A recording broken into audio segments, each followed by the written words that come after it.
Recognize the member from Auburn, Representative Osborne, who moves the House adjourned from the session of March 26, 2025. Are you ready for the question? All those in favor say aye. Those opposed, nay. The ayes have it, and the House is adjourned. The House will attend to a prayer by House Chaplain Reverend Jonathan Hopkins, pastor at Concordia Lutheran Church in Concord.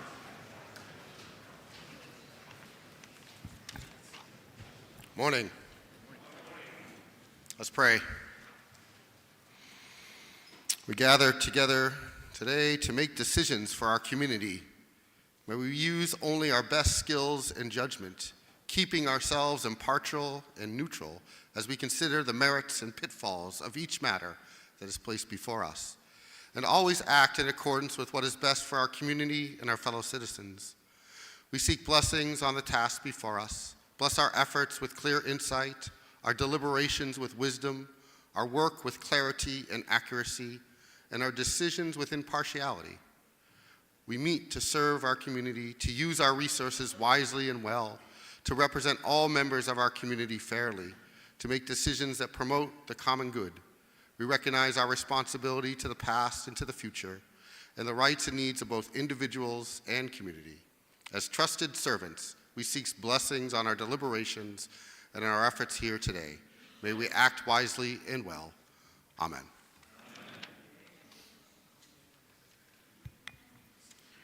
The chair recognizes a member from Concord, Representative Matthew Hicks, who will lead us in the Pledge of Allegiance.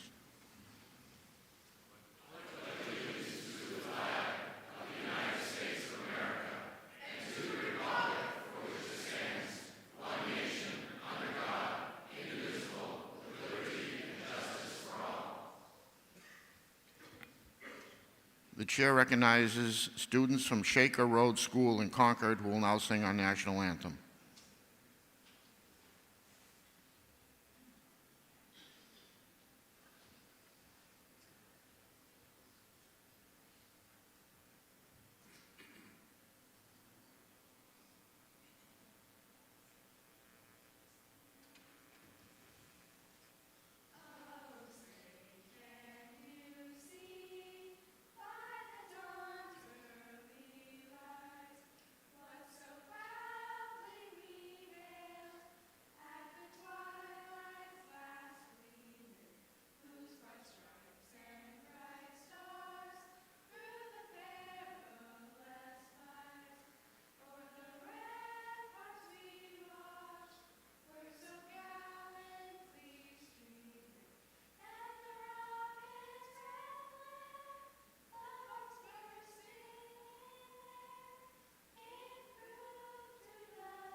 The House will attend to requests for leaves of absence. Mr. Speaker, the day, illness, Representatives DeVito, England, Gilman, Gregg, Judy, Prout, Roy, Souter, Trottier. The day, important business, Representatives Coker, Kerwin, Mandelbaum, Michael Murphy, Reed, and Verville. These leaves of absence shall be granted unless otherwise ordered by the House. The House will attend to the introduction of guests. Mr. Speaker, please welcome Christopher Glincy, student at Wyndham High School, our page for the day.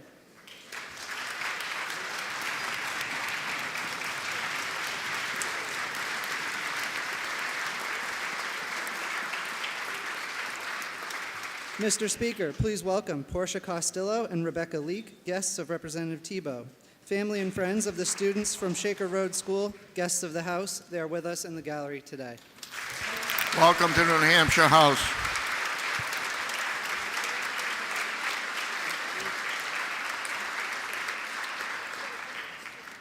Chair recognizes Representative Bridle for memorial remarks for former member from Hampton, the Honorable Michael O'Neill.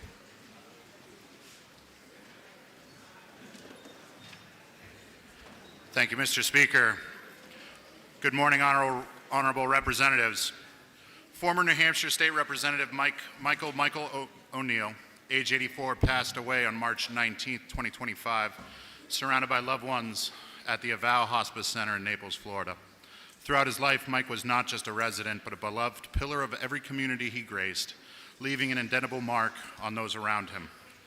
In 1971, Mike and his beloved wife, Carol, chose Hampton as their home. His journey was one of unwavering commitments to public service, spanning various paths devoted to uplifting his community. For nearly 2 decades, Mike made significant contributions in athletics and administration for the University of New Hampshire. After his esteemed tenure there, he took upon the role of Vice President of Administration for the New Jersey Devils hockey team. Upon retiring to the picturesque shores of Hampton Beach, Mike's passion for community blossomed further. He immersed himself in local politics, demonstrating his leadership as a commissioner of the Hampton Beach Village District, the Hampton Capital Improvement Commission member, the Hampton Budget Committee, the Hampton Parks and Recreation Council, the Executive Board of the Hampton Historical Society, and the Hampton Rotary. His dedication did not go unnoticed. Mike was elected to the New Hampshire House of Representatives, where he proudly served 5 terms. From 2003 to 2004, he held the esteemed position of chairman of the Executive Departments and Administration Committee, and he was an influential member of both the Joint Committee for the House and the House Rules Committee. During the 2005 and 2006 session, under the leadership of Speaker W. Douglas Scammon, Representative Mike O'Neill earned the respect and admiration of his peers as the majority leader. I humbly request that we now take a moment of silence to honor the life and legacy of former State Representative, the Honorable Mike O'Neill.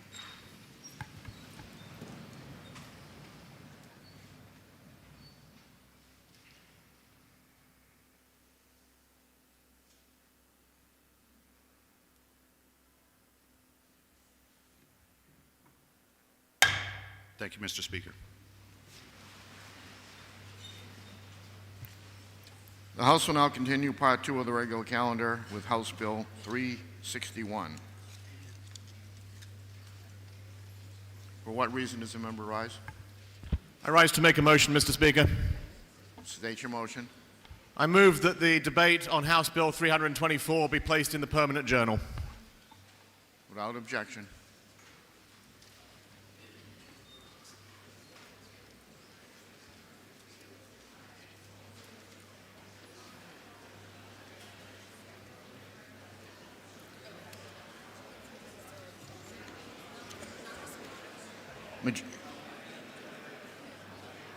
The House will be in order. The majority of the Committee on Education Policy Administration, to which was referred House Bill 361, an act prohibiting mandatory mask policies in schools. Consider the same, report the same with the recommendation that the bill ought to pass. Senator Christine Noble from the majority of the committee. Minority of the committee, having considered the same, being unable to agree with the majority, report with the following resolution: resolved that it is inexpedient to legislate. Representative Muriel Hall for the minority of the committee. Chair recognizes Representative Damon.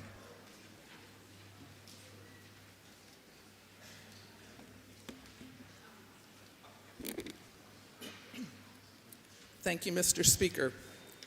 Good morning, colleagues. I ask you to please pause for a moment, step back from the understandably strong emotions around our shared concerns with pandemic experiences and the impacts of masking during that time, so that together we can consider the best outcome for HB 361.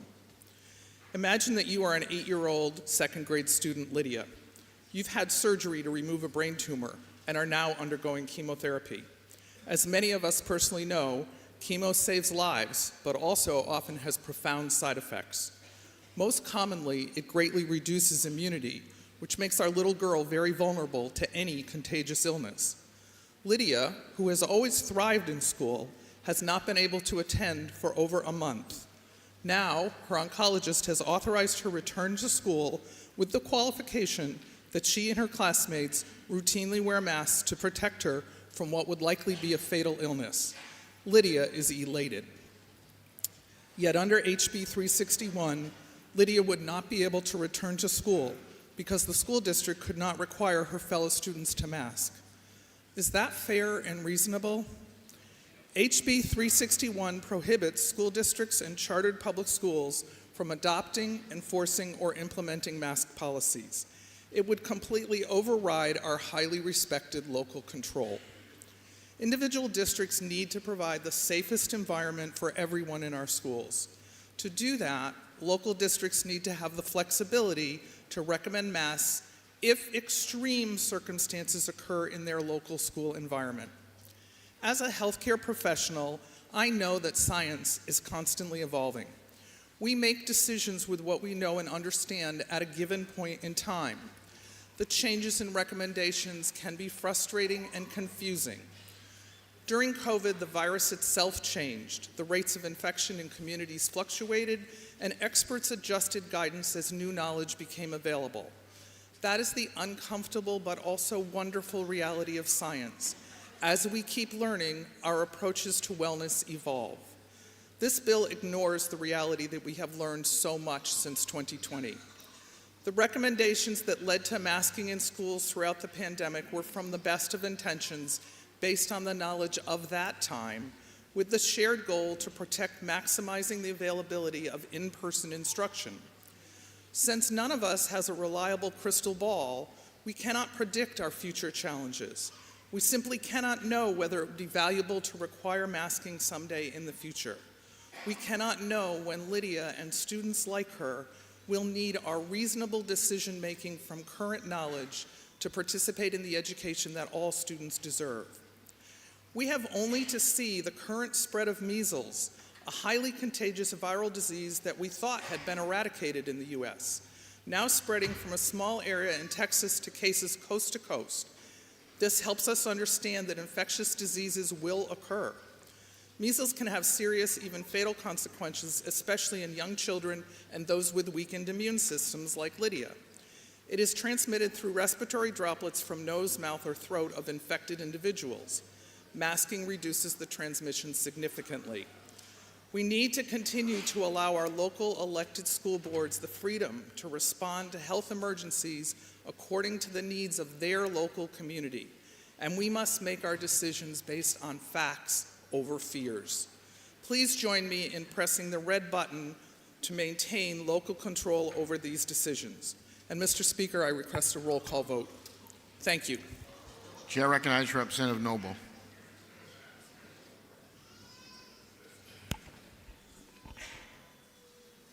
Thank you, Mr. Speaker.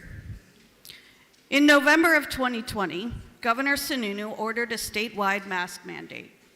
K through 12 students, teachers, and staff were exempt from that mandate.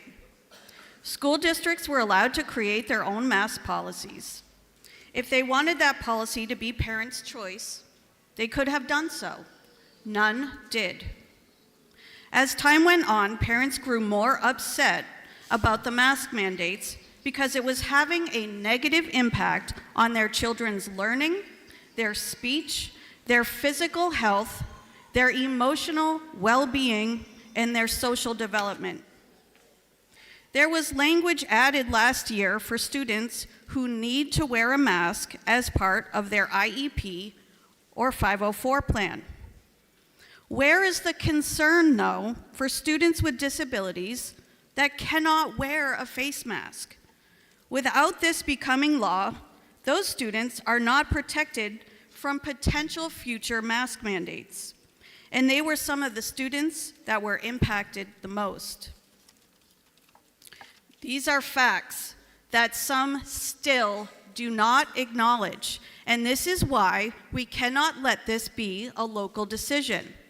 A proper risk-benefit analysis for masking children must be done based on facts and not fear. That is a task that should be left to experts at the state. School boards were in the middle of two very vocal opinions on masking. No matter what the school board decides, they lose. They should never have that responsibility placed on them again. The committee did receive a letter from Health and Human Services Division of Public Health. A couple of points from the letter state that decisions on face masks should be based on individual choice and informed by a person's own assessment and acceptance of risk from infectious diseases rather than from universal requirements. And individuals who are severely immunocompromised or who desire additional protection for themselves or a family member can choose to wear a face mask for their protection. This bill doesn't stop anyone from wearing a mask, and aside from a declared state of emergency in which the state makes the call, the most local decision about masking children should lie with their parents. I am hopeful that our new governor understands this as well. This is a very popular bill. Parents all over the state are watching and hoping that third time's the charm with this one. Please vote green, and Mr. Speaker, I also request a roll call vote. Representative Granger has requested a roll call. Is that sufficiently seconded? It is sufficiently seconded. This will be a roll call vote. Members, take your seats.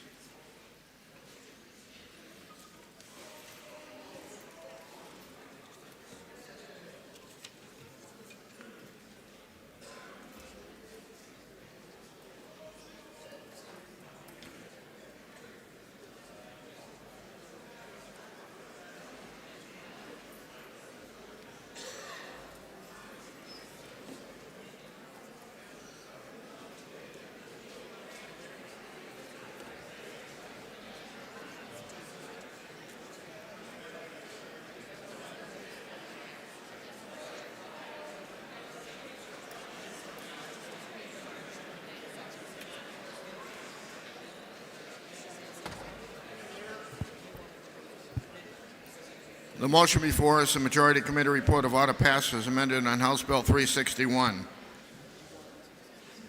This is a roll call vote. The chair recognizes Representative Miro Hall for a parliamentary inquiry.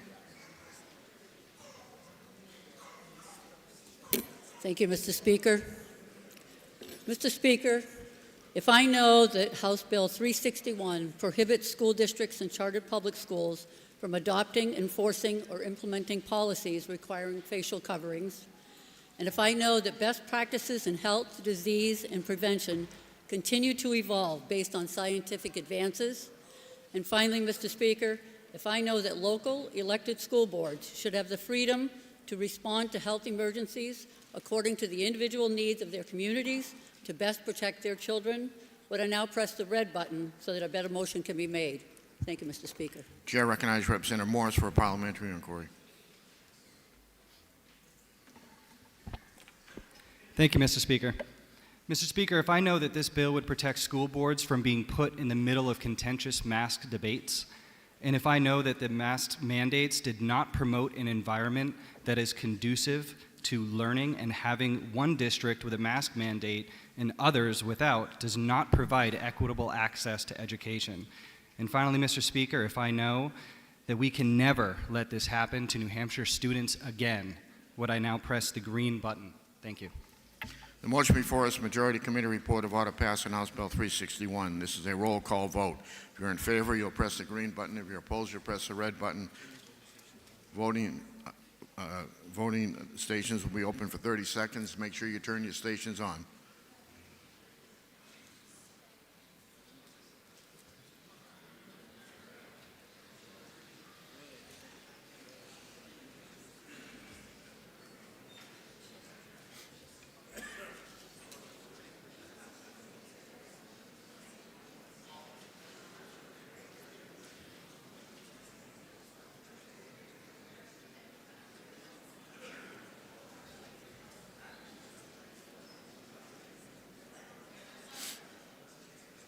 You didn't turn your station on.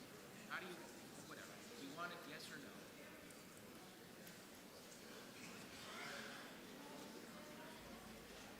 Representative Levesque, you're in the wrong seat. How would you like to vote?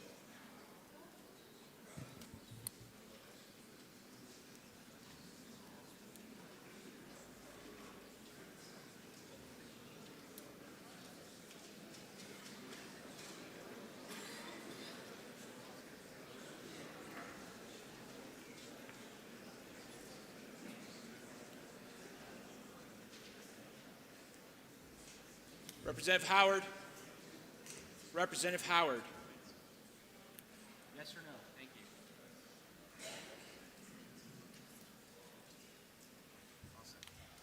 If all members present have an opportunity to vote, House will attend the state of the vote. 203 voting yea, 164 voting nay. The committee report is adopted.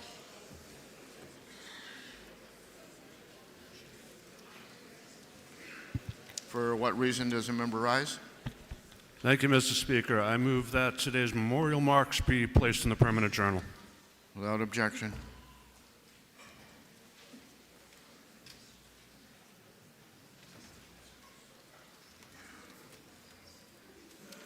So we have PI on the amendment. So there's going to be a division on the amendment.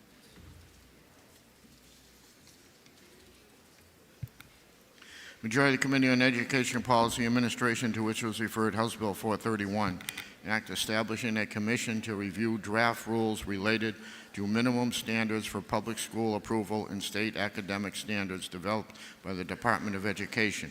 Having considered the same, report the same with the following amendment and recommendation that the bill ought to pass with amendment. Representative Glenn Cordelli for the majority of the committee.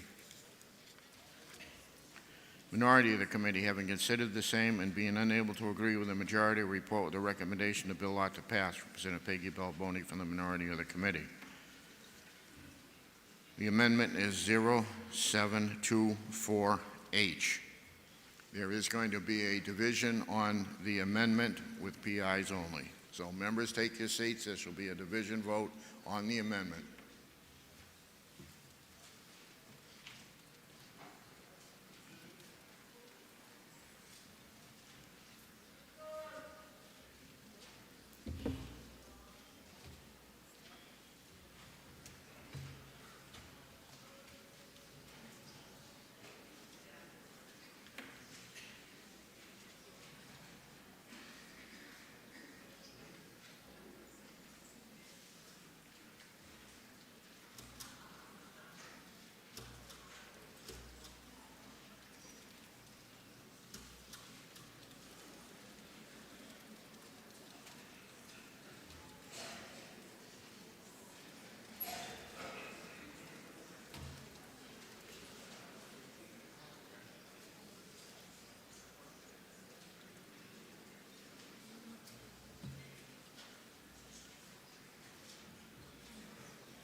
The motion before us is Amendment 0724H, printed in House Record 17, pages 100 through 101.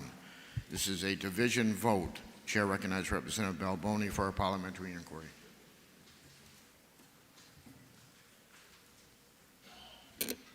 Thank you, Mr. Speaker. If I know that HB 431, as amended, replaces a good bill to involve knowledgeable educational professionals in shaping the state's minimum standards for public school approval with a completely different purpose in establishing a commission to study the costs of special education. And if I know that 11 of the 15 members of this commission are state legislators or New Hampshire state appointed officials, and it does not include any representation by experienced special education administrators and related service providers who are best suited to provide substantial information and insight as to the costs and how special education services are delivered in our schools. And finally, if I know that the Commission's purpose is overly broad, questions established federal definitions, duplicates work already being done in other audits, and risks violating the Family Educational Rights and Privacy Act regulations in the gathering of sensitive student personally identifiable information, then would I now press the red button against the to pass as amended motion. Thank you. Chair recognizes Representative Cordelli for a parliamentary inquiry. Thank you, Mr. Speaker. Mr. Speaker, if I know that the original bill hijacked the process in law for approving minimum standards that we just went through last year. And this bill was introduced because some did not like the outcome. And if I know that this amendment creates a special education committee, and if I know that we need to find out the reasons that more children are being categorized with special education, and if I also know that special education costs are an issue in every school district and this state budget and need to be examined now, would I press the green button? The motion before us is on Amendment 0724H. This is a division vote. If you're in favor, you'll press the green button. If you're opposed, you'll press the red button. Voting stations are open for 30 seconds.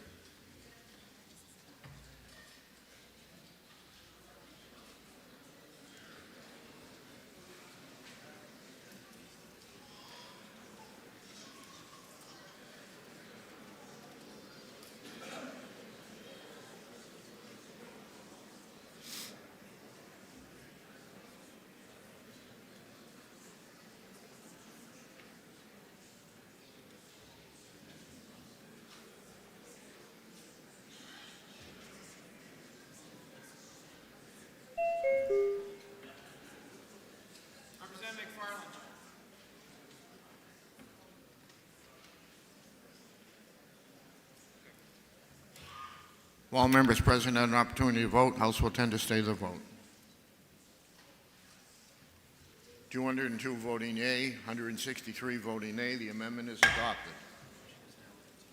The motion before us now is ought to pass with amendment. Are you ready for the question? All those in favor say aye. Aye. Those opposed, nay. The ayes have it. The committee report is adopted.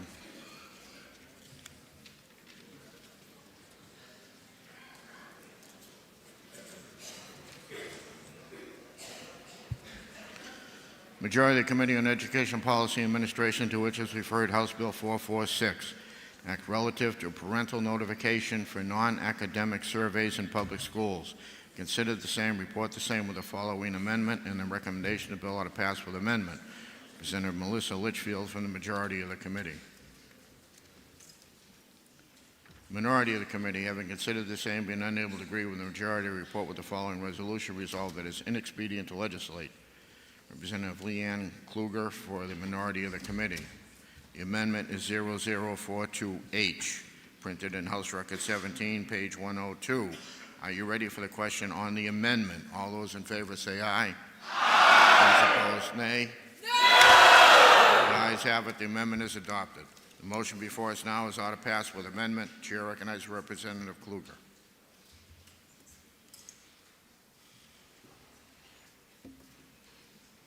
Thank you, Mr. Speaker.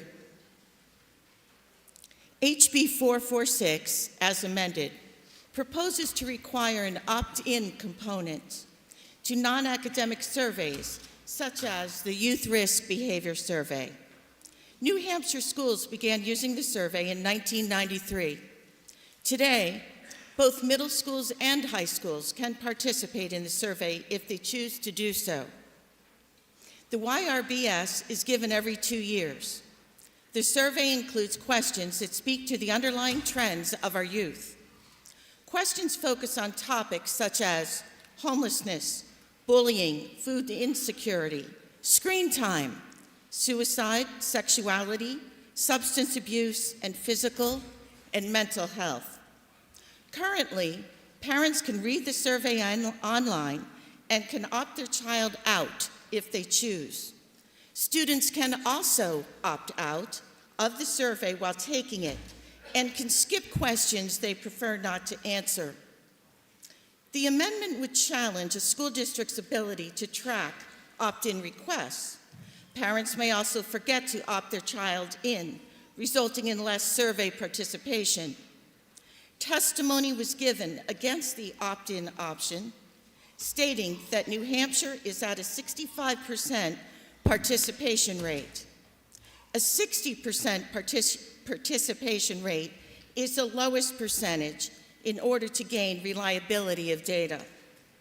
The opt-in stipulation would create a fragile and concerning possibility of insufficient data. The results are used to implement prevention and intervention programs that address the mental and physical health of the youth in our communities. Additionally, legislators can use the data to initiate bills and policies that help the youth of New Hampshire.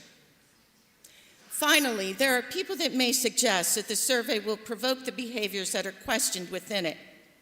Testimony was shared stating that the stigma of mental health issues can be eliminated if there is open communication surrounding these issues. Students need a voice and a venue to be heard. In conclusion, it might be more comfortable to believe that these issues don't exist in our communities, but the reality is that this notion is mired in a lack of understanding. We can't risk losing the data that this survey affords us. A life may depend on it. Please vote no on HB 446, and Mr. Speaker, I'm requesting a division vote. Chair recognizes Representative Litchfield.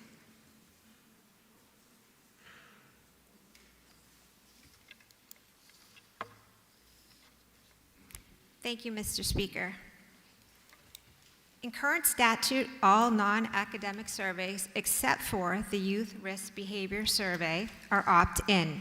As amended, this bill seeks to remedy an inconsistency in statute. This would include the Youth Risk Behavior Survey.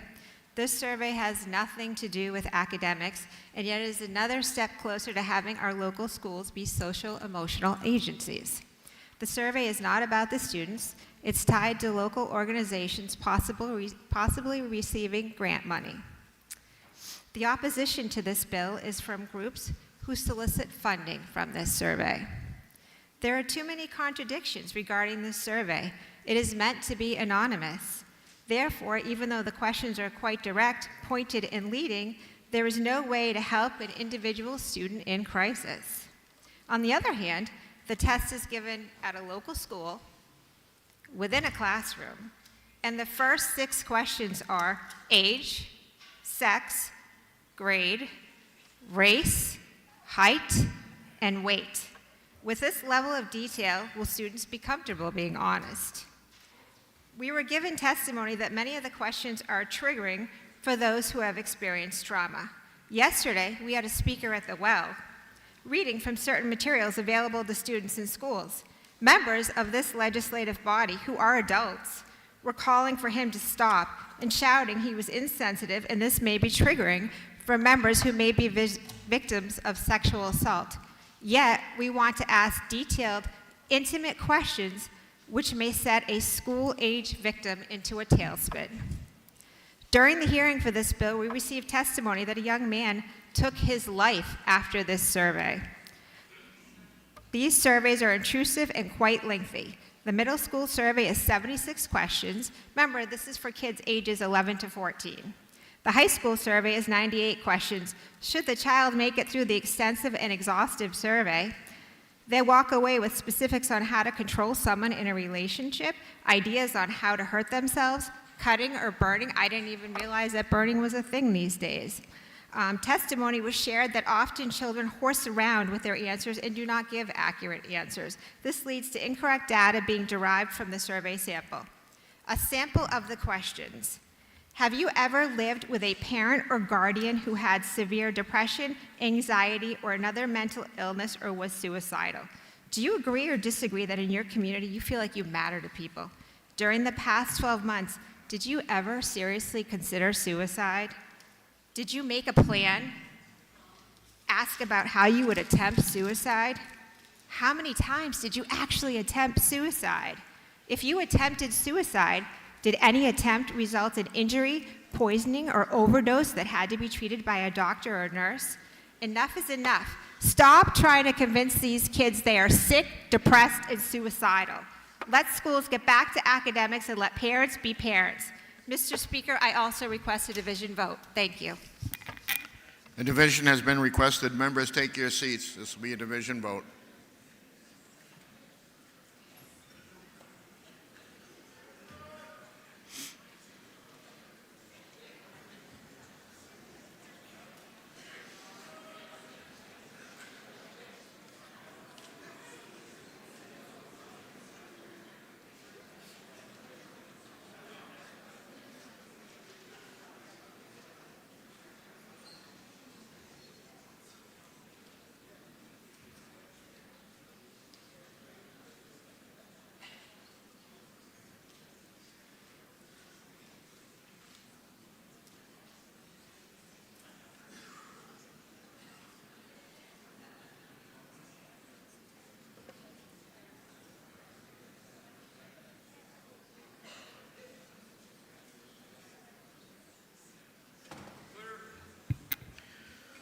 The motion before us, Majority Committee Report of Order passed as amended on House Bill 446. This is a division vote.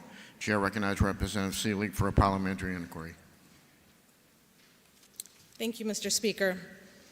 Mr. Speaker, if I know that the YRBS is critical in maintaining successful programs and interventions for our students at risk, if I know the survey is designed to take into account any false answers students may give, if I know that parents are given months of advance notice of the YRBS survey with links to the full set of questions being asked, and that students can also opt out anytime they want, and if I know that parents like me, who have good relationship with our children, can talk to our children about the survey at any time, and if I know that passing HB 446 will lead to a massive loss in funding for incredibly important support organizations across the state, such as the Department of Health and Human Services, multiple police departments, and Making It Happen, would I now vote red on the OTP motion so a better motion can be made? Chair recognizes Representative Litchfield for a parliamentary inquiry. Thank you. Mr. Speaker, if I know that every other non-academic survey is opt-in, and I further know that I support parental rights, would I now vote yes and push the green button? The motion before us, Majority Committee Report of Order passes amended on House Bill 446. This is a division vote. If you're in favor, you'll press the green button. If you're opposed, you'll press the red button. Voting stations are open for 30 seconds.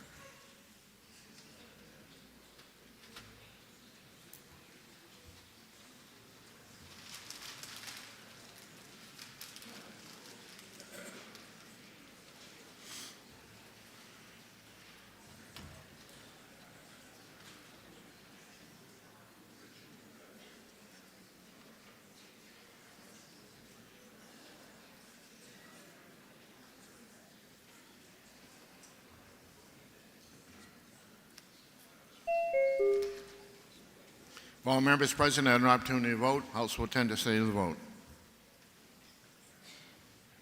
204 voting yea, 166 voting nay. Committee report is adopted.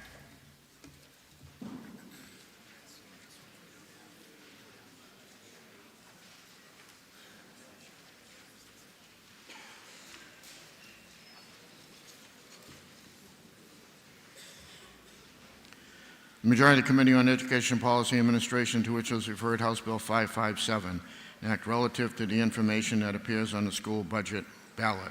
Having considered the same, report the same with the following amendment. A recommendation the bill ought to pass with amendment. Senator Lisa Freeman from the majority of the committee. Minority of the committee, having considered the same, being unable to agree with the majority, report with the following resolution resolved that it is inexpedient to legislate.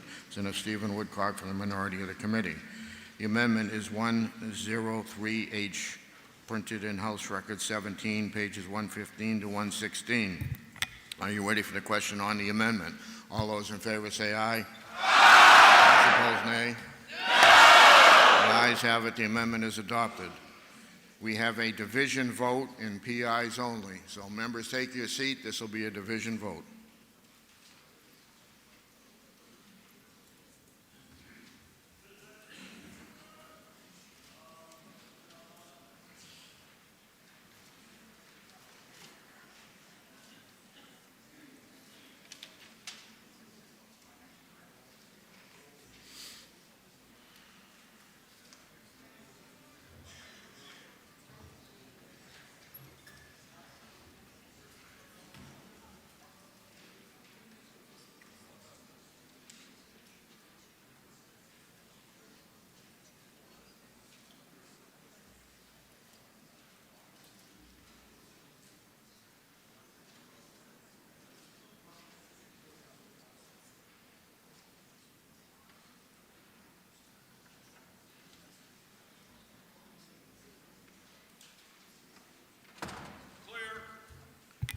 The motion before us is Majority Committee Report of Order passed as amended in House Bill 557. This is a division vote.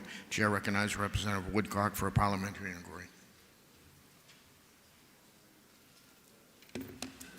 Good morning. Thank you, Mr. Speaker. Mr. Speaker, if I know that this policy as amended requires districts to include the average per pupil costs and proficiency scores on your ballot, and that data taken out of context will be more confusing to the voters than useful. And if I know that voters that are sincerely interested in this information can find all of this information on their local website, calling their SAU 9 office, SA 10 or 12, whichever SAU you're in, or just by going on the DOE website and find any school in New Hampshire, right there. Click, click, click, click, click. And if I know that requiring this information may be printed on the ballot is an unfunded mandate and will make the voting process more difficult and more time-consuming, will you now please press the red button so a better motion may be made? Thank you, Mr. Speaker. Chair recognizes Representative Freeman for a parliamentary inquiry. Thank you, Mr. Speaker. Mr. Speaker, if I know any time we as a legislature can increase transparency while simultaneously informing voters, we accomplish an honorable goal. And if I further know the information that would be printed on these ballots is not always easy or convenient for voters to access. And if I finally know providing this vital information extrapolated from the Department of Education website with no undue hardship on anyone will result in an informed voter, would I now press the green button and support transparency? Thank you. The motion before us is the Majority Committee Report of Order passed as amended in House Bill 557. This is a division vote. If you're in favor, you'll press the green button. If you're opposed, you'll press the red button. Voting stations are open for 30 seconds.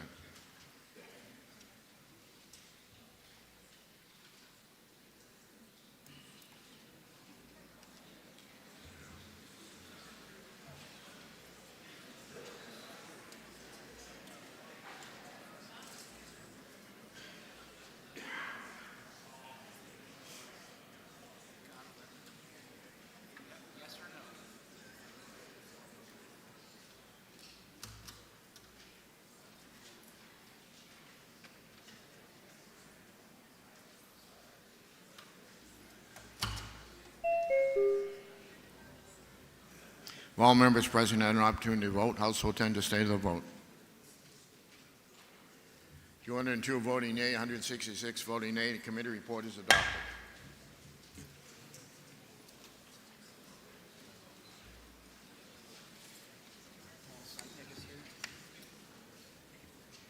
Majority of the Committee on Education Policy and Administration, to which was referred House Bill 699, Act relative to special education definitions. Consider the same, report the same with the following amendment, a recommendation that the bill ought to pass with amendment. Representative Glenn Cordelli for the majority of the committee. Minority of the committee, having considered the same, being unable to agree with the majority, report with the following resolution resolved that it is inexpedient to legislate. Representative Peggy Balboni for the minority of the committee. The amendment is 0606H, printed in House Record 17, pages 122 to 123. Are you ready for the question on the amendment? All those in favor say aye. Aye. Those opposed, nay. The ayes have it. The amendment is adopted. The motion before us now is ought to pass with amendment. The chair recognizes Representative Balboni.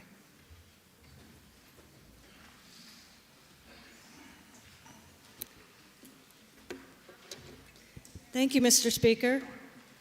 I rise in opposition to HB 699. HB 699 was introduced to address discrepancies between some federal and New Hampshire state special education definitions. However, the original version of the bill contained confusing and contradictory language, leading to significant opposition from parents concerned about potential impacts on special education services and settings. The proposed definitions for specially designed instruction and special education environment were heavily criticized, with over 3,200 people voicing opposition to the bill and only 23 in support. State legal definitions are critical because they serve as the foundation for New Hampshire Department of Education special education standards, determining who qualifies for services and how they are delivered. These standards often go beyond federal requirements, focusing on increasing parental involvement and promoting greater student inclusion in educational settings.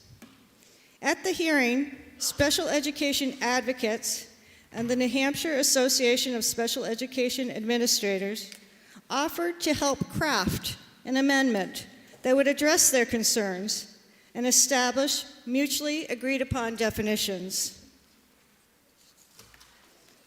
However, these groups were not consulted in the drafting of the amendment and remain concerned, remaining concerns that the definitions are still unclear.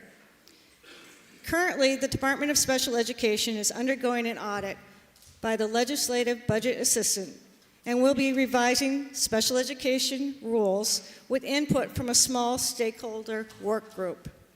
It would be prudent to wait for the results of this audit before making significant changes to critical definitions that impact student placement, educational setting, and services. There is no need to rush this process.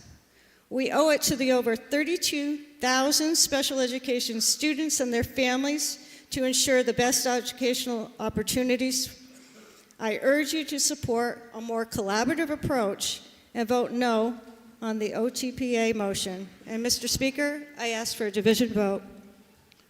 Chair recognizes Representative Noble. Thank you, Mr. Speaker. There is an ongoing LBA audit on special education. The completion of that audit is still several months away. From our understanding, the DOE was given areas that need to be addressed as soon as possible rather than waiting for the completion of the audit. That is how this bill came about. There were a couple of reasons why this should be addressed now.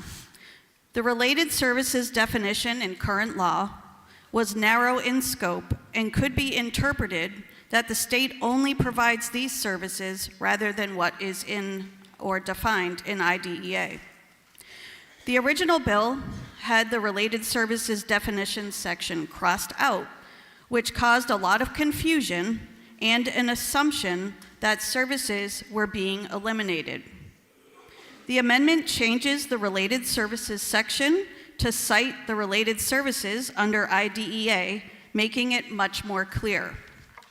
Another definition that was needed was to define an approved educational environment for special education when the student is receiving services outside of the general education classroom. The reason this change was urgent was to stop closets and boiler rooms from being used. The department will now have to approve the setting that will be used to provide services to students. Other areas where it made sense to cite federal law under IDEA for a definition, we did, and in cases where state law goes above that, we made sure it was clearly defined. It was mentioned that we didn't consult with key stakeholders. We did receive feedback through testimony and email. We worked with the Director of Special Education at the DOE to go through it to make sure all necessary areas were covered. And we are more than willing to consult with anyone who can put politics aside to do what's best for children with disabilities in education. As amended, this is a good bill. It clarifies current law. We're not eliminating anything, and there is no reason to wait to address these areas of concern from the LBA audit. Please vote yes. Thank you. A division has been requested. Members, take your seats. This will be a division vote.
The motion before us is the Majority Committee report of order passed as amended on House Bill 699. This is a division vote.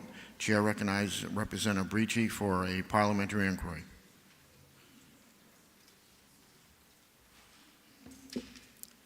Thank you, Mr. Speaker.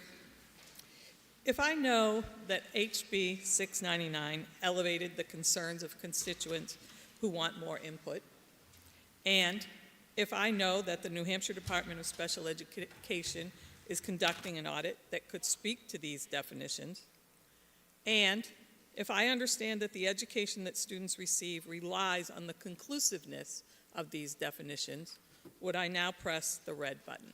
Thank you. Chair recognizes Representative Freeman for a parliamentary inquiry. Thank you, Mr. Speaker.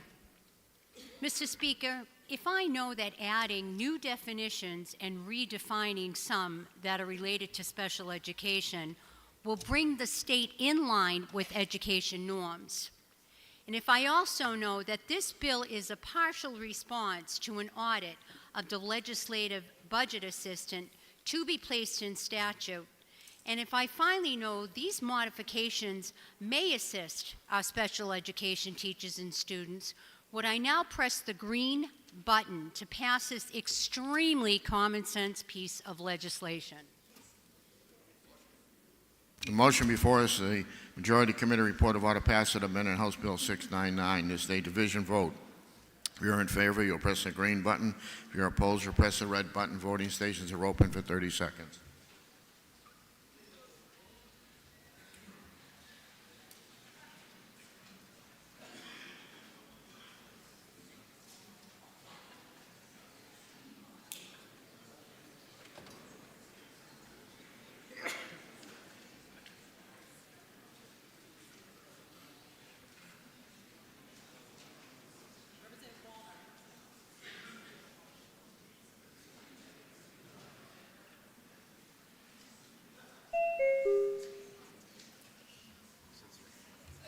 If all members present had an opportunity to vote, House will attend to stay the vote. 200 voting yea, 168 voting nay. The committee report is adopted.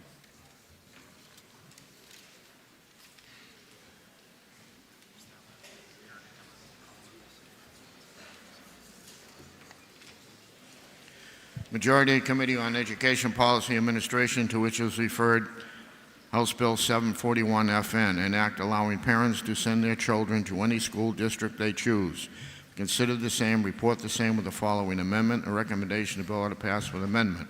Senator Glenn Cordelli from the majority of the committee. Minority of the committee, having considered the same, being unable to agree with the majority, report with the following resolution. Resolved that it is inexpedient to legislate. Senator Muriel Hall for the minority of the committee. The amendment is 0336H, printed in House Record 17, pages 130 through 131. Are you ready for the question on the amendment? All those in favor say aye. Aye. Those opposed, nay. The ayes have it, and the amendment is adopted. The motion before us now is order passed with amendment. The chair recognizes Representative Hall.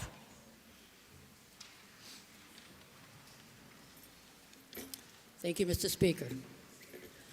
Mr. Speaker, today I rise in opposition to House Bill 741 as amended, which would make all of our public schools open enrollment schools, allowing parents to freely send their children to any New Hampshire public school they choose. This school hopping legislation presents significant financial and educational challenges, negatively impacting our local communities, school districts, and taxpayers across the state. Here's how it would work. Each month, school districts would be required to post the total capacity and number of vacancies in each of its schools and grade levels. With that information, a parent would apply for a transfer to a desired school that has an opening. The student's resident district would then pay 80% of its average per pupil cost to the receiving district. If that sounds like a logistical nightmare for districts, it is. New Hampshire's public schools rely on local property taxes, and school budgets are carefully developed based on expected enrollment. If students transfer out of their home districts, at unpredictable rates, towns will be left funding empty seats while also paying tuition to receiving districts. I don't think it would be a stretch to think that students in Newport might want to go to Sunapee, or students in Manchester might want to go to Bedford, or students at Conant might want to go to a nearby school that has an athletic program. And who will actually make the moves? Probably those who have the means to transport their children across town or to another district. Low-income families may not have that choice, meaning that students who already faced educational disadvantages are left further behind, increasing the disparities between the haves and the have-nots. House Bill 741 leaves us with more questions than answers.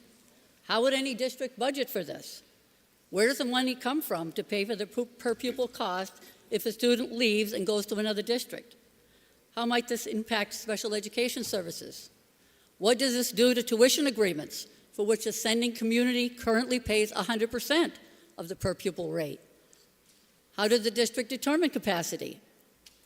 What would prevent students from transferring to popular destination schools because of their championship basketball team, or maybe the renowned marching band? What does that do to programs in their communities that they leave behind? Under open enrollment, districts will be forced to adjust resources and staffing to accommodate students whose families do not contribute to the local tax base. Local tax dollars meant to support a local community schools could end up following students to other districts, effectively shifting resources without the input of the taxpayers who fund them. We must also consider the impact this legislation would have on students and school culture. A stable student body allows for meaningful relationships between teachers, students, and families. Frequent movement between districts could erode the sense of community. In reality, this legislation creates more problems than it solves. It would make it extremely difficult for districts to plan responsible budgets, hire staff, maintain programs, and deliver services. It destabilizes local school funding, increases equities between districts, and imposes additional financial burdens on taxpayers.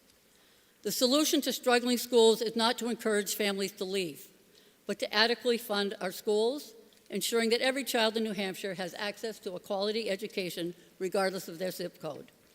I ask you to please consider the negative impact open enrollment schools could have on the communities that you represent, and to vote no on this ought to pass a motion to it so that another motion can be made. Thank you, Mr. Speaker, and I request a roll call. Chair recognizes Representative Cordelli. Thank you, Mr. Speaker. How often have we heard that public schools are open to all students? It's a lie. We practice zip code discrimination in our public schools. We build walls around public school districts. There have been many people in this country sent to jail for using a relative's address to get their child into a better school. I read of a New York mom who gave up parental rights to her parents to get her child into a better school. I also read of a family moved to Chicago, found a great house, they loved it, but then looked at the local public school and saw horrible academic performance. They had to move to the other side of North Avenue, where the school was doing very, very well. But they had to spend $250,000 more for a house they did not like as well. How can this happen in this nation? Yet we hear critics of education freedom to keep public dollars in public schools. Well, that's just what this bill does. We have an open enrollment law now, and we've had it since 2009. HB 741 expands that to say that every school district is an open enrollment school district, so that those walls around the districts are taken down. It updates our school attendance RSA that restricts attendance to the district where students live. That's gone. How does this all work? Each school district, as you heard from the previous speaker, reports capacity for each school and each grade level.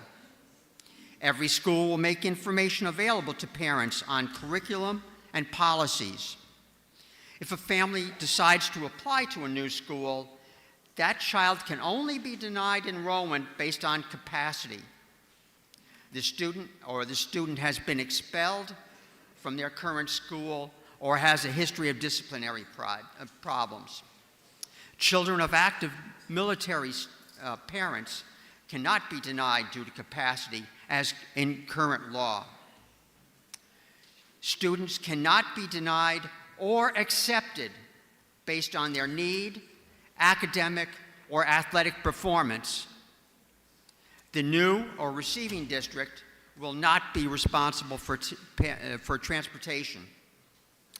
Funding follows the current law, which states that the sending district, the resident district, would send 80% of the average cost per pupil to the new school.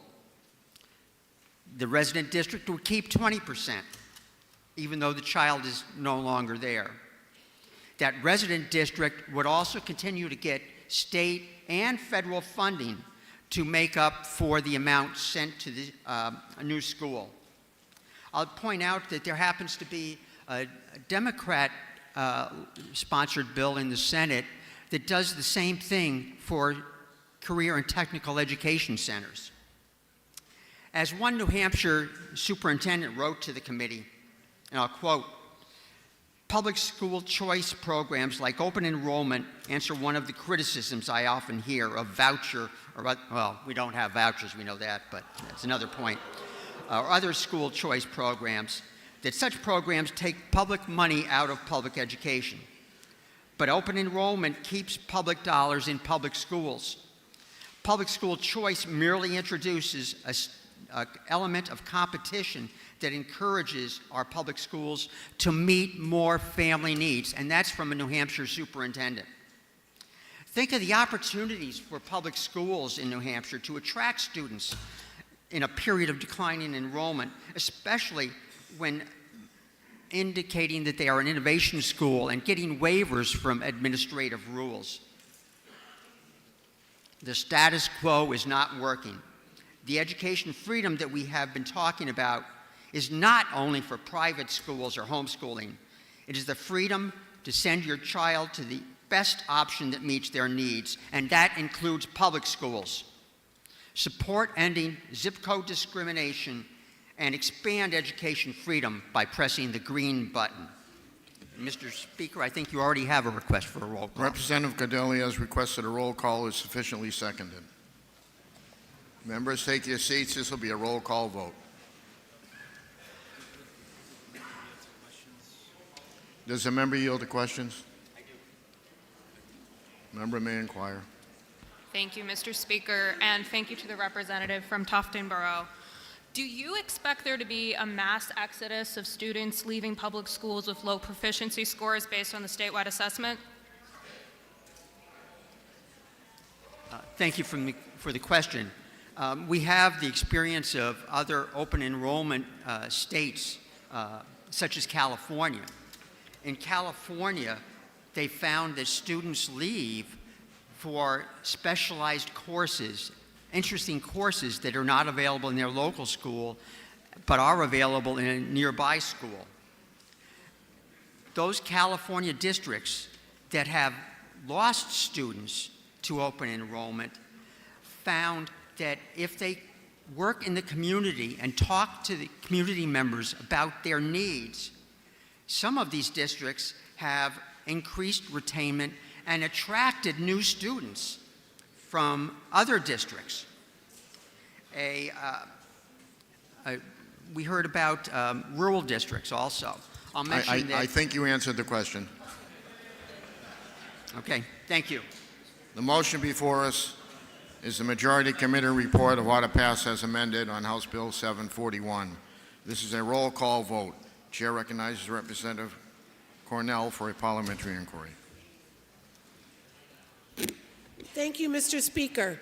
If I know that open enrollment can lead to frequent student movement between schools, weakening school culture, and making it difficult to build strong relationships between schools, students, and parents, Mr. Speaker, if I know low-income families will struggle to take advantage of open enrollment due to transportation difficulties, another case of the haves versus the have-nots.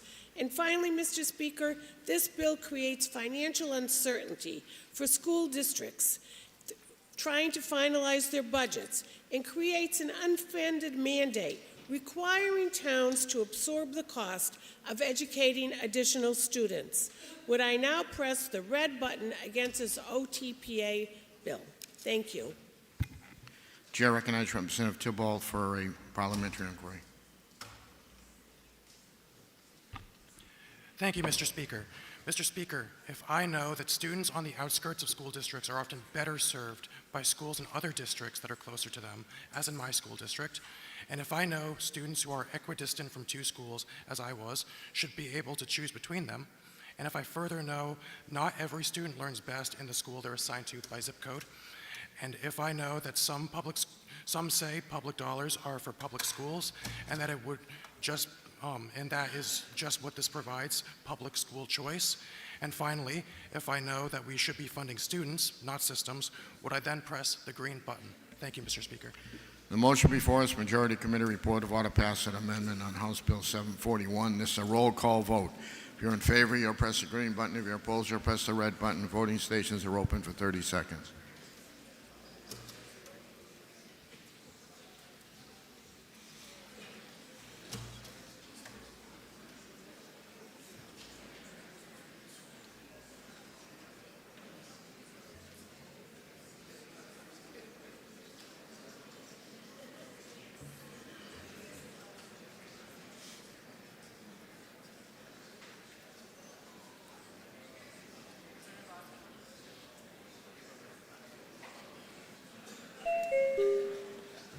Representative Davis.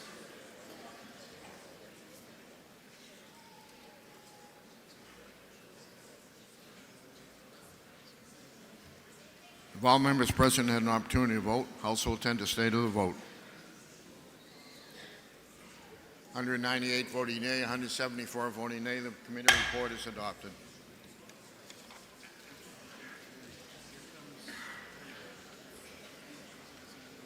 For what reason does a member rise? I rise for a motion, Mr. Speaker. State your motion. Mr. Speaker, I move that HB 254 be removed from the table, and I ask for a division vote. The motion is to remove House Bill 254 from the table.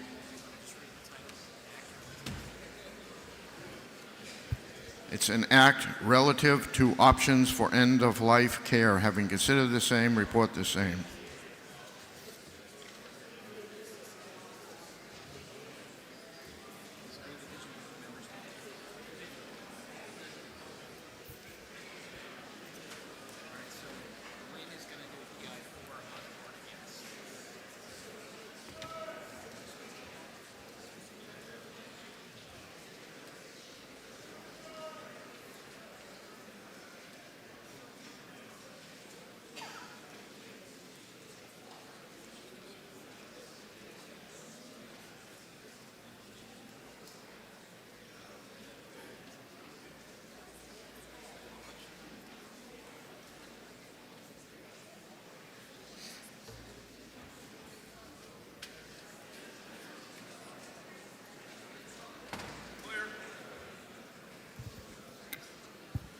The motion before us is to move House Bill 254 from the table. This is a division vote. The chair recognizes Representative Lynn for a parliamentary inquiry. Thank you, Mr. Speaker. Mr. Speaker, if I know that this bill is about freedom and individual liberty, and if I know that the bill was placed upon the table based upon the argument that the outcome was a foregone conclusion, but in fact the vote was as close as it could be and suggests that maybe it really isn't a foregone conclusion. If I also know that based upon yesterday we are ahead of schedule, and lastly, if I know that this would to not deal with this bill on the merits would present us with the incongruous situation where a bill that the most number of representatives have signed up to speak on would be one that we did not debate on the merits. Then would I press the green button so that we can decide this bill on the merits after a full and respectful debate? Thank you, Mr. Speaker. Chair recognizes Representative Osborne for parliamentary inquiry. Thank you, Mr. Speaker. If I know that the only thing that has changed from last week to this week is that instead of 9 people signed up, there are now 16 people, a debate of 16 people will take about an hour and a half of time. Using an hour and a half of floor time times 400 members in this room is about a month worth of human life being used on a bill whose destination is known, whether in this body or another body. And if I know that every moment of human life is precious, would I press the red button to leave this bill on the table for now? Thank you. The motion before us is to remove House Bill 254 from the table. This is a division vote.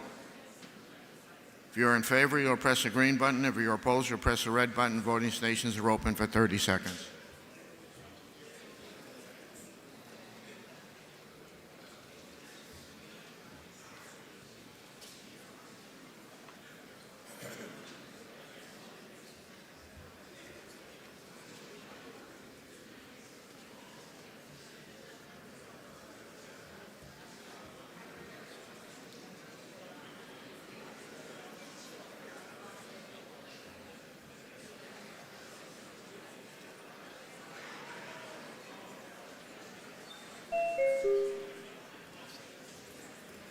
If all members present had an opportunity to vote, House will tend to say to the vote. 169 voting aye, 205 voting nay. Voting yea, 205 voting nay. The motion fails.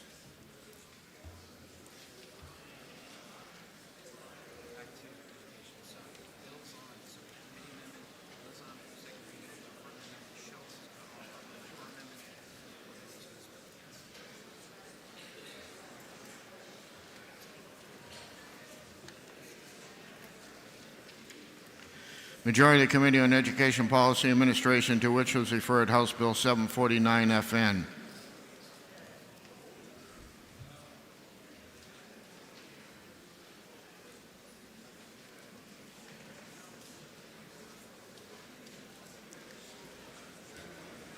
I'll continue when we have quiet.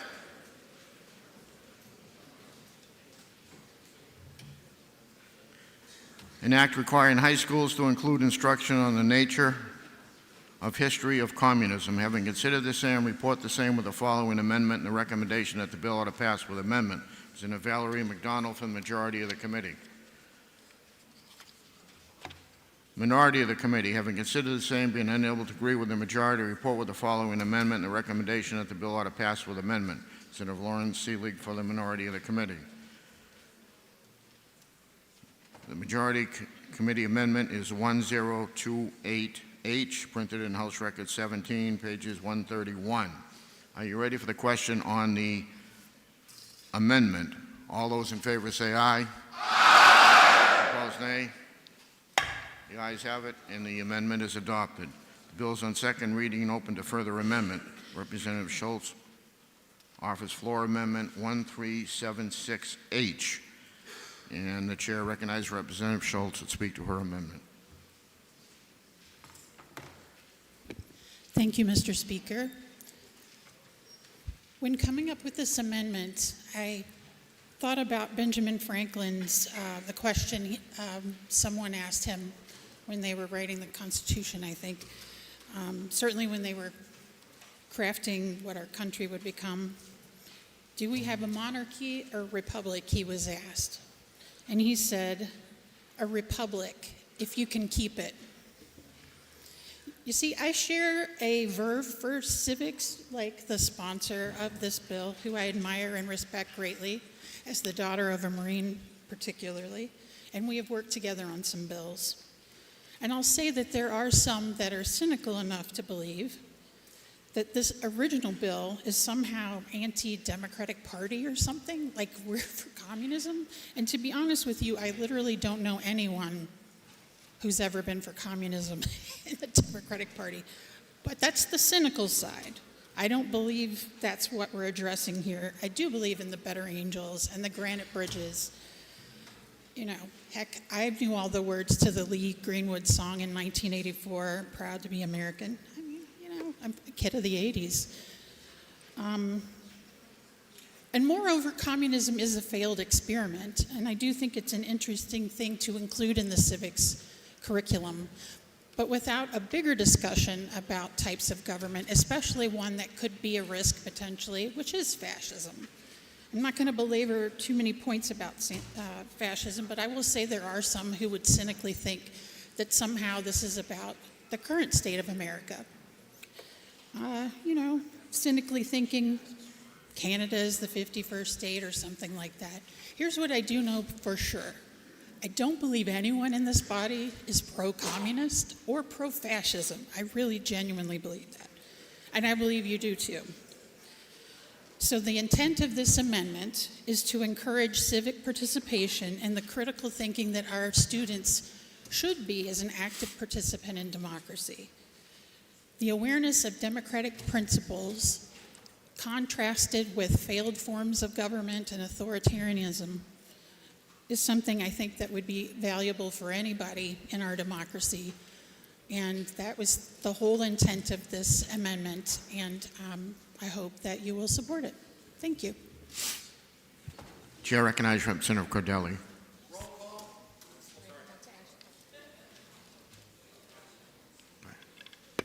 Thank you, Mr. Speaker. We might even agree with this amendment. However, there is a problem in the language. There is a problem with the subject areas that these courses would be taught in. The committee amendment that we all just passed corrected that. So this amendment has a problem that will cause problems for the schools down the road if passed. So I would ask you to vote no on this amendment, and they could bring it back with corrected language next year. Representative Germain requested a roll call. Is that sufficiently seconded? It is sufficiently seconded. This will be a roll call vote. Members, take your seats.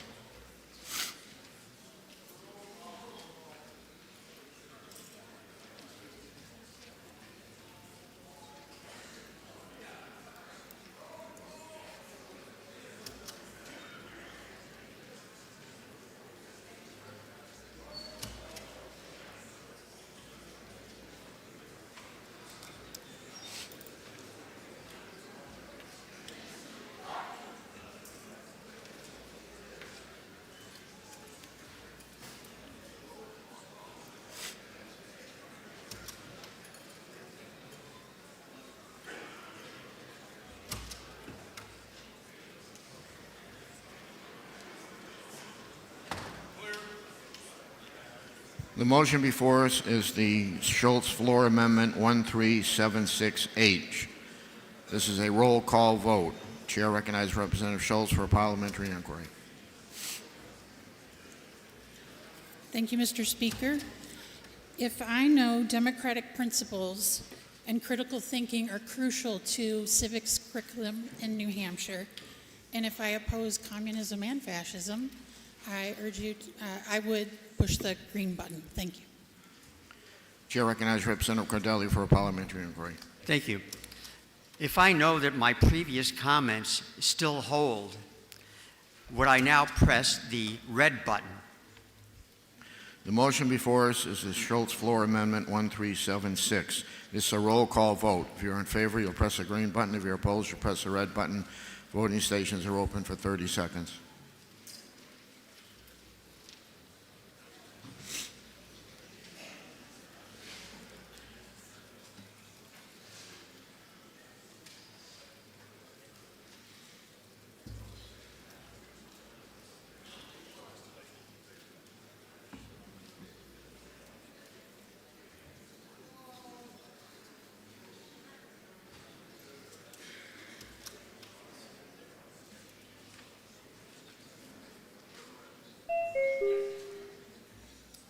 Representative Spear.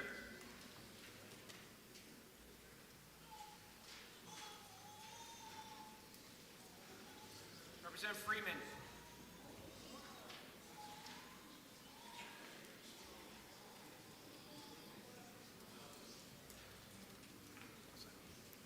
If all members present had an opportunity to vote, I also attend the state of the vote. 162 voting yea, 209 voting nay, the amendment fails. The motion before us now is ought to pass as amended. Are you ready for the question? All those a division has been requested. Members, take your seats.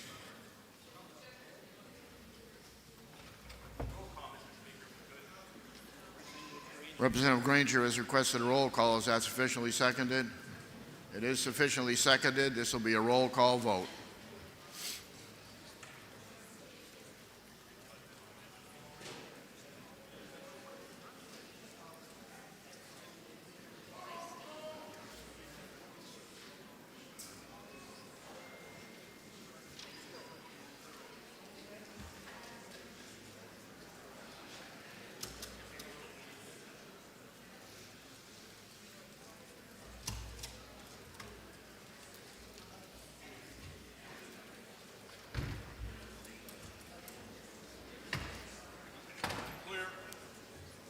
The motion before us, Majority Committee report of ought to pass as amended on House Bill 749. This is a roll call vote. Chair recognizes Representative Snodgrass for parliamentary inquiry.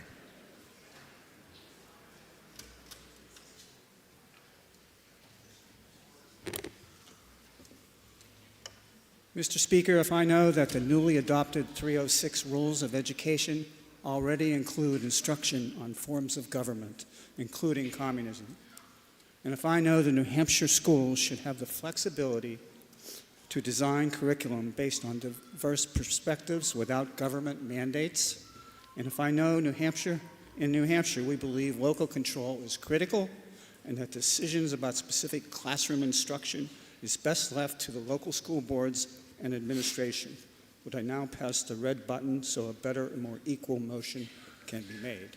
Thank you. Chair recognizes Representative Freeman for parliamentary inquiry. Thank you, Mr. Speaker.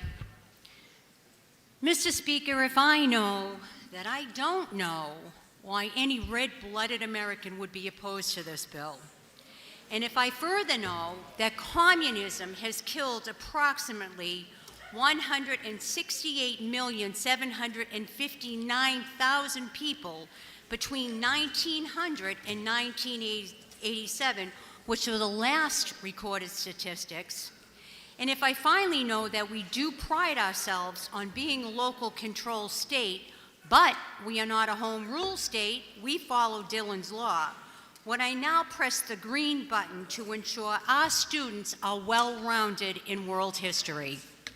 The motion before us, Majority Committee report of ought to pass as amended on House Bill 749.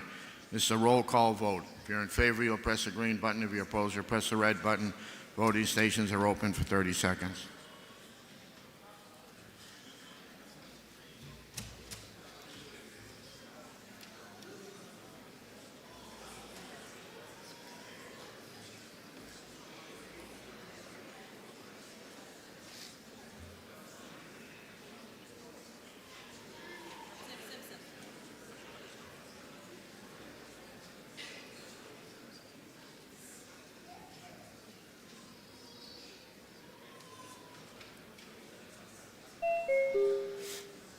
Representative Boschman.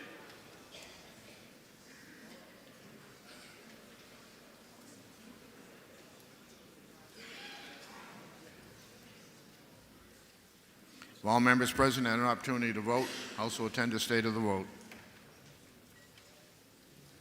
200 voting yea, 173 voting nay. The committee report is adopted.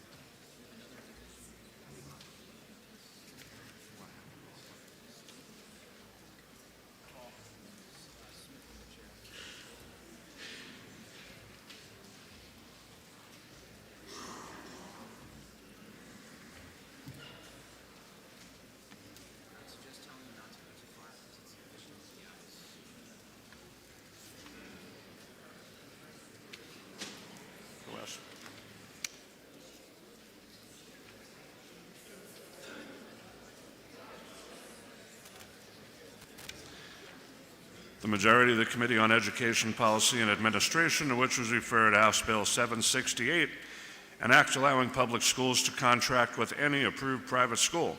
Having considered the same, report the same with the recommendation that the bill ought to pass. Representative Margaret Dry for the majority of the committee. The minority of the committee, having considered the same and being unable to agree with the majority, report with the following resolution: resolved that it is inexpedient to legislate. Representative Megan Murray for the minority of the committee. This will be a division vote. Members, take your seats.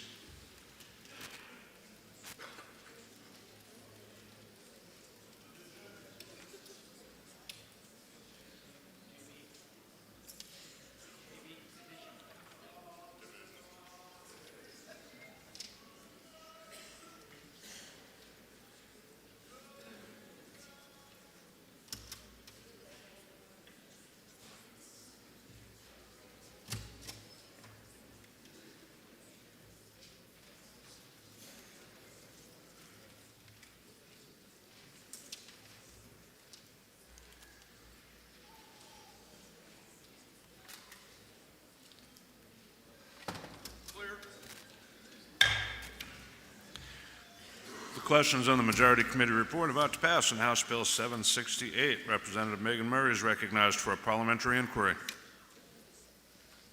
Thank you, Mr. Speaker. Mr. Speaker, if I know the New Hampshire Bill of Rights speaks expressly against public taxpayer money being spent on schools of any sect or denomination, if I know that this is not just housekeeping, and I further know that we have yet to fully fund public education, then would I vote no on the ought to pass motion so that another, more appropriate and fiscally responsible motion can be made? Representative Dry is recognized for parliamentary inquiry.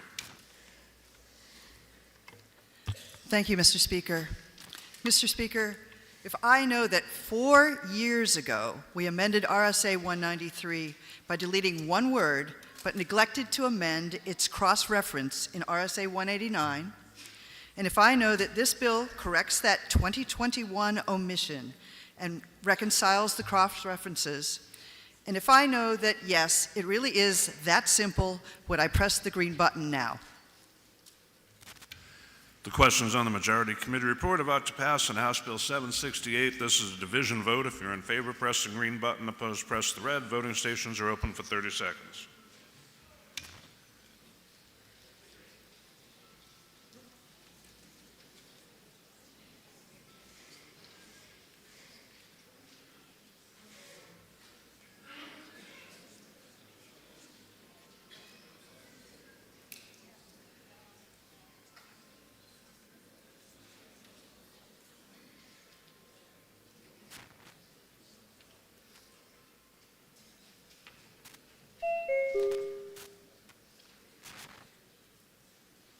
Representative Hegner.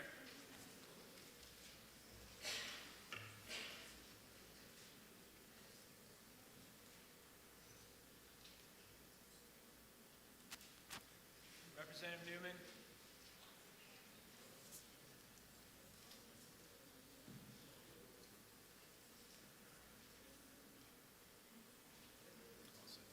Have all members present had an opportunity to vote? The House will attend to the state of the vote. 202 in the affirmative, 170 in negative. The committee report's adopted.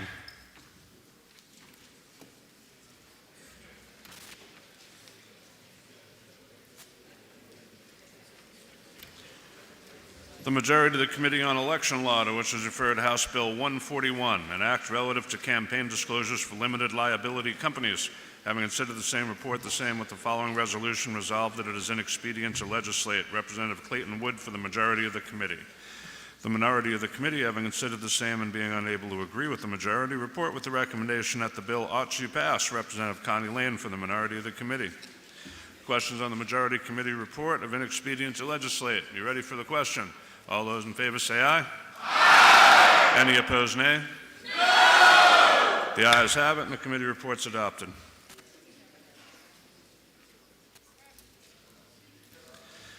The majority of the Committee on Election Law, to which was referred House Bill 217, an act relative to absentee ballots, having considered the same, report the same with the recommendation that the bill ought to pass. Representative Robert Wary for the majority of the committee.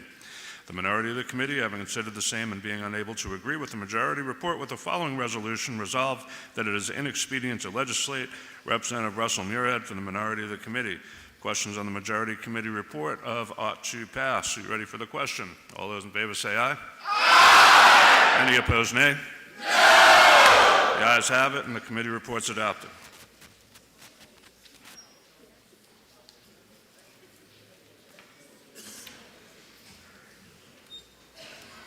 Don't go too far. There's likely to be a roll call on this one. The majority of the Committee on Election Law, to which is referred House Bill 274, an act relative to the verification of voter rolls annually. Having considered the same, report the same with the recommendation that the bill ought to pass. Representative Robert Wary for the majority of the committee. The minority of the committee, having considered the same and being unable to agree with the majority, report with the following resolution: resolved that it is inexpedient to legislate. Representative Connie Lane for the minority of the committee. Representative Lane is recognized to speak against the committee report.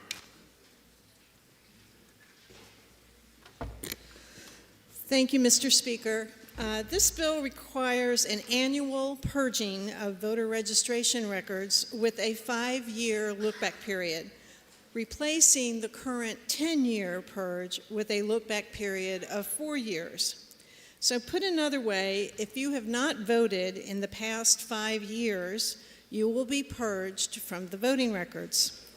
There are many such voters who only vote in presidential elections. So if they do not vote in one election, they are going to be purged from the voter rolls, and they won't find out until they arrive to vote at the next election. While the minority supports purging more than every 10 years, purging annually is like using a sledgehammer when a scalpel will do. Annual purges will be expensive for each municipality, additional staff time and mailing cost for the 30-day notices, and will result in many voters being wrongly removed. And getting back on the rolls will be more difficult when they try to do so, because now they will have to provide documentation of citizenship, which many, it's true, many do not have easy access to. And purges will erroneously remove people from the rolls. We heard testimony that not all clerks are as diligent as some about sending out the 30-day notices. Annual purges are also unnecessary. Sorry, lost my place. Annual purges are also unnecessary because municipalities are now updating their rolls twice a year using data from the United States Post Office showing address changes filed with them. The minority suggests waiting to see if that new process works before we bring out this sledgehammer that will surely disenfranchise many voters who will not know that they are no longer registered until they show up to vote. A less expensive and more reliable alternative to update voter rolls would be for New Hampshire to join what's called the Electronic Registration Information Center, ERIC, which is a bipartisan group of state election officials who responsibly share their data for these purposes. ERIC has made its members' voting rolls more accurate, which helps states steer voters to the correct precincts to minimize confusion and ensure access on Election Day. It has enabled states to catch the rare instances of double voting. And because its membership agreement requires states to reach out to eligible but unregistered citizens, it has facilitated millions of new registrations, fostering a more engaged citizenry and a more representative government, which is something that I think we can all agree we need to have. ERIC would update our records continuously, not just annually, and will do it with better data than what is proposed by this bill. And it will be less expensive because the information comes into the Secretary of State. It then becomes available on the database that's available to the municipalities. and it makes it available to them without having to incur additional staff time or to incur the additional postage for the 30-day notices. Thus, each municipality will not have to do the work independently, and it will be forced to pass the increase, and that would force them to pass those costs down to taxpayers.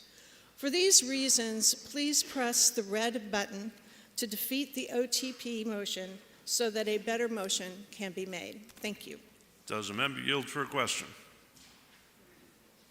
Member does not yield. Representative Ware is recognized to speak in support of the committee report.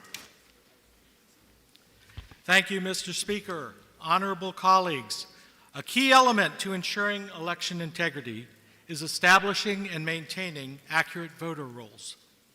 To maintain accurate voter rolls, the current law has the supervisors of the checklist remove voters who have moved or died or have been inactive over the last 4 years. And by current law, this verification is done every 10 years. There was a time when a 10-year interval was sufficient to go through the voter rolls to ensure an accurate list of eligible voters. But colleagues, as it has been said, the times they are a-changin'. These days, we have a much higher population mobility. People are trying to move into the New Hampshire, into the Granite State to take advantage of all that New Hampshire has to offer. And there is a lot of movement even within New Hampshire. That is why, at the last 10-year interval, the voter verification effort removed 21% of the voter rolls, reducing the rolls by nearly 250,000 voters. The question then becomes, how frequently should New Hampshire perform our voter verification process? The high rate of mobility supports an annual verification process. An annual verification will also bring more consistency to the process, and by verifying voters annually, the workload will be much easier than the effort required at the much larger 10-year interval. To make certain that the process doesn't remove an active voter who inadvertently missed an election opportunity, the look-back period is being extended from 4 to 5 years to capture these voters. Honorable colleagues, to keep up with the changing times, to help election integrity, and to help maintain the accuracy of our voter rolls, vote yes on ought to pass for House Bill 274. Representative Lane requests a roll call. Is that sufficiently seconded? That is sufficiently seconded. This will be a roll call vote. Members, take your seats.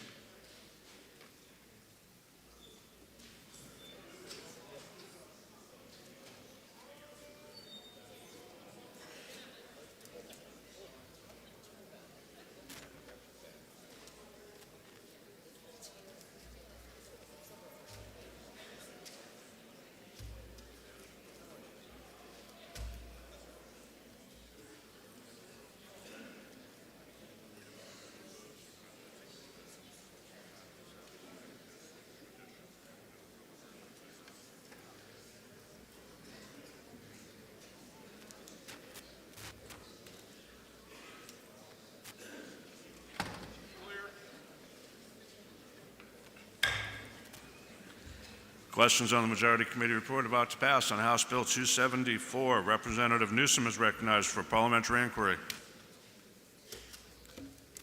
Thank you, Mr. Speaker.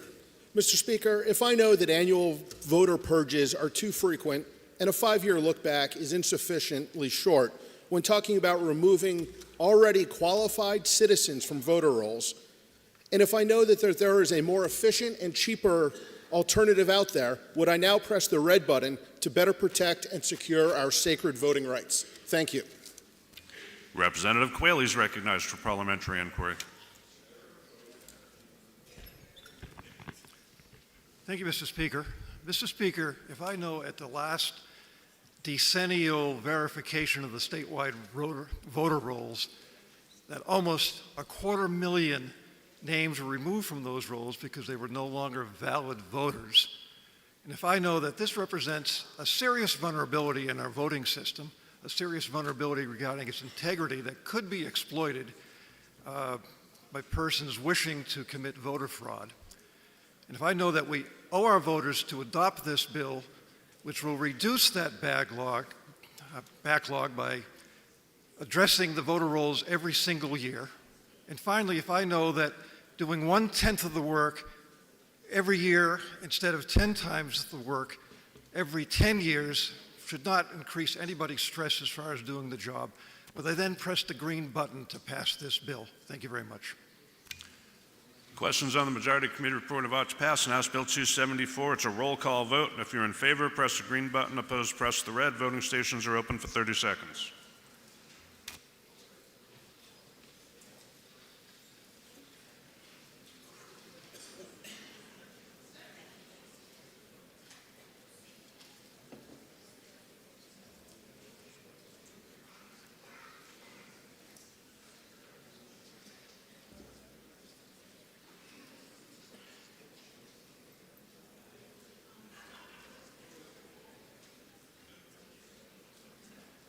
Have all members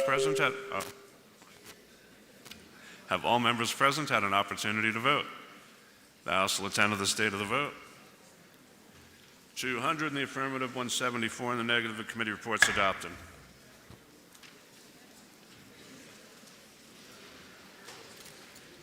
The majority of the Committee on Election Law, to which is referred House Bill 311 FN, an act relative to permissible campaign contributions by business organizations and labor unions. Having considered the same, report the same with the resolution resolved that it is inexpedient to legislate. Representative Ross Berry for the majority of the committee. The minority of the committee, having considered the same and being unable to agree with the majority, report with the recommendation that the bill ought to pass. Representative Connie Lane for the minority of the committee. Questions on the majority committee report of inexpedient to legislate. Be ready for the question. All those in favor say aye. Aye. Any opposed, nay.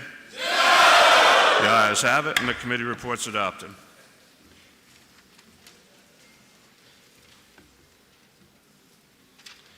The majority of the Committee on Election Law, to which is referred House Bill 356, an act enabling school districts to adopt partisan school district elections. Having considered the same, report the same with the following amendment and the recommendation that the bill ought to pass with amendment. Representative Robert Wherry for the majority of the committee. The minority of the committee, having considered the same and being unable to agree with the majority, report with the following resolution resolved that it is inexpedient to legislate. Representative James Newsom for the minority of the committee. The committee amendment is 0619H, printed in House Record 17 on pages 89 to 90. Questions on adoption of the amendment? Are you ready for the question? All those in favor say aye. Aye. Any opposed, nay? The ayes have it, and the amendment's adopted. Now the questions on the main motion of ought to pass as amended. Are you ready for the question? All those in favor say aye. Aye. Hold up. Oh, we did. Apparently we had a request for a division. This will be a division vote. Park it.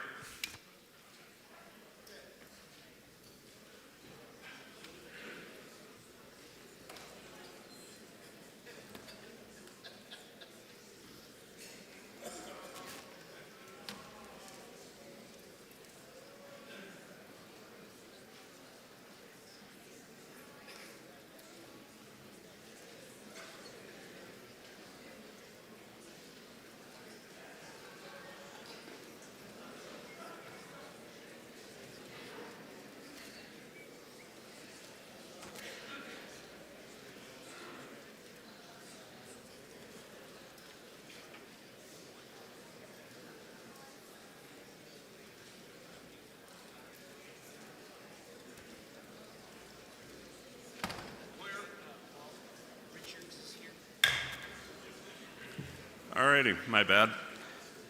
The questions on the majority committee report of ought to pass as amended on House Bill 356. This is a division vote. If you are in favor, press the green button. Opposed, press the red. Voting stations are open for 30 seconds.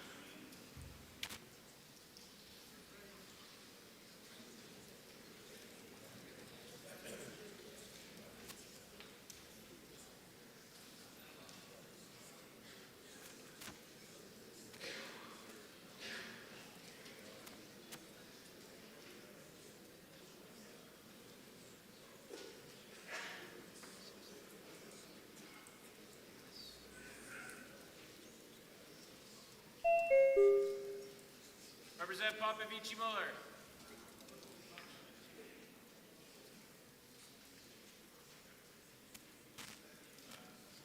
Have all members present had an opportunity to vote? House will attend to the state of the vote. 200 in the affirmative, 173 in the negative. The committee reports adopted.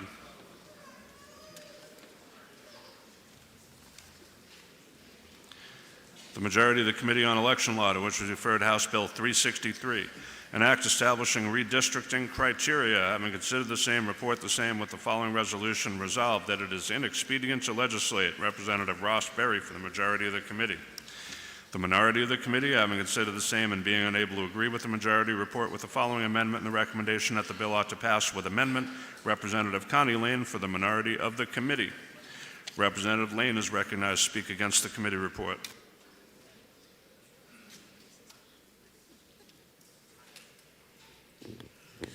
Thank you, Mr. Speaker. This bill will make our redistricting process fairer and more transparent. Right now, our legislature must follow the U.S. and New Hampshire constitutions and a few federal and state laws. This bill adds 4 more criteria that are used by many states. About 23 states have adopted all 4 of the proposed criteria, including Alabama, Arkansas, Georgia, Idaho, Nevada, Oklahoma, and South Dakota. We should join these states in improving the redistricting process. When I bring up redistricting reform, I'm often told that redistricting is an inherently political process, and if we do it wrong, we will be held accountable by the voters. Well, redistricting did not start as a political process. The framers of our Constitution wanted to address population changes, not ensure the perpetuation of power by the party that wins the majority vote in years ending in 0. We have made it a political process, and we have ways to make it less political if we have the courage and the honor to do so, by following the criterion that are laid out in this bill. As for voters holding those who hold gerrymandering accountable, they are not able to do so since they now are in gerrymandered districts where their voices have been diluted and quashed. Our constituents tried to hold us accountable for the 2011 maps during the 2021 process. They showed up in droves during the 10 hearings we held across the state. 74 towns passed resolutions at town meetings asking for fair maps and transparency. Only 1 person of the hundreds who spoke in favor of the maps that the majority proposed. Our constituents' efforts to hold us accountable for the 2011 method of redistricting failed because the majority ignored them. The majority did exactly what they did in 2011, sliced up New Hampshire to favor themselves. So much for accountability. The majority also chose to disregard the oath that we have each taken to represent all of our constituents, not just those of our own party. We must put our constituents and our democratic form of government above our party. We may never be able to remove politics totally from redistricting, but we can certainly do a better job than we are doing now. We can do that by adopting this bill. It requires that redistricting committee consider 4 additional factors, all designed to remove politics as much as possible, and all 4 of which have been successful in those 23 states that I mentioned. This bill is a starting point for transparency and improving the redistricting process. To quote the representative from Tilton earlier this morning, when supporting HB 557, when we increase transparency and give information to voters, we accomplish an honorable goal. I urge you to listen to our constituents and accomplish an honorable goal by pressing the red button against ITL so that we can bring forward a motion that most New Hampshire voters desire. And I have asked for a roll call vote.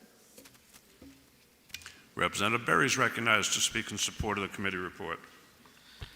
Thank you, Mr. Speaker. Mr. Speaker, I agree with the ranking member. Redistricting is not a pretty process, but it is an inherently political process. And attempts to remove that actually just further obfuscate it. It makes it further political. It becomes a game of who's going to pick who. And the part of this bill that is probably the worst is that it talks about communities of interest. But then it explicitly requires the legislator to ignore the number one community of interest, which is political communities of interest. So I'll give you a quick example from my town of Ware. Ware and Henniker, while they're in different counties, we share a school district. This bill would say that Ware and Henniker should be put together because they share a school district. Ware is a 68% Republican town, and Henniker is a 64% Democrat town.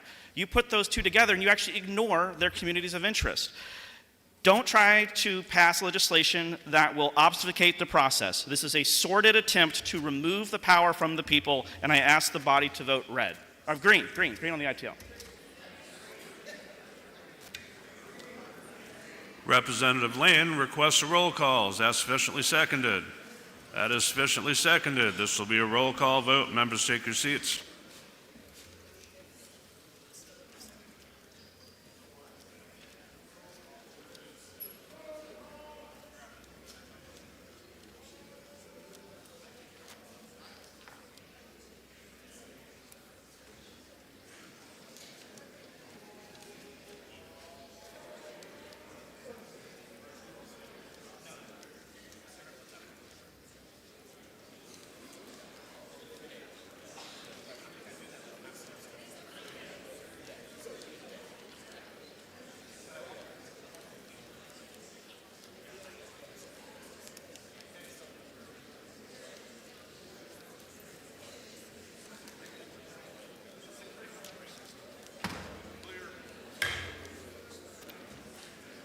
Questions on the Majority Committee report of inexpedient to legislate on House Bill 363, and Representative Lane is recognized for a parliamentary inquiry. Representative Heath Howe is recognized for a parliamentary inquiry. Thank you, Mr. Speaker. If I know that political maps can be drawn without using information that benefits a particular political entity, and if I know that fairly drawn maps can be achieved by creating districts focused on compact communities of interest that respect municipal boundaries, and if I know that this does not prevent the legislature from drawing these maps, and finally, Mr. Speaker, if I know that our constituents want us to follow the Constitution and do not want us to gerrymander maps, then I would press the red button so another motion can be made. Thank you. Representative Berry is recognized for a parliamentary inquiry. Thank you, Mr. Speaker. Mr. Speaker, if I know that this will empower unelected, politically appointed judges and pad the pockets of special interest groups like the ACLU and Open Democracy, would I now press the green button to affirm the committee report? The questions on the Majority Committee report of inexpedient to legislate on House Bill 363. It's a roll call vote. If you're in favor, press the green button. Opposed, press the red. Voting stations are open for 30 seconds.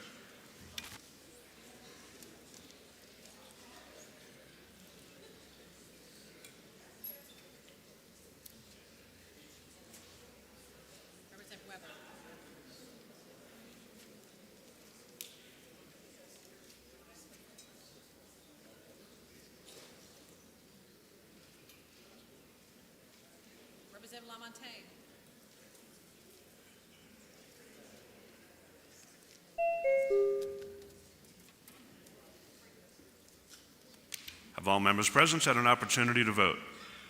The House will attend to the state of the vote. 203 in the affirmative, 167 in negative. The committee report's adopted.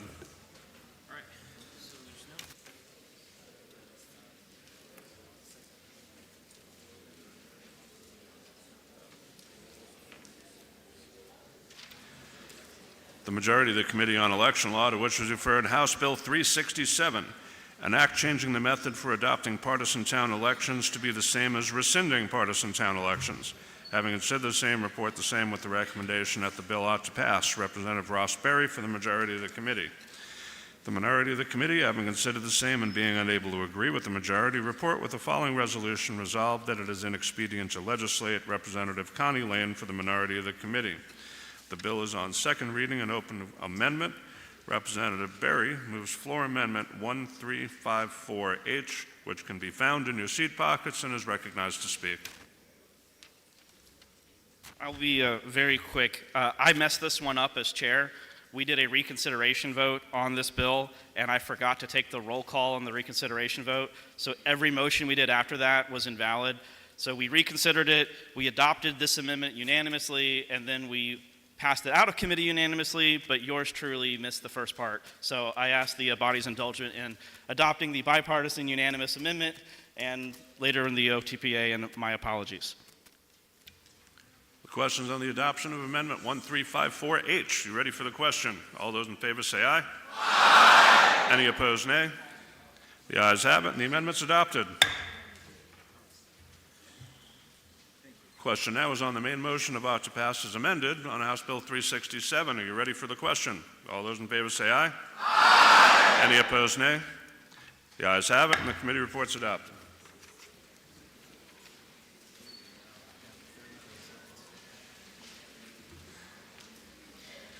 The majority of the Committee on Election Law, to which is referred House Bill 385FN, an act reestablishing voter identification exemptions, having considered the same, report the same with the following resolution: resolved that it is inexpedient to legislate. Representative Robert Wary for the majority of the committee.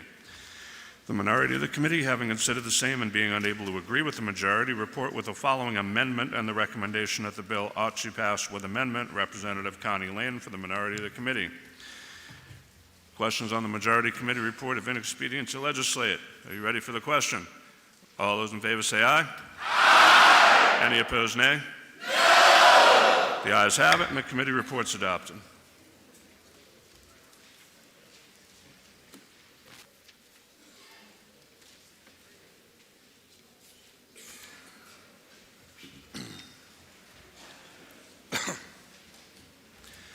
The majority of the Committee on Health, Human Services, and Elderly Affairs, to which was referred House Bill 357, an act relative to the Department of Health and Human Services rulemaking authority regarding immunization requirements.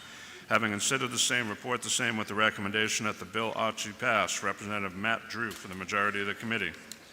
The minority of the committee, having considered the same and being unable to agree with the majority, report with the following resolution: resolved that it is inexpedient to legislate. Representative Gary Woods for the minority of the committee. Representative Woods is recognized to speak against the committee report.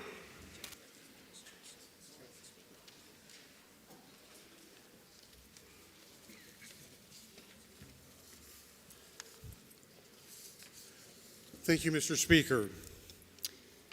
If I know children's vaccines are considered one of the 10 great public health achievements in the U.S., if I know this bill would keep some of the current vaccine requirements, but allow the requirement for some of the most virulent diseases, chickenpox, hepatitis B. Are you not speaking?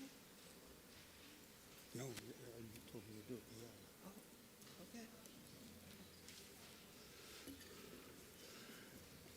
Yeah. Okay. My apologies. I'll start that phrase over. If I know this bill would keep some of the current vaccine requirements, but allow the requirement for some of the most virulent diseases, chickenpox, hepatitis B, Haemophilus B, to expire in June of 2026, thus making New Hampshire the only state in the nation not requiring chickenpox or influenza B, and only one of 3 not requiring Haemophilus B.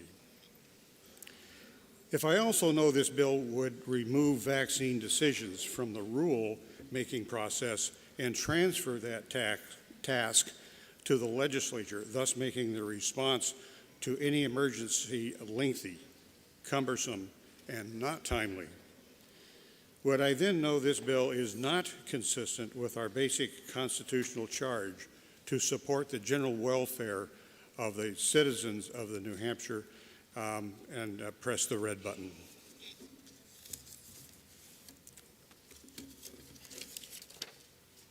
Roll call, Mr. Speaker. Representative Drew is recognized to speak in support of the committee report. Thank you, Mr. Speaker. This bill is not actually about vaccines. This bill is about the exercise of state power, specifically the power to violate the bodily autonomy of innocent children. Now, we may choose to do that. This body has the power to do that, given a good reason, and I'll talk about that in a few minutes. But it is not something that should be done lightly, and it is not something that we should hide behind the bureaucracy of DHHS in order to do. This is our job. We should do it publicly and in statute. Thank you. And Mr. Speaker, I request a roll call vote. Too late. Representative Weber requests a roll call. Is that sufficiently seconded? It is sufficiently seconded. This will be a roll call vote. Members, take your seats.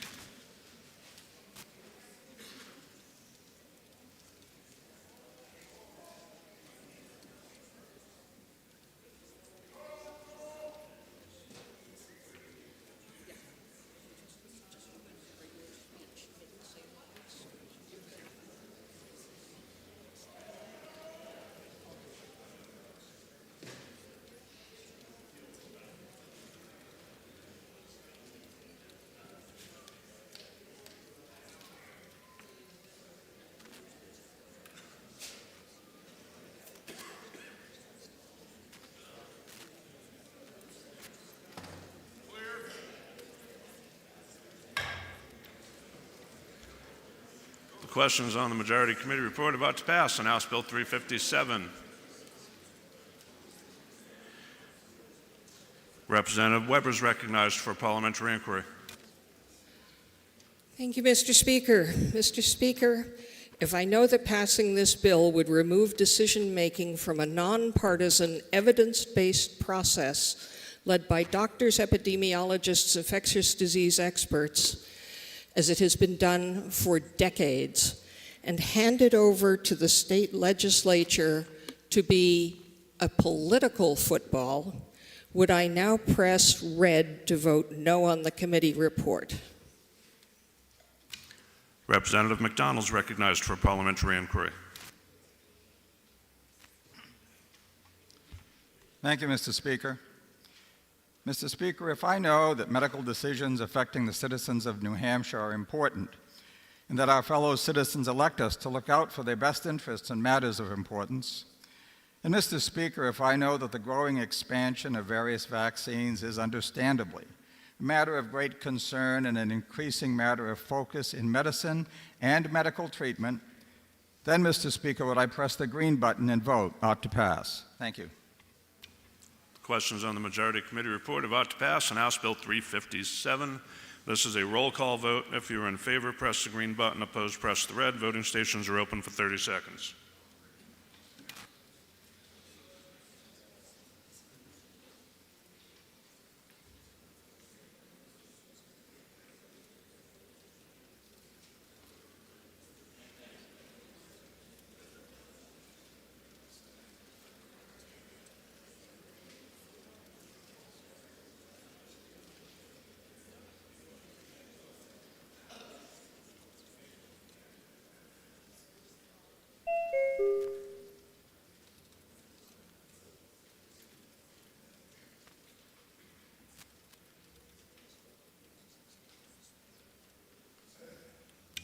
Have all members present had an opportunity to vote?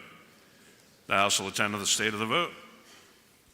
195 in the affirmative, 174 in the negative. The committee report's adopted.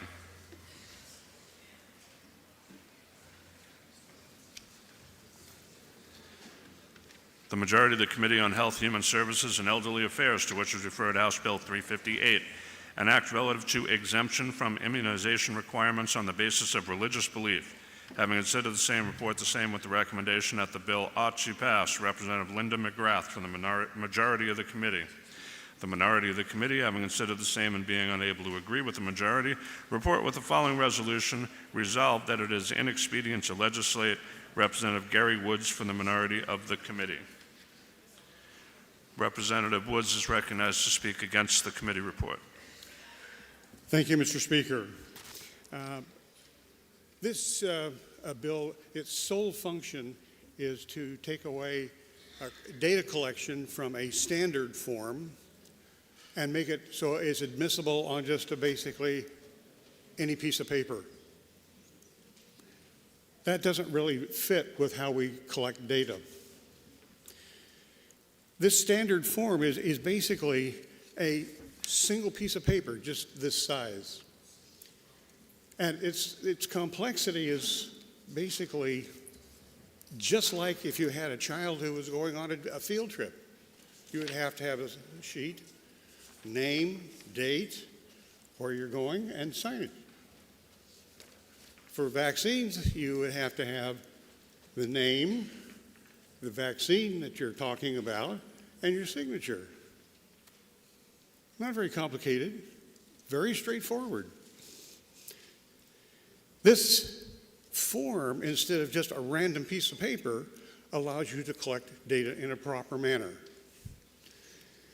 And this is for the whole we'll have this then for the whole population. This data is crucial if you happen to have an outbreak of some form. If you have an outbreak, everybody wants to know, oh, how many are like the measles? How many of the students are actually vaccinated? Well, gee, half the class isn't vaccinated. I don't want my kid going to school because he's immunocompromised. I'm going to keep him home. Very important. Now, that particular individual didn't have their child vaccinated, but knowing how many students are vaccinated or not is crucial.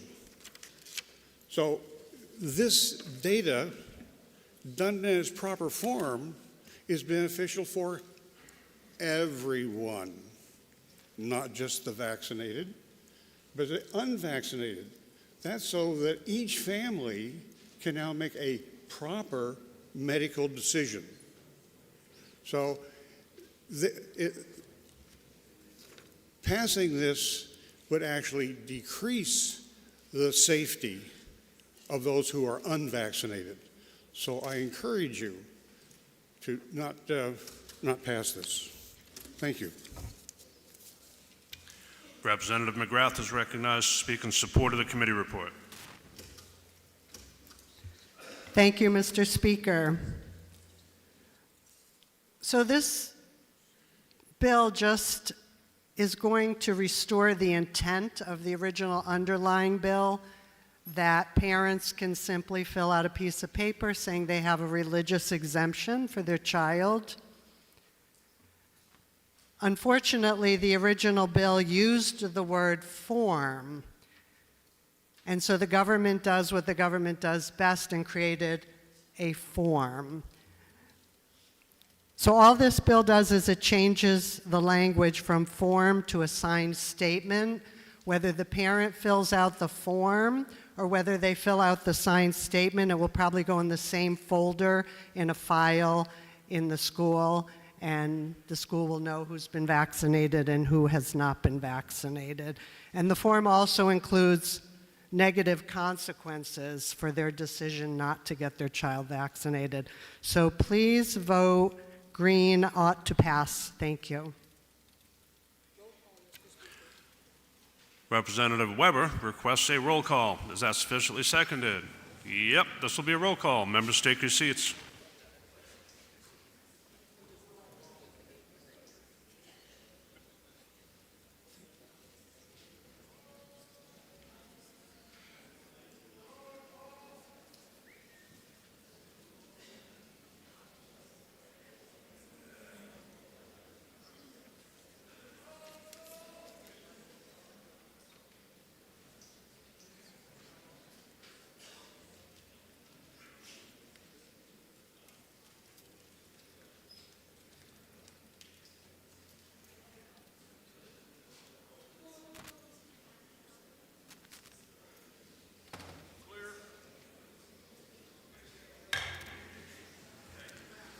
Questions on the Majority Committee report about to pass on House Bill 358. Representative Weber is recognized for a parliamentary inquiry. Thank you, Mr. Speaker. Mr. Speaker, if I know that we already have a simple one-page piece of paper that allows information to come in a standardized format with minimal intrusion, and if I don't think it's broke, so I don't want to fix it, would I now press the red button? Representative McDonald is recognized for a parliamentary inquiry. Thank you, Mr. Speaker. Mr. Speaker, if I know that everyone's religious beliefs and the freedom to exercise them are important, and, Mr. Speaker, if I know that claiming a religious exemption from an immunization should be as simple as possible and no special form should be required, then, Mr. Speaker, would I press the green button and vote ought to pass? Thank you. Questions on the Majority Committee report of ought to pass and House Bill 358. This is a roll call vote. If you're in favor, press the green button. Opposed, press the red. Voting stations are open for 30 seconds.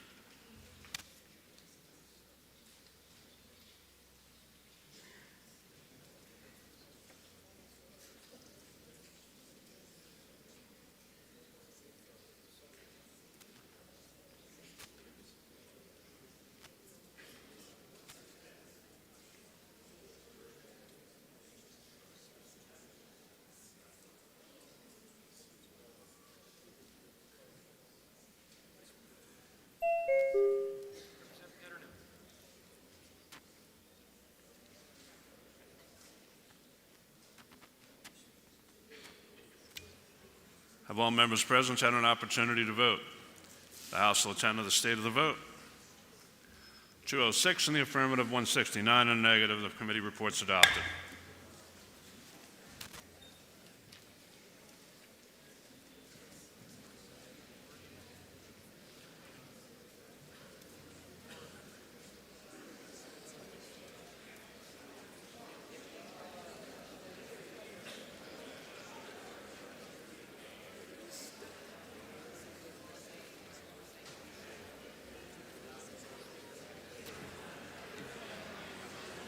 The majority of the Committee on Health, Human Services, and Elderly Affairs, to which is referred House Bill 377 FN, an act relative to healthcare professionals administering hormone treatments and puberty blockers.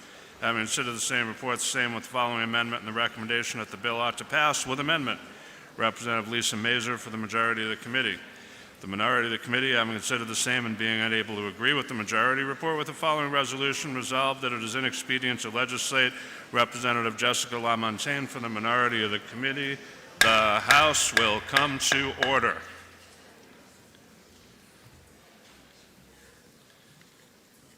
The majority amendment is 1083H, printed in House Record 17 on pages 93 to 94.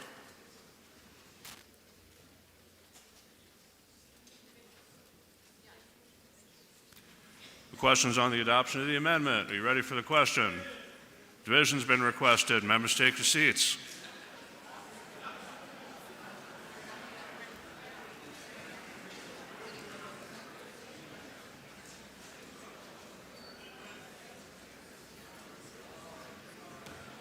Hi.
The question's on the adoption of Amendment 1083H. Representative Weber is recognized for a parliamentary inquiry.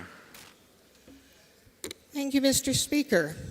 Mr. Speaker, if I know this amendment makes an exceedingly harmful bill a teensy tiny bit less harmful, because instead of terminating medical care that has been continued in some cases for years with the passage of a law that says you can no longer receive your treatment, the amendment allows up to the end of this year for physicians to taper off the treatment that they prescribed and parents agreed to for minors.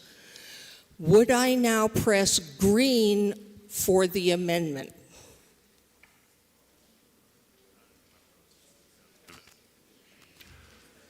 The question's on the adoption of Amendment 1083H. There's a division vote. If you're in favor, press the green button. Opposed, press the red. Voting stations are open for 30 seconds.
Have all members present had an opportunity to vote? That was worth it. The House will attend to the state of the vote. 350 in favor, 4 against. The amendment's adopted. Bill's on second reading and open to further amendment. Representative Weber moves floor amendment 1316H, found in your seat pockets. Representative Lucas is recognized to speak to the amendment.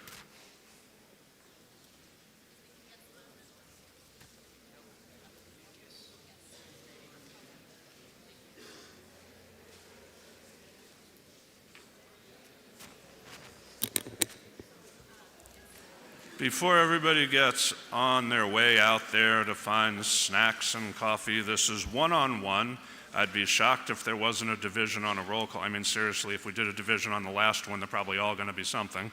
So let's not go too far. Lunch gets further and further away while we wait. Sorry, Representative Lucas, go ahead. Thank you, Mr. Speaker.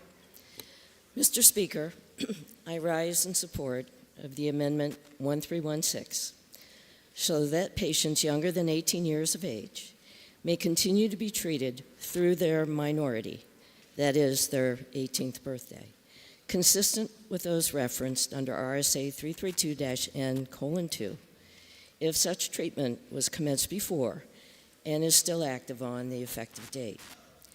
Abruptly withdrawing treatment for gender dysphoria, particularly puberty blockers and hormone therapy, can lead to a range of physical and psychological consequences, including the return of dysphoria symptoms, potential health complications, and increased mental health challenges.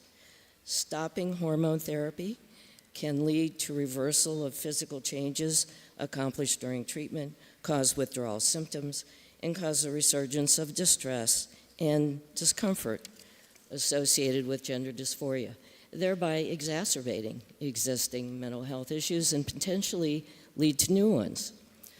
Withdrawal can lead to difficulties in family, peer, and friend relationships, resulting in social rejection. Consequent negative sense of well-being and poor self-esteem increases the risk in self-harm and suicide.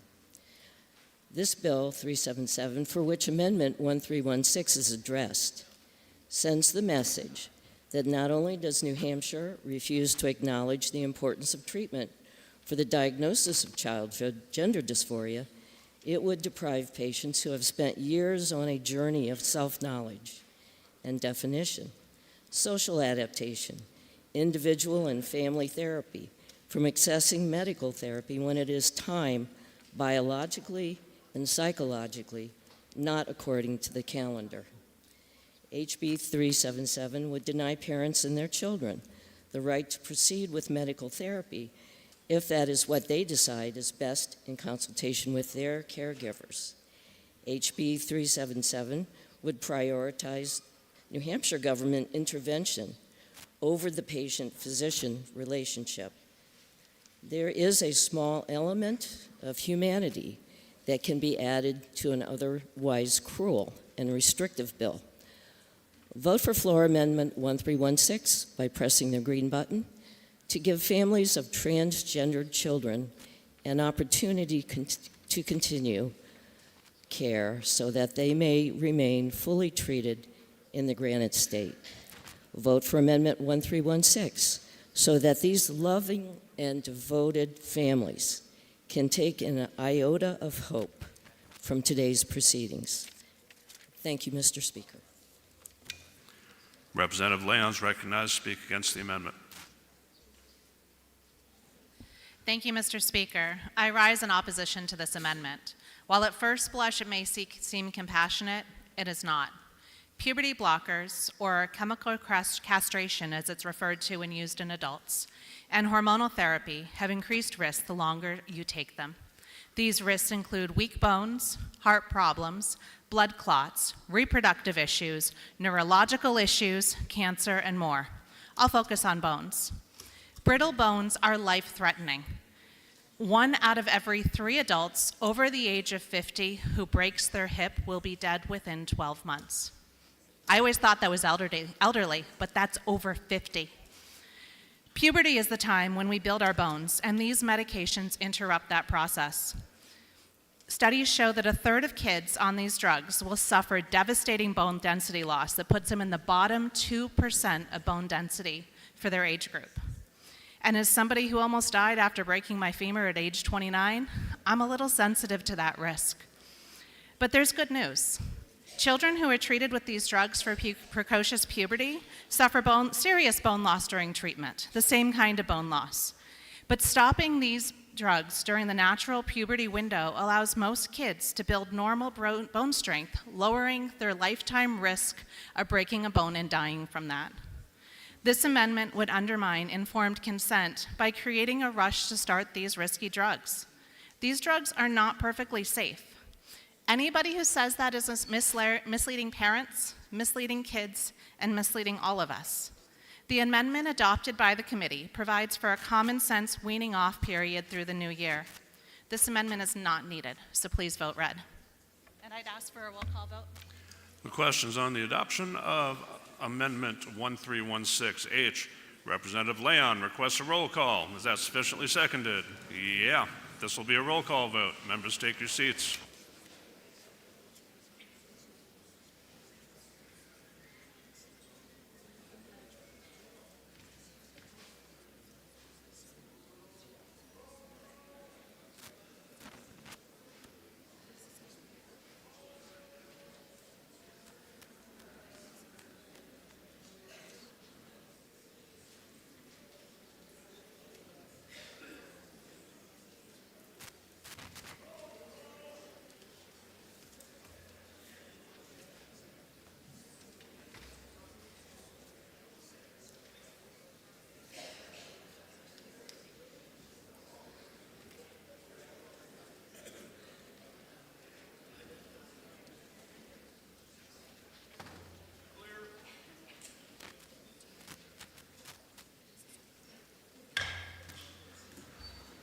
Questions on the adoption of floor amendment 1316H.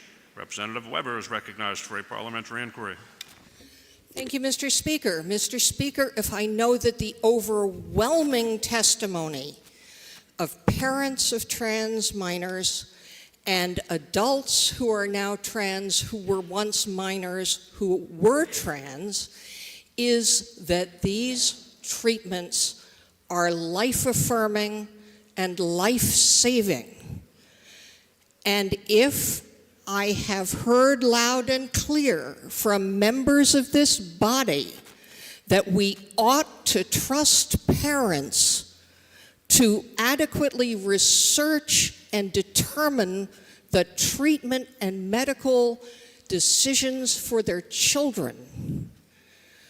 And if I know that to deny one distinct class of children a treatment that they need is discriminatory and cruel, would I now press the red button? Representative Miz is recognized for a parliamentary inquiry. Green button. My apologies. That's why we ask.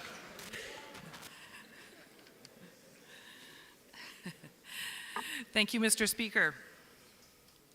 If I know the definition of biological sex was altered in this amendment, and if I know these puberty blocker drugs and cross-sex hormones are not safe and not approved by the FDA for blocking healthy puberty, and if I know this amendment keeps vulnerable children on these harmful gender transition medications, and finally, if I know the amendment we just passed previously allows for a weaning off period with a deadline, would I please press the red button so that we can proceed with the original bill as amended? Thank you.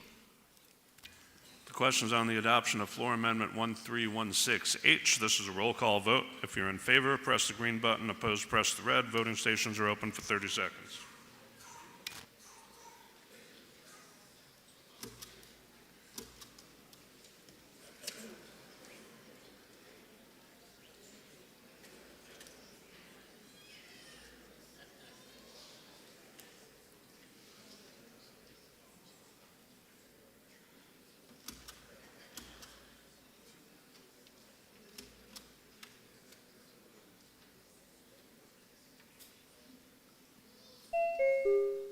Representative Vose.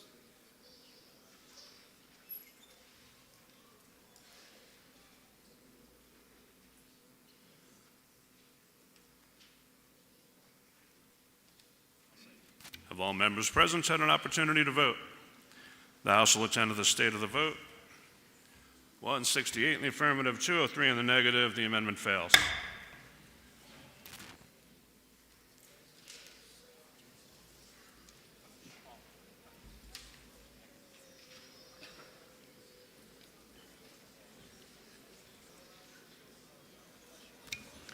Done.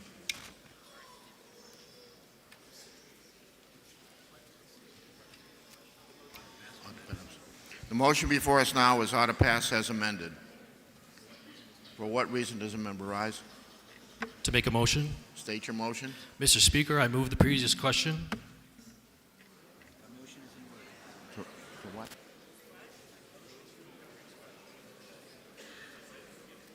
That means it's not debatable. You can do PIs.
The motion is to move the previous question.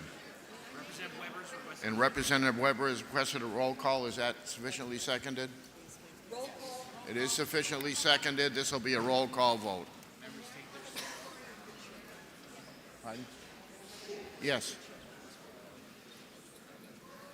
So, Mr. Speaker, I understand that the previous question has been moved.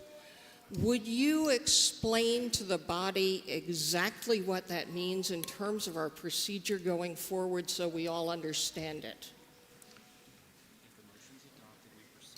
If the motion is adopted, we proceed immediately to the final question.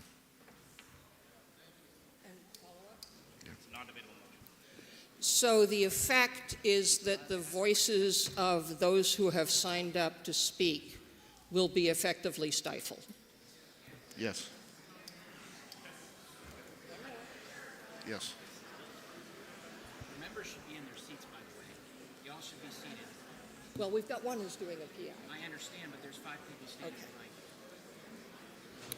So would I be correct in understanding that if one wanted to allow members their right to speak, they ought to be voting against this motion?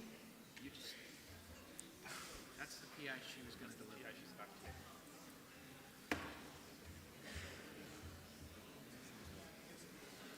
Okay.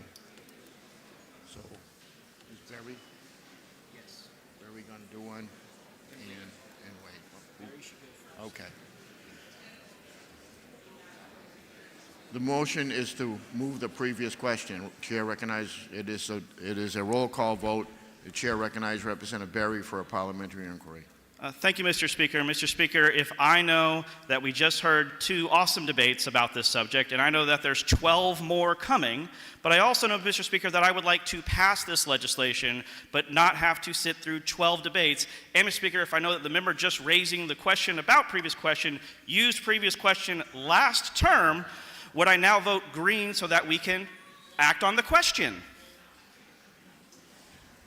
Chair recognizes Representative Wade for parliamentary inquiry.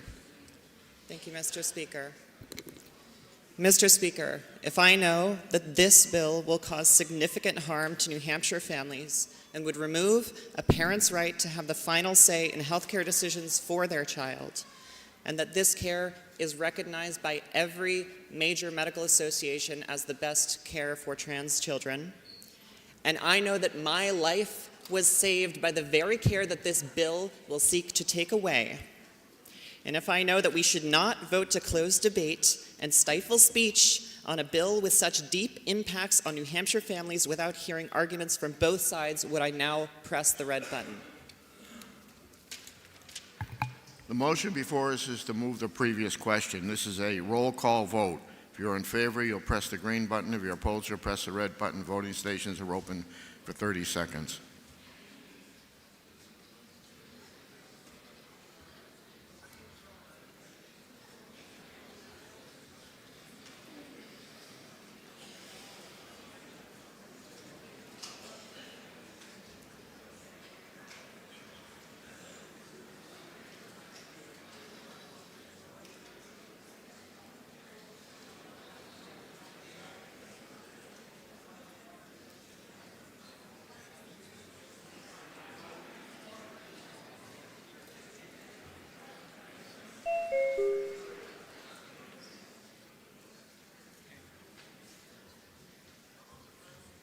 Has everybody present had an opportunity to vote? House will tend to state of the vote. 177 voting yea, 194 voting nay. The motion fails. Now we're on to. Now before us is the motion of order pass as amended. Chair recognizes Representative LaMontagne.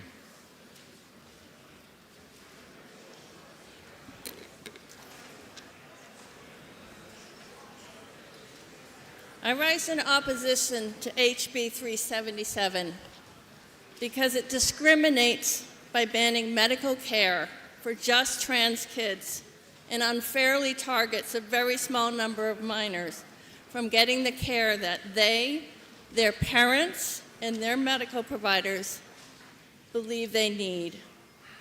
Despite what some proponents of this bill are telling you, these drugs are used safely and effectively for other reasons, and their effects are reversible.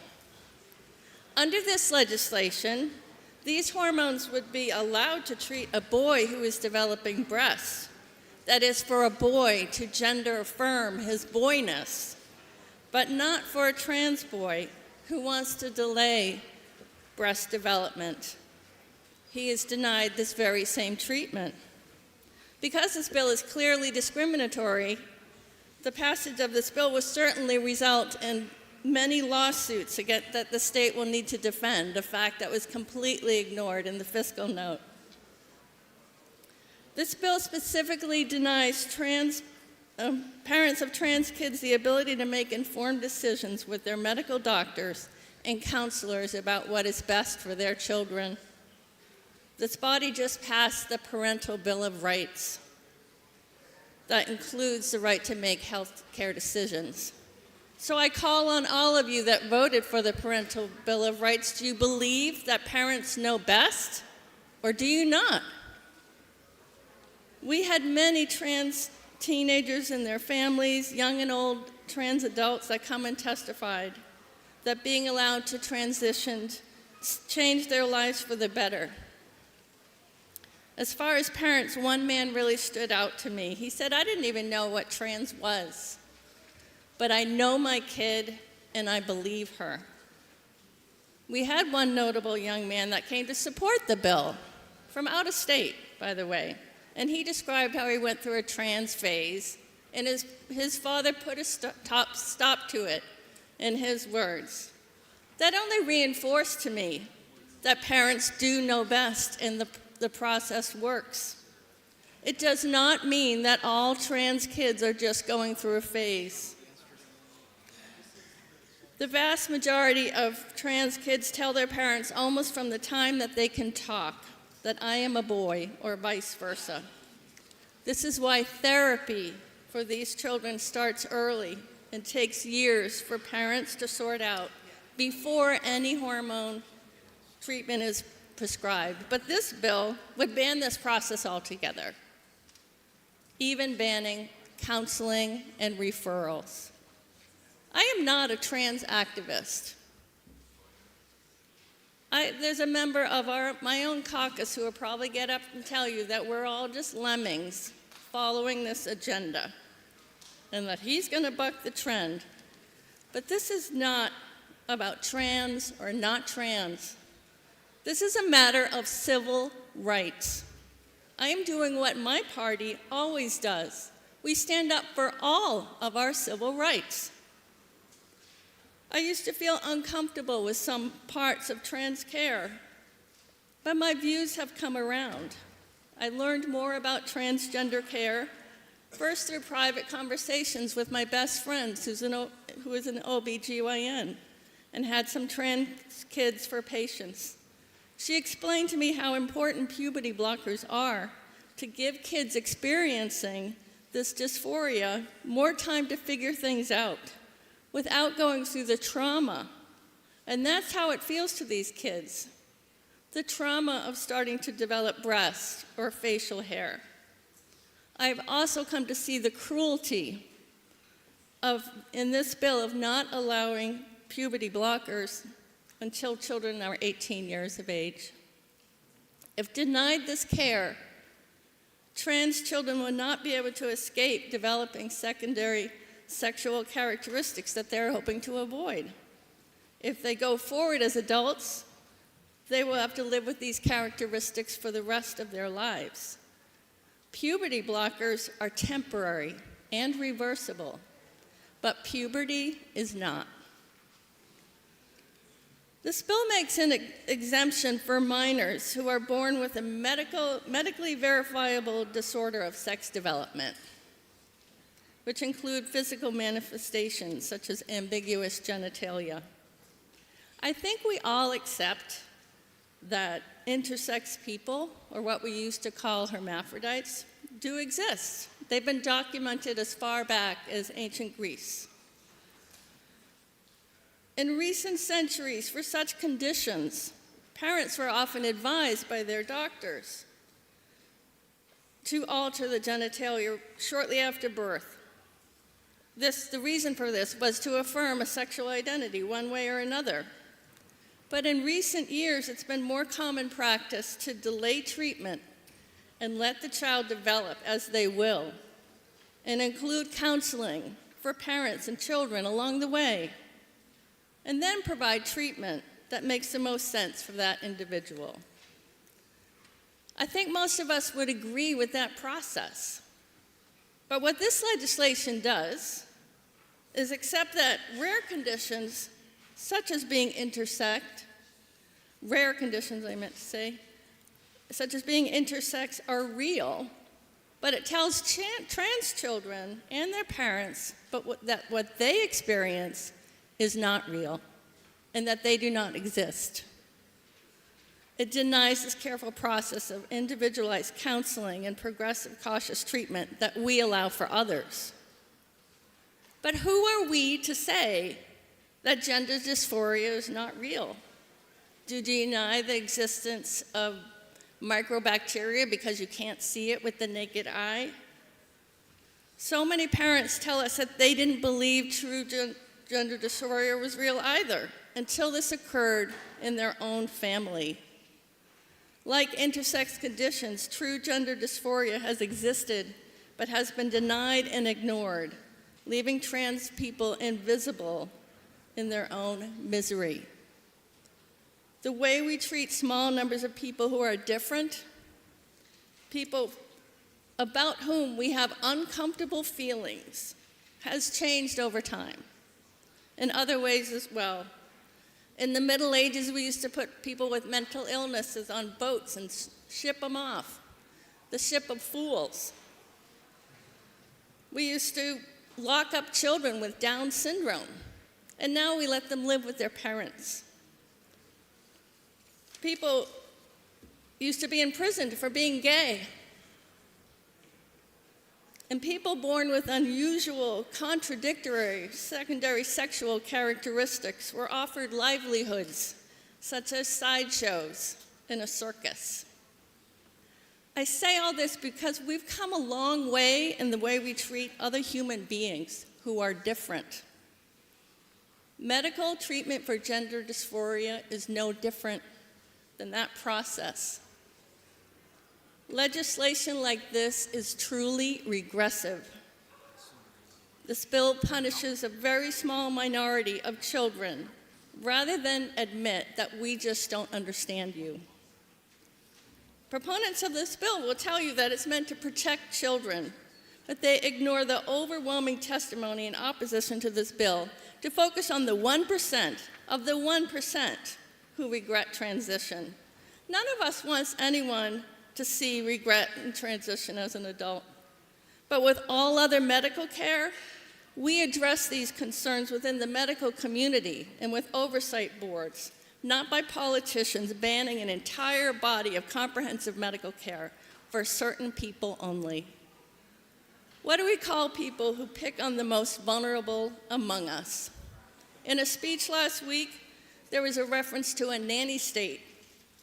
This legislation would make New Hampshire a bully state. Please don't roll back progress on becoming a more kind, thoughtful, and humane society in how we treat other human beings. None of us are above the law, and none of us are beneath it either. So vote no on HB 377. Chair recognizes Representative Wade.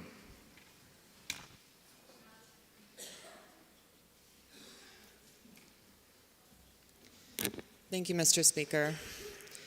I rise today in opposition to HB 377, not as a Democrat, not as a talking point, but as someone whose life was saved by the very care this bill seeks to take away. I'm sure that for many of you, this bill is something abstract, just one more in a long line of bills that we'll have to get through today. You will vote on it and move on with your lives. We cannot. The families of New Hampshire cannot. I'm asking you to stop and think about the real consequences for families here in the Granite State. There are only two people in this entire body that can speak directly from personal experience on this issue: myself and my colleague from Concord. And I myself am the only person in this entire body who can speak to what it is like to start hormone therapy as a minor. I cannot even begin to tell you how much my life turned around when I was finally able to start hormone therapy. I wouldn't be standing here today without it. It took months of effort convincing my parents, but when I was finally able to start hormone therapy, my mental health improved drastically. I only wish I could have started it sooner. Last week, we all agreed that parents should have the final say when it comes to healthcare decisions. But here we are, trying to prevent parents from helping their children when they are desperate to receive life-saving care. Calling the lived experiences of thousands of Granite Staters and decades of medical research just anecdotes is not nuance. It's willful ignorance. When people in this body say that we need nuanced discussions and compromise, I agree. The problem is that my position is I'd like to have access to health care, equal treatment, and to mind my own business. Trans people have existed for centuries and will continue to, but this bill is as targeted and without nuance as it gets. Imagine receiving life-saving care, then having someone with no understanding or experience try to rip that away from you because they think they know better. Do you know what the regret rate for hip replacements is? 4.8%. Do you want to know what the regret rate for hormone therapy is? Less than 1%. But we aren't trying to ban hip replacements, are we? I could use any number of surgeries that you could call irreversible that have much higher regret rates. The only reason these treatments in particular are being targeted is because the trans community has been unwillingly brought into the crosshairs of politics. I will not compromise the rights of Granite Staters on a manufactured issue. On that note, there are actually so few detransitioners here in New Hampshire that 2 of them had to be brought in from out of state to testify during the committee hearing. And throughout the public testimony on this bill, those people laughed while children were bravely testifying to defend their right to receive health care. As I got involved in politics this past year, I got to know the mother of a trans child. You'll hear more about her story shortly.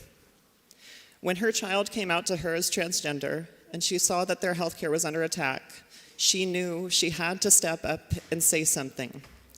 Before I was a state rep, I held her hand as she cried during a public hearing last year while we listened to people say horrible things about trans people, including her own child. She lived in New Hampshire most of her life, but because of the passage of HB 619 last year, she had to uproot her family to move away from the state she loved in order to get the health care her child needed. We should not let New Hampshire be a state where people have to flee in order to receive life-saving and life-changing care. Her story is not hypothetical. It is the real and actual consequences of what happens if we continue to go down this path. I said it last week, and I will say it again. The public does not support this bill. 106 signed up to support it. 1,659 opposed it. If we are not here to listen to the people of New Hampshire when they are begging us not to do this, what are we here for? I am proud that the Democratic Party believes people deserve equal rights and access to health care, and that empathy, not the targeting of those different to us, is part of our core values. I'm here today asking Republicans to join us in that. Don't take away health care from people desperate to receive it, and before you vote, I urge you to seriously think about the harm that passing this bill will cause, and join me in voting against HB 377 today. Thank you. Chair recognizes Representative Alessandra Murray.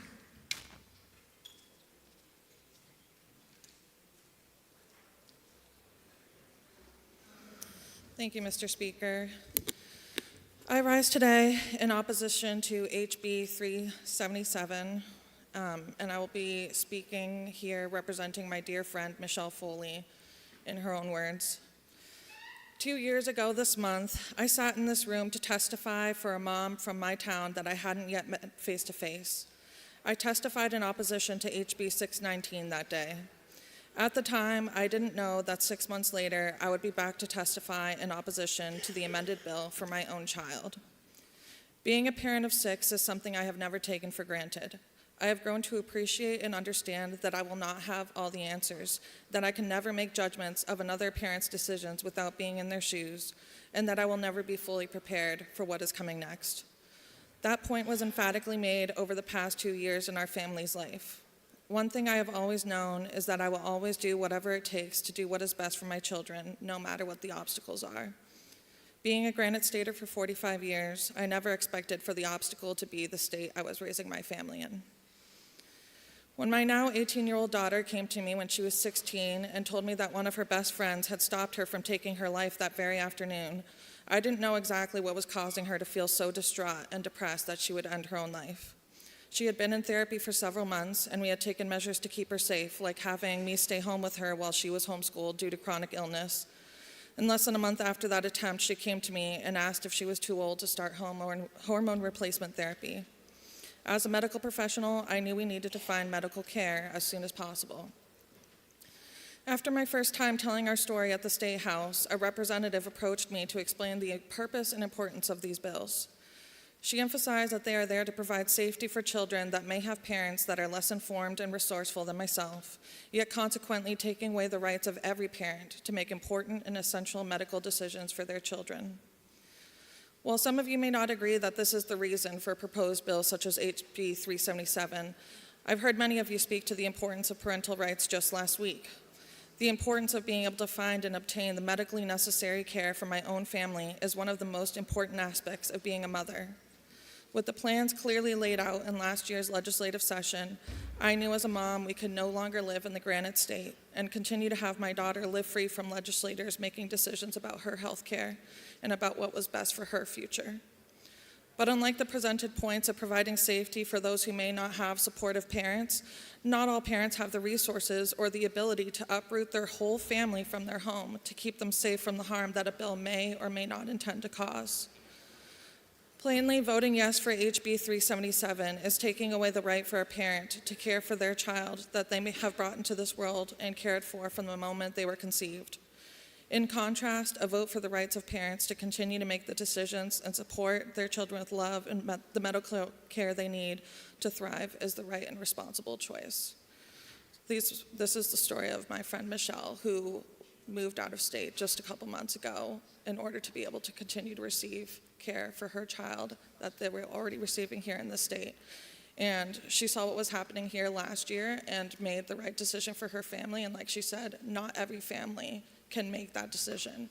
You will be either voting to force families out of their home state or to forcibly detransition kids who are on these hormones, which if they are supposedly so dangerous and experimental, then why is it okay to use for all these other conditions? Why is that okay? But in this one case, it's not. That's discrimination, quite literally. Does the member yield to questions? Member does not yield. Chair recognizes Representative Rosner.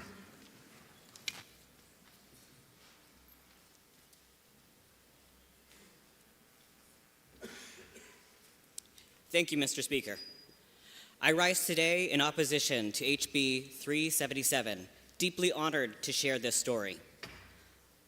Luke Boisvert, a 13-year-old trans boy from Nashua, New Hampshire, opposes HB 377.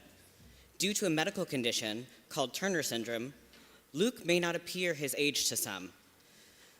Turner syndrome is a condition where part of the DNA from his X chromosome is missing, meaning his body cannot go through puberty naturally. As a result, he needs hormone treatment to experience any puberty. Luke prefers to take testosterone, as it aligns with his desire to look, sound, and live his life as a boy, as he is most happy. Luke has been out as transgender since 2021, though he has felt this way for much longer. Growing up, he never enjoyed girly things and always dressed in masculine clothes, engaged in activities deemed masculine. He related to masculine characters and often dressed up as them. His sister even jokingly said he was an old man trapped in a little girl's body. While these behaviors absolutely do not define a person as transgender, looking back, Luke realizes he was just a young boy who didn't know how to express that he was one.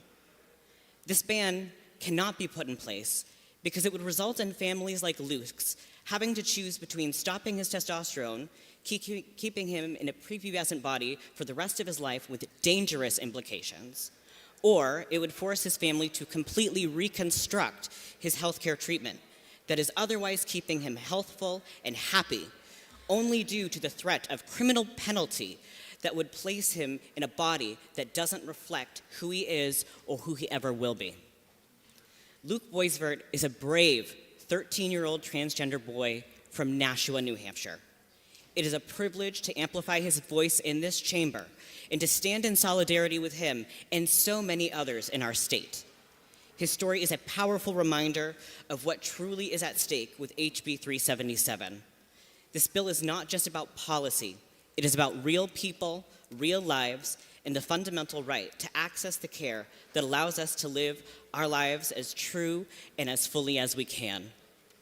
Healthcare is highly individualized and nuanced. Rarely can we ever find the language in a law that will not obstruct real necessary care when we place bans.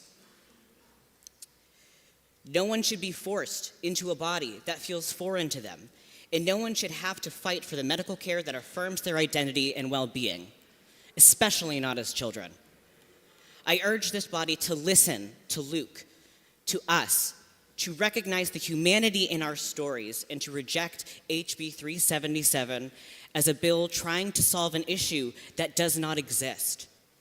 We have a responsibility to protect the dignity, health, and futures of the transgender youth in our state.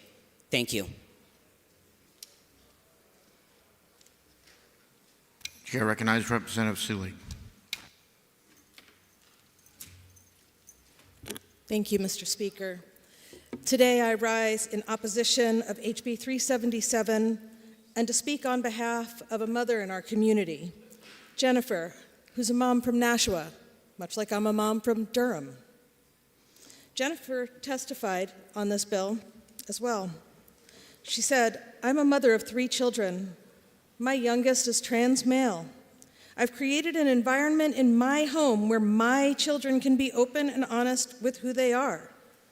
When my son was 9, he told me he was actually a boy. He had been born female, but he socially transitioned to male, and I saw his whole world open up. He always hated school, but he began to engage and find friends. When his haircut and wardrobe changed, he finally seemed comfortable in his own skin. We went to court and changed his name to reflect his gender. The school thankfully supported his social transition and called him by his, he, him pronouns and new name. As a mother, I grieved for the loss of my daughter, but I also celebrated the newly gained son, my newly gained son. Over the next 4 years, I have watched my son's journey of discovery. He's very confident and aware of who he is. My son has a unique situation as he has a syndrome where his body does not produce any sex hormones. We did not have to pursue puberty blockers, but if he needed them, he would have had them. In May, he's scheduled to start testosterone. This was not an easy decision.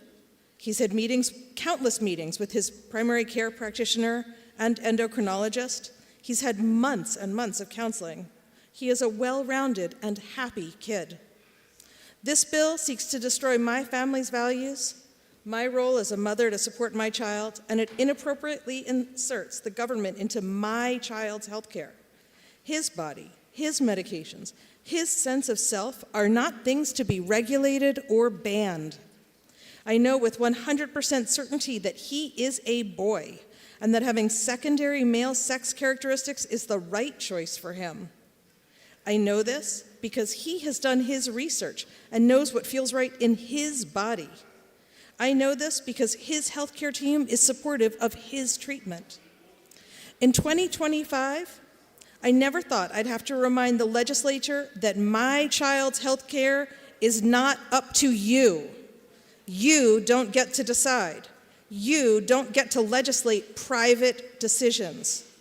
This legislative body has no right to dictate the kind of schooling my child gets, the hobbies he participates in, the religion he practices, and certainly, and without a doubt, you don't get to decide his private medical choices. New Hampshire is better than this. I am my son's mother, and I believe he deserves the autonomy to decide what medical treatment he receives, with my guidance, of course. And speaking also as a mother, in addition to sharing Jennifer's comments, I want to say at no time should anyone be dictating my children's medical decisions. It's up to me to know if my child needs that ankle surgery her orthopedist prescribed. It's up to me to know if my child should be put on hormones because she has really bad periods or because she has really bad acne. It is up to me to make medical decisions for my child and not to the legislature. Will the member yield to questions? No. Member does not yield. Chair recognizes Representative Mahegan.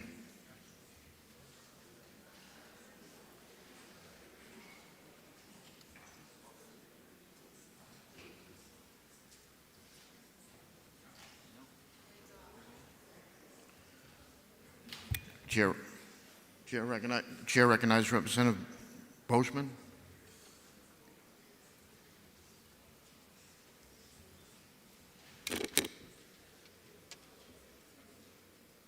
Thank you, Mr. Speaker.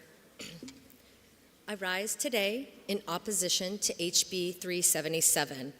I'd like to share a story about someone like me, a New Hampshire mother who supports and protects my children unconditionally. This story is from Sarah Terrell from Plymouth. My name is Sarah Terrell, and I am a lifelong resident of New Hampshire. I stand before you today as the proud mother of a 16-year-old transgender daughter. Like every parent, my top priority is keeping my child safe, healthy, and thriving. But unlike many parents, I also have to spend countless hours fighting for my daughter's basic human rights. Last week, I sat in the gallery and listened as you discussed the importance of a parental Bill of Rights. While I disagree with the intentions behind that bill, I agreed with the sentiment that parents have the right to make decisions about their children's medical care.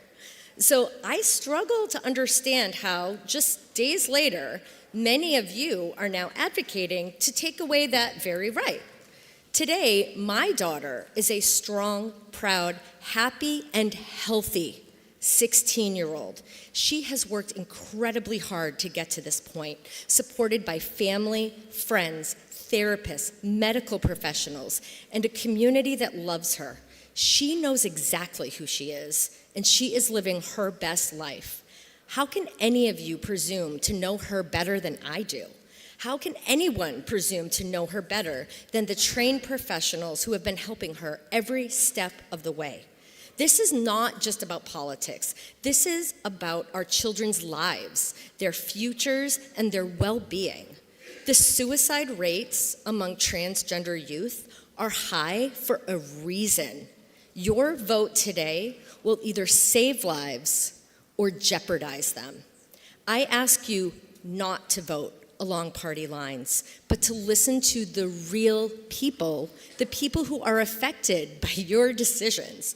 People like my daughter and our family. Please choose compassion, empathy, and the preservation of life. Thank you.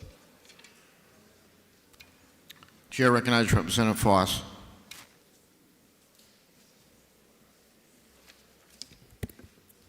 Thank you, Mr. Speaker. I rise today in opposition to HB 377.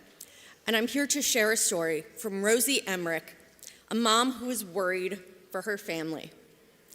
My name is Rosie Emmerich, and I am the parent of an 8-year-old trans child.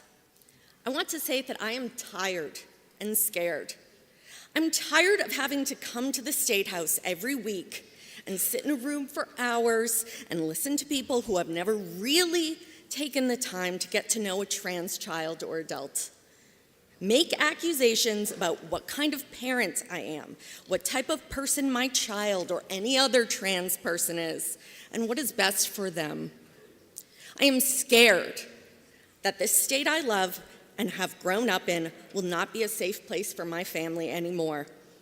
I am scared that my child won't be able to easily get the medical care they need. I am scared to let my child use the bathroom in public.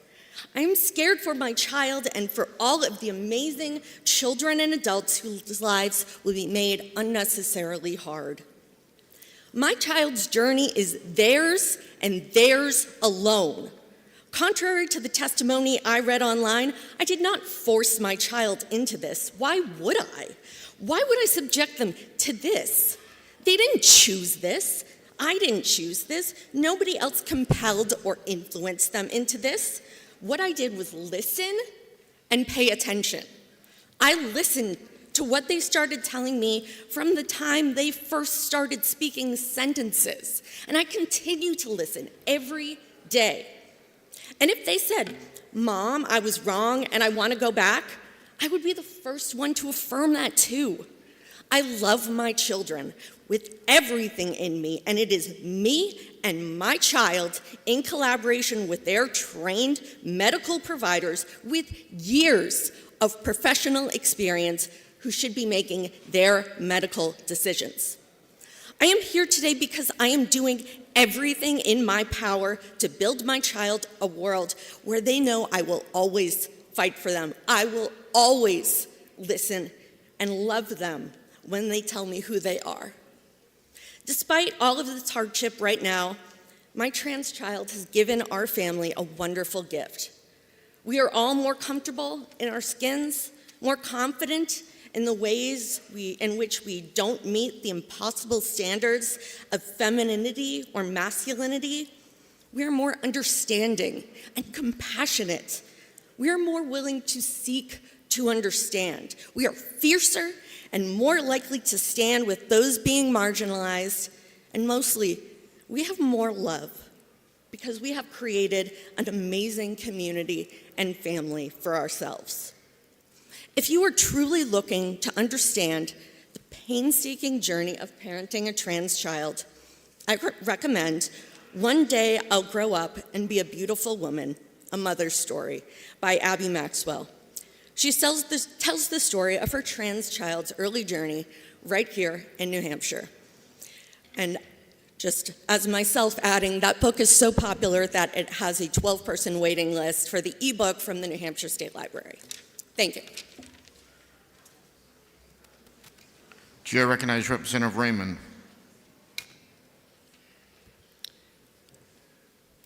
Thank you, Mr. Speaker. I rise today in opposition to HB 377, and I'm here to share the story from Lauren Cole Johnson, an educator and a mother of a trans child here in New Hampshire.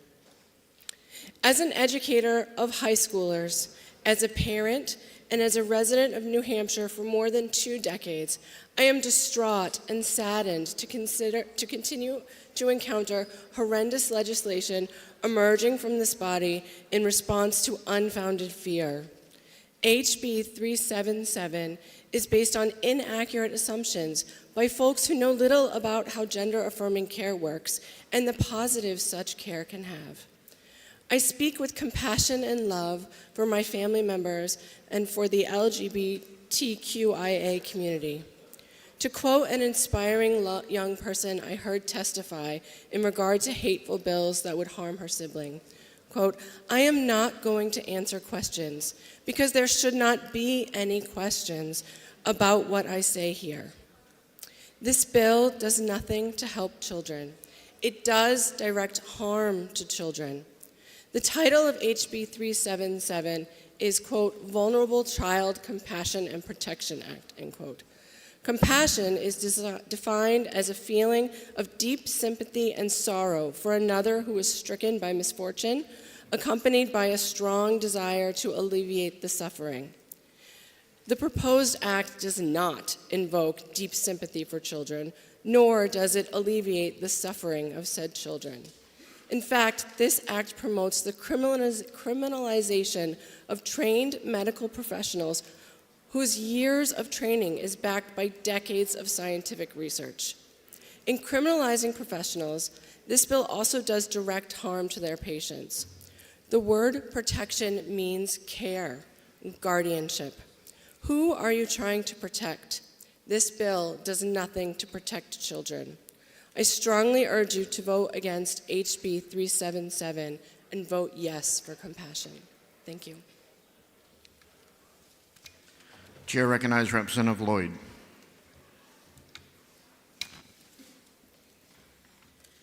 Thank you, Mr. Speaker. As we know, HB 377 will affect individual lives of Granite Staters. I rise today in opposition of HB 377, and I'm here giving a voice to Stephanie Cowley, a transgender woman from Conway who wishes she had had access to this gender-affirming care that others have. This is Stephanie's story. This bill will strip the rights of parents and their transgender children to access in the medical care that they need. It also ignores recommendations from all major medical groups, including the American Academy of Pediatrics, the Endocrine Society, American Medical Association, American Psychological Association, and supported by the scientific peer-reviewed literature and the standards of care established by the Worldwide Professional Association for Transgender Healthcare. According to a study in 2022 by Olson et al., trans kids are almost always right about being trans, with 98% maintaining their identity as transgender over time.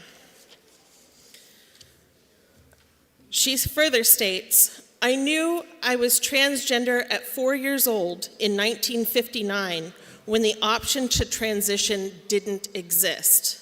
As a result, I suffered mostly irreversible effects of endogenous male puberty and had to undergo expensive and painful transition therapy to include psychological counseling, laser hair removal, electrolysis, 3 surgeries, and hormonal therapy.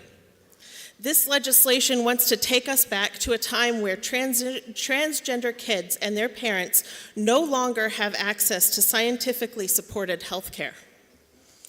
What is gender-affirming health care? It starts with a conversation between a parent and a child. Typically, these conversations take place many times before the parents agree to talk with their pediatrician or therapist. After multiple sessions of therapy, a plan is developed by parents, doctors, and therapists with the child to begin social transitioning. This involves changes in names, pronouns, clothing, and social relations. It involves schools, churches, and other groups. And you should note this stage does not involve medical surgeries.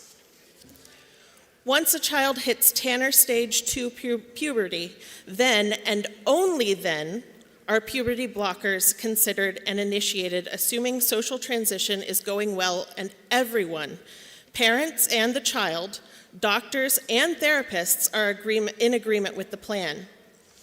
These puberty blockers, which have been used for 40 years and are still being used for premature puberty, called precocious puberty, have very good safety record. HB 377 would outlaw these puberty blockers for transgender kids, but allow them for cisgender kids. That is the very definition of discrimination. The usage of puberty blockers buys time for everyone to make sure the transition is right for the child. This transition takes several years, depending on when it's initiated, which allows the child, parents, doctors, and therapists to carefully and safely make sure that this is the right path for them. Surgery is almost never done before the age of 18, except in medically necessary situations. Multiple studies have shown that transgender kids who are denied gender-affirming health care are at greater risk for adverse psychological effects, including anxiety, depression, suicidal ideation, and substance abuse, all of which myself have suffered from as a transgender young person because I couldn't access gender-affirming health care in my time. In the US transgender survey done in 2022, 98% of respondents report their lives were greatly improved following their transitions. The small percentage of people who are not happy with their transition are often due to the lack of support from friends and family or poor medical treatment, and few may decide that gender transition is just not for them. I urge you to reject this unnecessary, discriminatory, and invasive governmental overreach that restricts the rights of parents, their transgender children, and healthcare professionals. It's backed up by decades of scientific research. Those were Stephanie's words. Thank you. Chair recognizes Representative Mazur.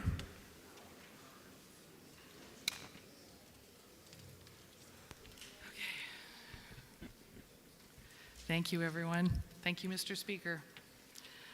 I said it during the hearings, and I'll say it again. I know this is an emotional subject.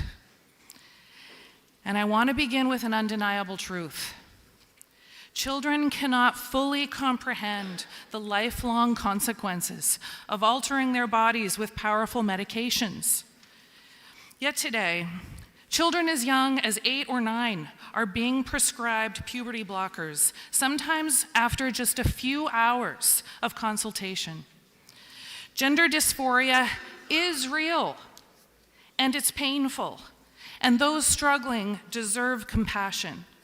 But rushing minors into irreversible medical interventions is not the answer. These treatments are often presented as safe and reversible, yet evidence-based studies from multiple countries, including the UK, Finland, Sweden, and Canada, show little to no long-term support for their effectiveness. In fact, the UK systematic review led to several countries putting a ban on gender transitioning medication for children. These studies also show that these medications do not prevent or lessen depression or suicide. This is not a question of parental rights. It is about protecting children from harm. The majority of kids with gender dysphoria do grow out of it by adulthood. Fact. Interestingly, this year, some House Democrats filed legislation that prohibited the sale of over-the-counter weight loss and muscle-building supplements to minors and imposed penalties on retail establishments that sold the supplements to minors. How are these supplements considered dangerous, but taking harmful gender transition medications that can cause genital atrophy and stop critical puberty-related developments, affecting bone growth, brain development, and fertility be considered? How is that okay? Puberty blockers like Lupron were developed for prostate cancer and endometriosis, not for children. Studies show that the vast majority of kids placed on puberty blockers go on to take cross-sex hormones, making them lifelong medical patients. These drugs, and I said it in my previous PI, have not been approved by the FDA for blocking healthy puberty. We must ensure that young people receive the psychological care they need while safeguarding them from these harmful and forever life-altering treatments. Taking away their health, their choices, their fertility, and their futures is not progressive. It is harmful and regressive. Protecting children isn't regressive, it's responsible. Children deserve protection, not experimental medical procedures, pushed by ideology rather than sound science. Please press the green button to pass this very important bill. Thanks for hanging in there. Representative Granger has requested a roll call. Is that sufficiently seconded? It is sufficiently seconded. This will be a roll call bill. Members, take your seats.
The motion before us, Majority Committee Report of Order passed as amended on House Bill 377. This is a roll call vote. Chair recognizes Representative Weber for a parliamentary inquiry. Thank you, Mr. Speaker.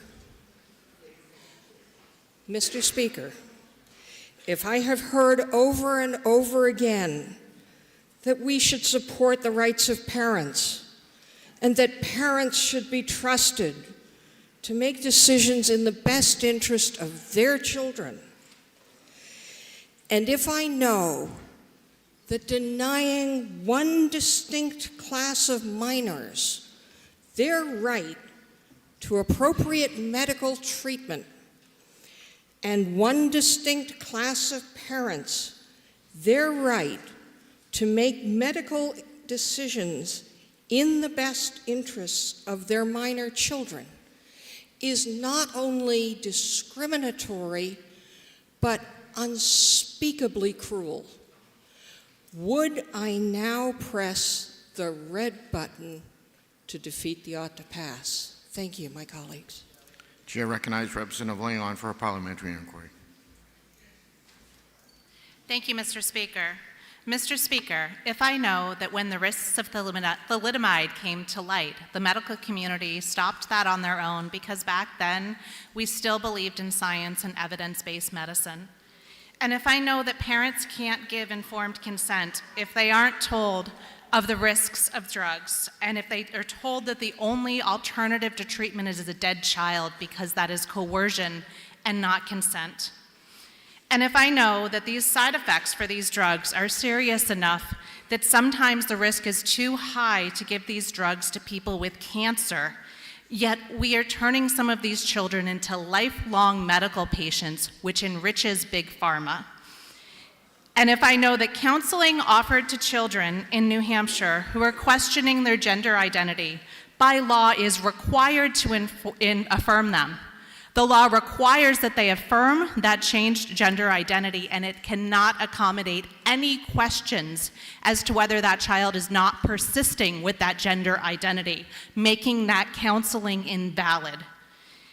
And if I know that we should be tearing down stereotypes, would I press the green button to tell kids that they don't need drugs to fit a stereotype? Thank you, Mr. Speaker.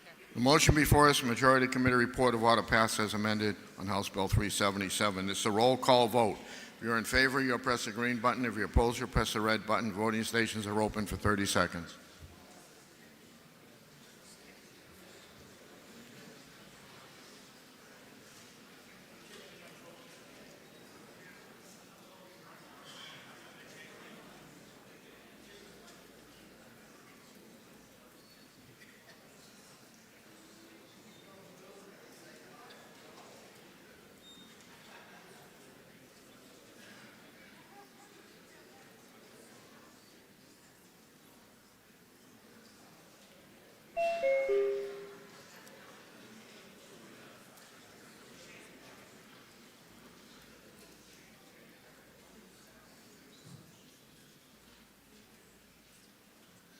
Representative Mays. I need a thumbs up or a thumbs down. Thank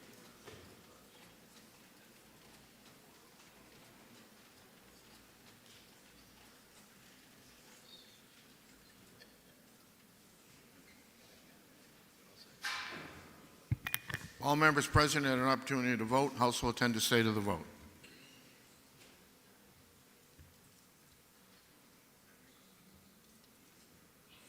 (197) voting yea, 167 voting nay. Committee report is adopted. Mr. Speaker, For what reason does the member rise? for a motion, State your motion. I move that we place the debate in the permanent journal. Without objection, we'll be at lunch until 1:35.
This will come to order.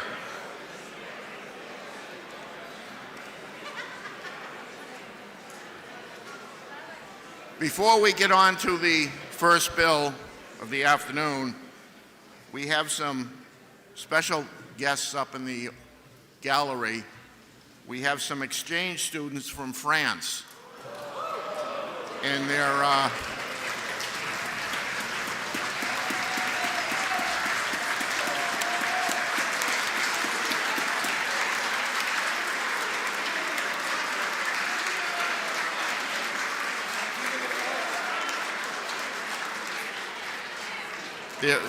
they're here visiting Bishop Girton High School in Nashua, and welcome to the New Hampshire House.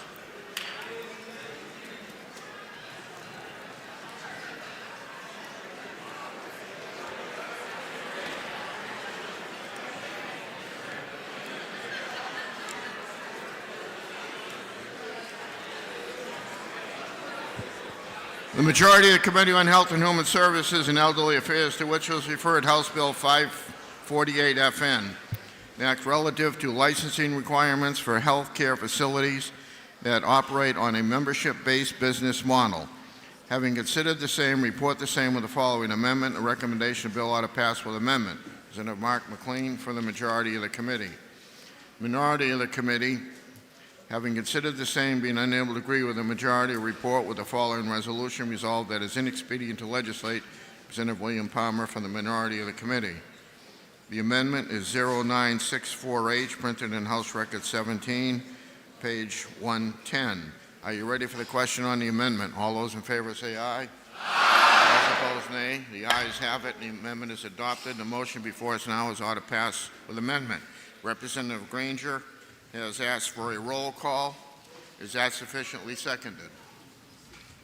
It is sufficiently seconded. This will be a roll call vote. Members, take your seats.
The motion before us is the majority committee report of ought to pass as amended. This is going to be a roll call vote. The chair recognizes Representative Palmer for a parliamentary inquiry.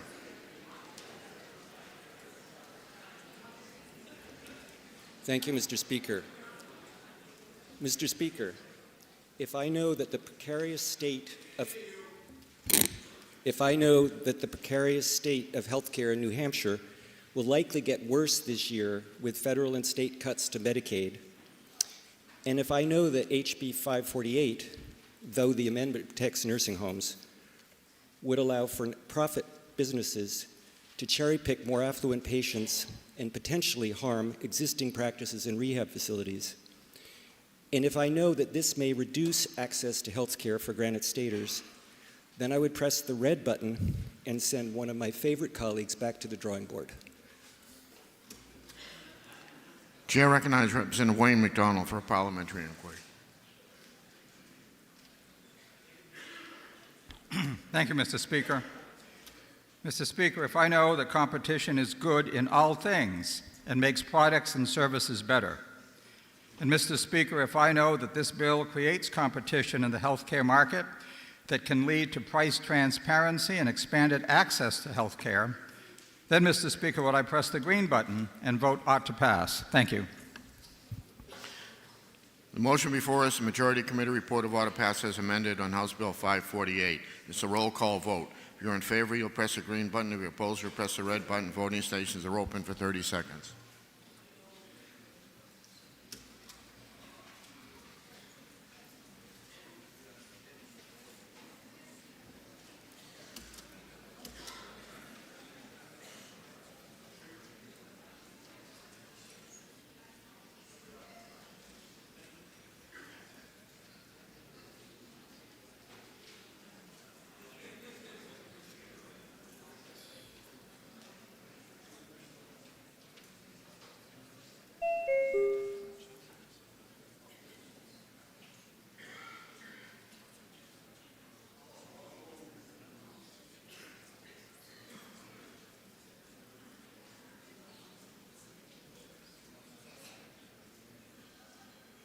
Representative Di Silvestro.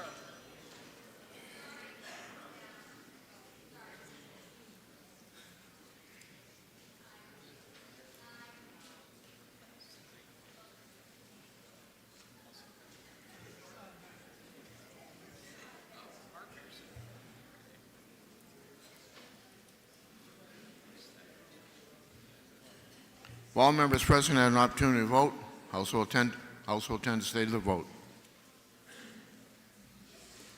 200 voting yea, 157 voting nay. Committee report is adopted.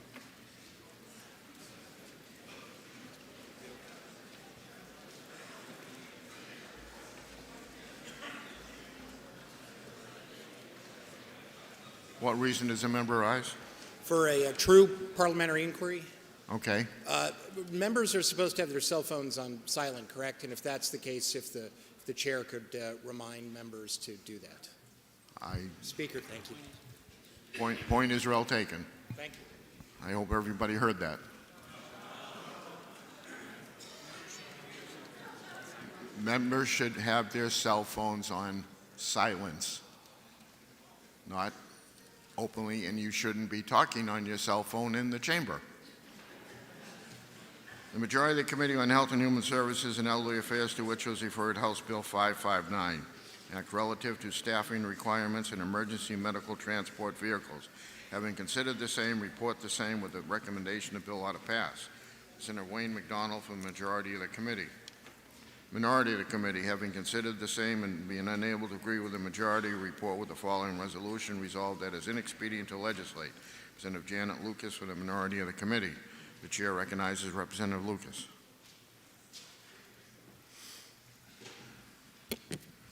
Thank you, Mr. Speaker.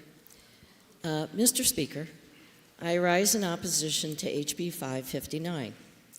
The New Hampshire Bureau of Emergency Services' ultimate goal is, and I quote, to improve patient safety and high-quality out-of-hospital emergency care for everyone in New Hampshire. And every single EMS officer so trained is dedicated to that goal, 24 hours a day, 7 days a week. They are professionals in every sense of the word, often risking their own lives in the process of saving others. HB 559 provides that not more than one emergency medical care provider shall be required to provide care during transport.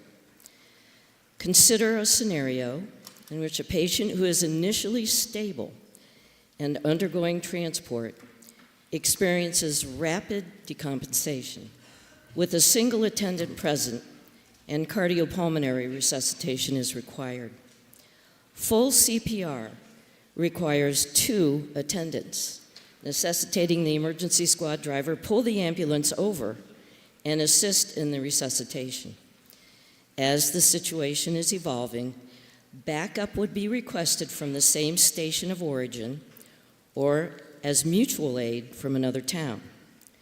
5, 10, 15 minutes, maybe more, might elapse before more help arrives to complete the transport of this now unstable patient to a fully staffed and equipped hospital emergency room. When cardiac arrest occurs, the heart stops beating, interrupting circulation. Brain cells begin to die in less than 5 minutes, and death occurs within 10 minutes. After consultation with qualified EMS professionals, the minority finds that this bill may result in a situation where one person is put in the impossible position of performing unaided cardiopulmonary resuscitation of a patient in full arrest. In addition, by reducing the number of mandatory trained attendants riding in the emergency squad vehicle, this bill may ultimately contribute to staffing burnout rather than alleviating it. For these reasons, the request is made that you press the red button to vote no on HB 559. Chair recognizes Representative Rhodes. Thank you, Mr. Speaker. Mr. Speaker, I have to say that doing a floor speech for Health and Human Services was not on my bingo card, but here I am. So this bill is brought to us because the fire chief in one of my towns came to me and brought up the staffing issue that we've all been dealing with across the state since COVID.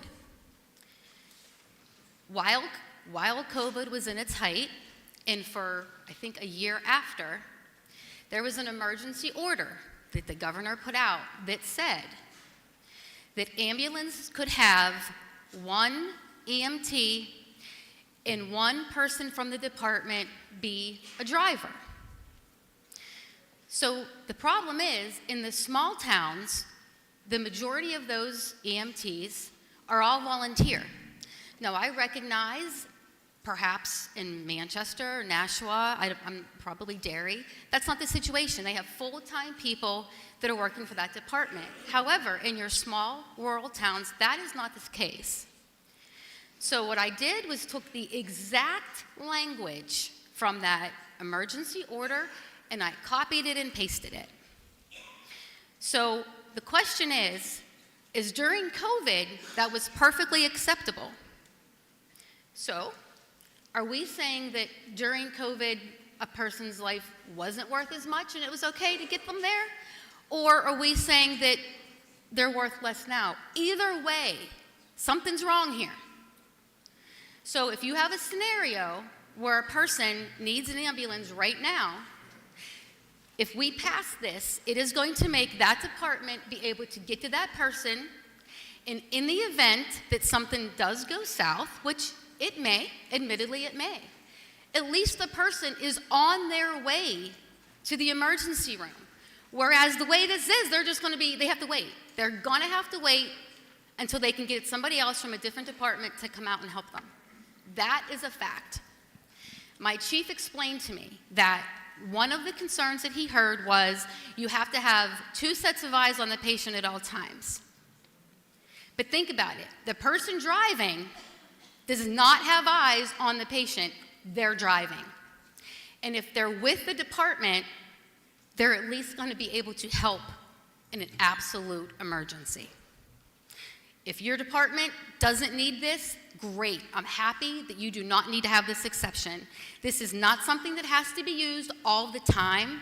It's going to be, if it's absolutely necessary, we're just asking that the same exception that was made during COVID can just be made permanent. And I ask that you please support the committee recommendation of ought to pass. Thank you, Mr. Speaker. The motion before us, Majority Committee Report of Order pass on House Bill 559. A division has been called for. Members, take your seats. This will be a division vote.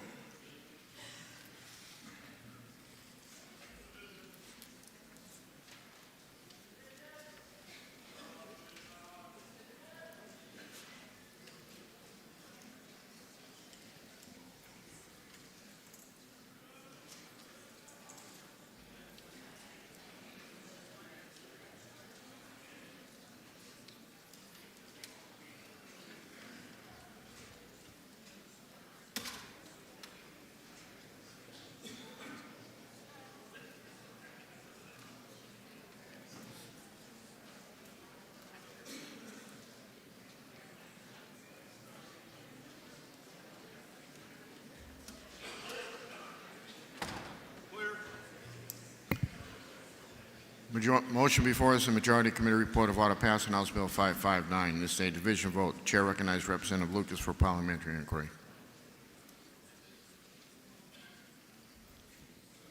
Thank you, Mr. Speaker.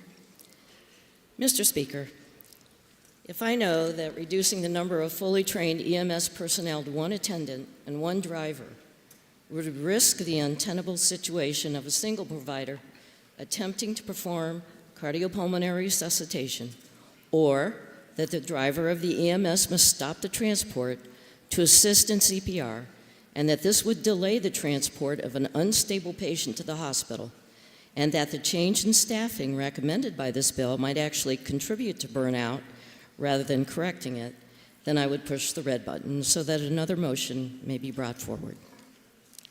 Chair recognizes Representative Wayne McDonald for a parliamentary inquiry. Thank you, Mr. Speaker. Mr. Speaker, if I know that staffing in medical transport vehicles can be challenging, especially in rural areas, and there are many such areas here in the state of New Hampshire, and Mr. Speaker, if I know that this bill does not limit the staffing requirement, but rather gives the medical professionals involved and closest to the situation the discretion to make the important decision as to how much staff will be required, then, Mr. Speaker, would I press the green button and vote ought to pass. Thank you. The motion before us, Majority Committee report of order passing House Bill 559. This is a division vote. If you're in favor, you'll press the green button. If you're opposed, you'll press the red button. Voting stations are open for 30 seconds.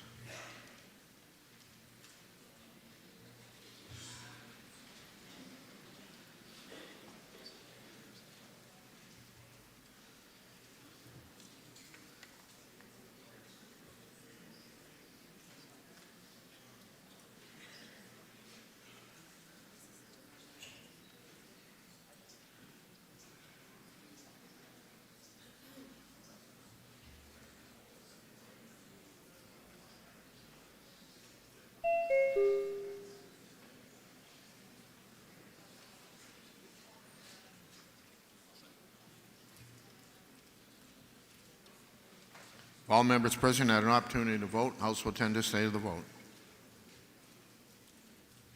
216 voting yea, 149 voting nay. The committee report is adopted.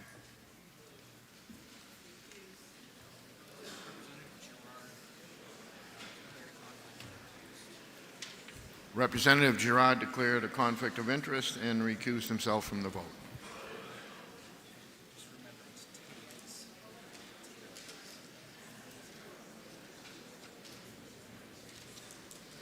The Majority Committee on Health and Human Services and Elderly Affairs, to which was referred House Bill 679, an act relative to immunization requirements. Having considered the same, report the same with a recommendation the bill ought to pass. Senator Jim Colfault for the majority of the committee. The Minority Committee, having considered the same, being unable to agree with the majority, report with the following resolution: resolved that it is inexpedient to legislate. Senator Trinidad Tellez for the minority of the committee. The chair recognizes Representative Tellez.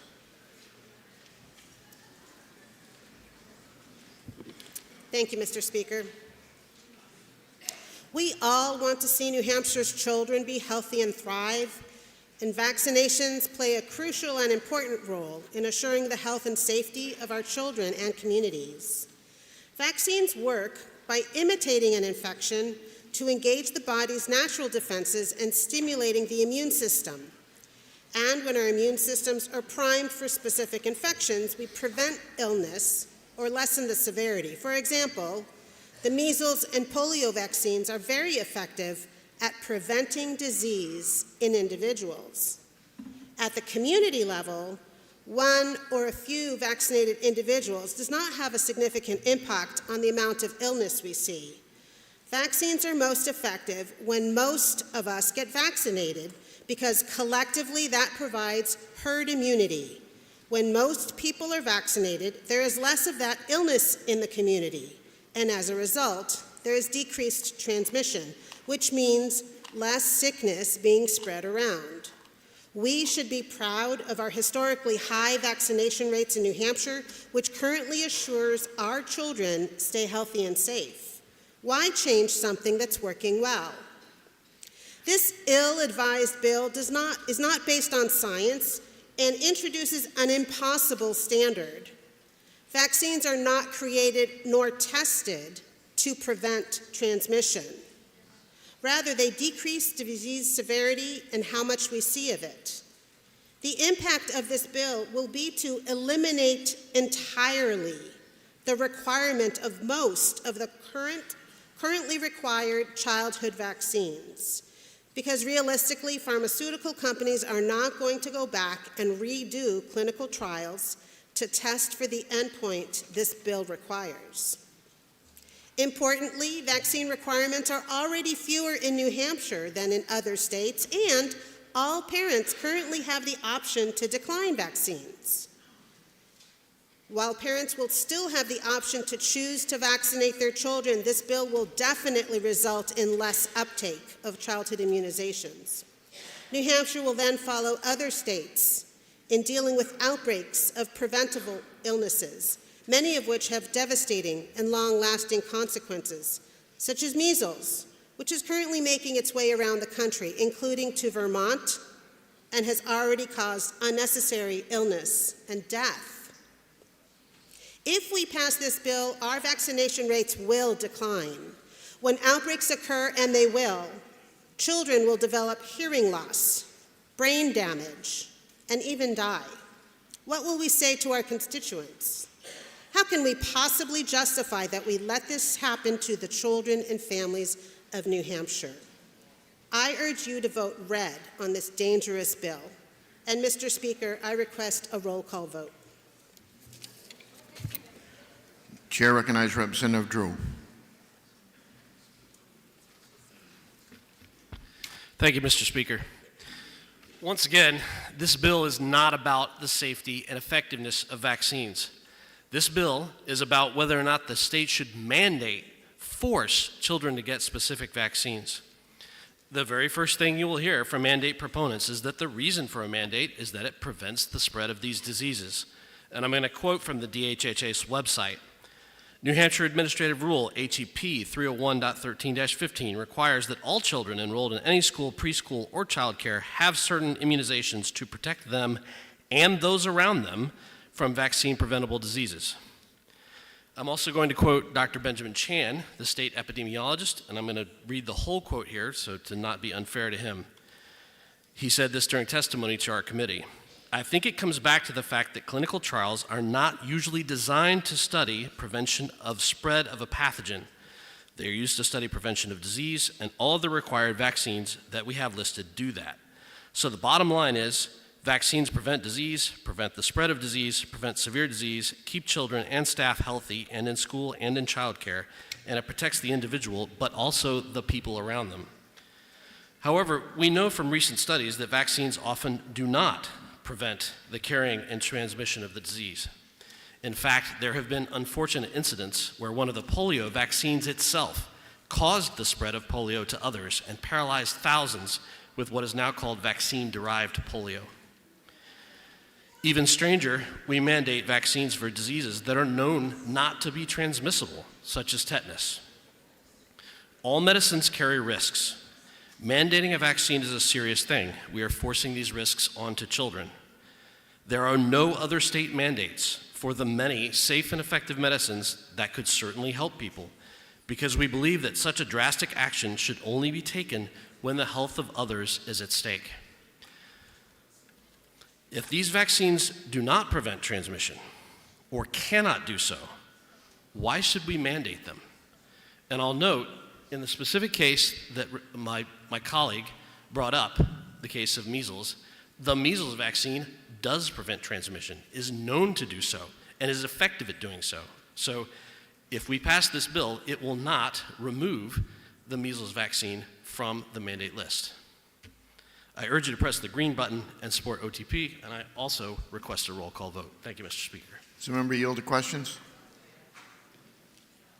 Sure. Member yields. Thank you for taking my question. I'm a little confused. Maybe, hopefully you can straighten me out. Earlier today, we voted on a bill that said any mandated vaccines would be determined by the legislature. So now we're having a bill saying that you can't mandate a vaccine unless it's proven to prevent any disease. So can the legislature turn around and say, we think maybe it prevents 99% effective, so we're going to mandate it? Or does this take the power away from the legislature? It seems like the two laws are in conflict. Maybe you could explain. I don't believe this is a conflict with the earlier or the existing law. What this is doing is specifying in statute our standards for things that should be mandated. Currently, there are several vaccines that are mandated in statute, and there are several vaccines that are mandated in rule. And so this would affect the ones that are mandated in statute. There's been 3 requests for a roll call. Is that sufficiently seconded? It is sufficiently seconded. This will be a roll call vote. Members, take your seats.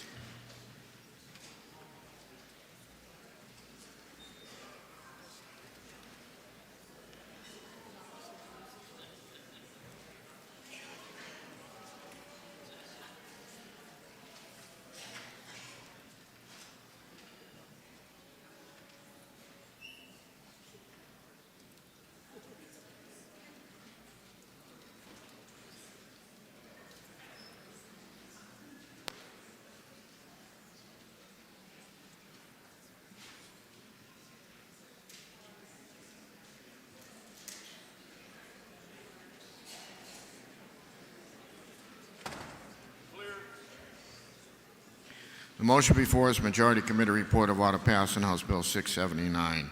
This is going to be a roll call vote. Chair recognizes Representative Talese for a parliamentary inquiry.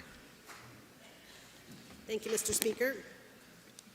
If I know that this ill-advised bill will render it impossible to require almost all of the current childhood vaccines, and if I know that this bill is not based on the actual science of how vaccines work and what they are created and tested or studied, researched for, and if I know that this will lead to lower vaccination rates, leading to outbreaks of preventable illness, resulting in unnecessary sickness, devastating long-term health consequences, and death of New Hampshire children, then will I now press the red button.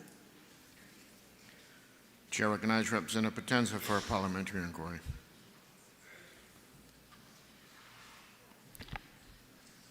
Thank you, Mr. Speaker.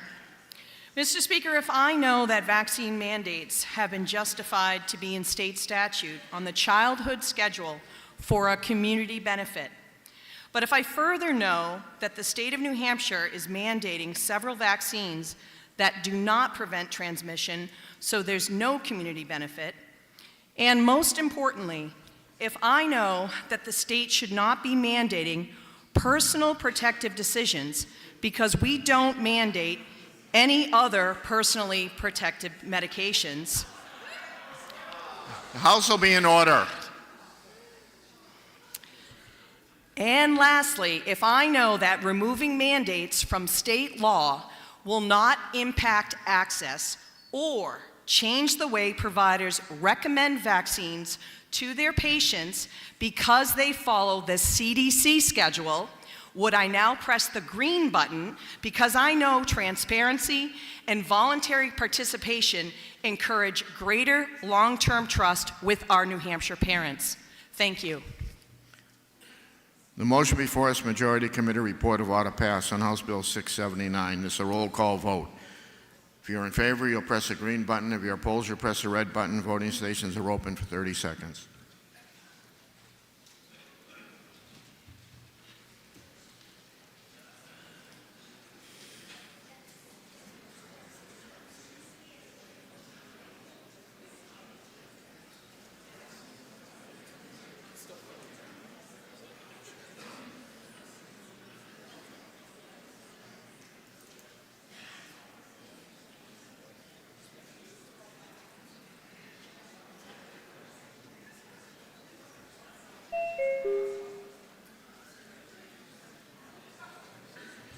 All member present had an opportunity to vote. House will obtain the state of the vote. 204 voting yea, 165 voting nay. The committee report is adopted.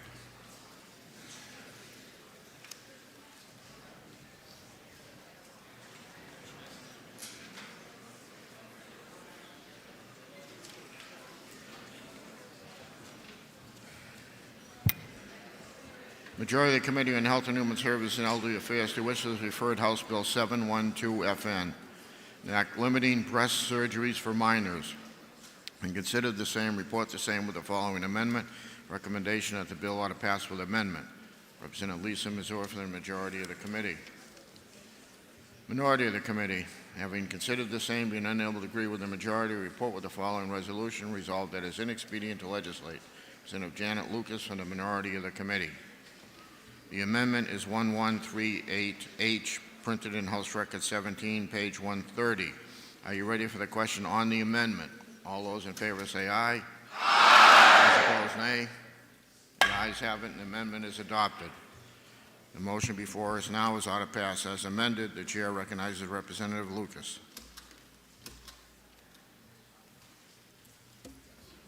Thank you, Mr. Speaker. Mr. Speaker, I rise in opposition to HB 712 as amended. It is a bill that would eliminate access to breast surgery as a treatment for gender dysphoria before the age of 18. In so doing, it violates the rights of certain patients and their parents by arbitrary disqualification. A gender dysphoric individual younger than age 18 who has made the long journey with the support of family and caregivers, having had prolonged and detailed counseling and medical therapy at age 17, perhaps may understandably wish to undergo breast surgery near home and post-operative recovery at home before heading off to college or to a new job. This is a transitional time when preoperative appointments and preparations and surgery can be scheduled with minimal disruption of life plans. This bill, as amended, has the potential for unintended consequences. It attempts to define permissible breast surgeries in cisgendered minors. In a few lines, it proposes to delineate those surgeries to which surgical textbooks devote thousands of pages. There is no mention of which surgeries can or should be done by a general surgeon with 5 years of residency training or by specialists who have had additional multi-year fellowships. Because this bill sets out a specific and limited list of exceptions, the bill would inevitably infringe upon care plans for patients whose diagnoses have nothing to do with gender dysphoria. In addition, this bill allows for government intrusion into the patient-provider relationship and presents a punitive format to the provider who may be deciding on whether to practice in the state of New Hampshire. What are these caregivers to make of this? Will they take one look at New Hampshire practice openings and move on? Will New Hampshire's medical schools and residencies lose applicants to programs in more fair-minded states as the Granite State becomes known as the state of obstruction?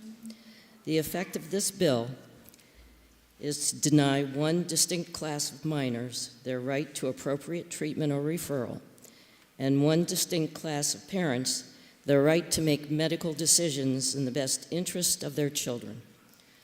No group in New Hampshire has the right to tell parents they don't know what is best for their children. It's time for legislators to stop dictating to healthcare professionals how to provide care, perform surgery, and practice medicine. Everyone is free to refuse care for themselves and their children. No one has the right to refuse that care for anyone else. Focus on common sense. Press the red button to vote no on HB 712. Thank you, Mr. Speaker, and I request a roll call vote. Chair recognizes Representative Rosner.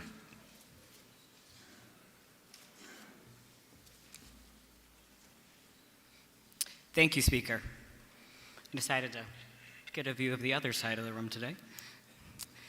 So I'm here to stand in opposition to this bill, and I have another story for you.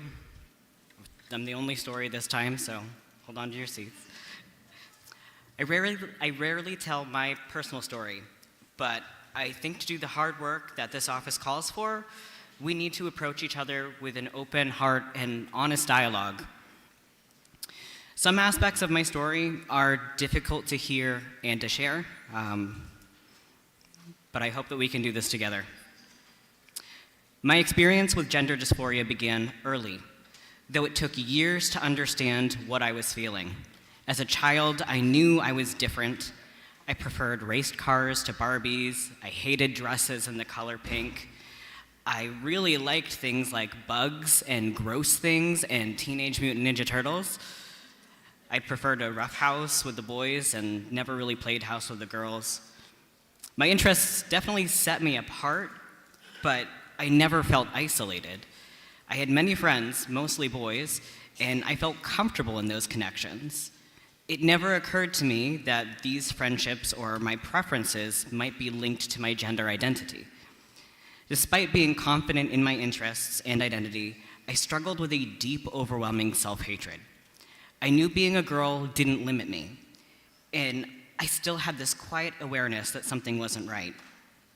I was taught that girls could like things boys could like and do anything boys could do, but it still didn't seem to quell the questions that I had about myself, or rather, how I felt about myself. But I never questioned it either, because I was told that I was a girl. I imagined and often wished that I had been born a boy, imagining how much more comfortable my life would have been. But being a girl was an unchangeable fact, and for years I was trapped in a reality where my feelings didn't make any sense. During puberty, my disconnection between my sense of self and my body deepened. I tried to communicate this discomfort and to the adults around me, but I was told that what I was feeling was simply a part of growing up. I was told that girls often experience discomfort with the changes in their body. Of course, girls can like or dislike any of these things, but I knew my feelings ran deeper, or rather it was something very different. I couldn't find the right words to explain the profound unease that I felt. And so my depression and anxiety deepened. I was told I was just hormonal or genetically predisposed to mental illness, which I guess wasn't wrong, but also wasn't the core of it. I was assured that though I hated myself, I was a beautiful young woman, but these reassurances did not comfort me, but rather deepened my mental health crisis. Talking about self-harm and suicidal ideation is difficult, but it is crucial to have these conversations. Research has shown that speaking openly about suicide or asking someone if they are struggling with ideation does not increase the likelihood of a tragic outcome. In fact, discussing these difficult topics can help save lives when it is done right. I began to self-harm to cope with the overwhelming frustration and discomfort I felt with my body. I imagined taking drastic actions that would force medical intervention, hoping to remove parts of myself I could no longer bear. That might have been my path if I had not learned about what top surgery was through the stories online of transgender individuals sharing their transgender. Although I didn't yet understand or accept my own identity, the concept of top surgery gave me a reason to hold back from harming myself in that way. I told myself that maybe that I could see that happen to myself one day, and that harming myself would destroy my chance of pursuing that in the future. This did not resolve the disgust I felt every day. I still felt trapped. I didn't want to live anymore. I couldn't make any sense of what was happening to me, and I didn't understand why my life was so disjointed, or why I could not navigate the world as seamlessly as others seemed to. My misery seemed endless, and I couldn't fathom how others could imagine a future for themselves, let alone how they had the strength to face another day feeling so disgusting.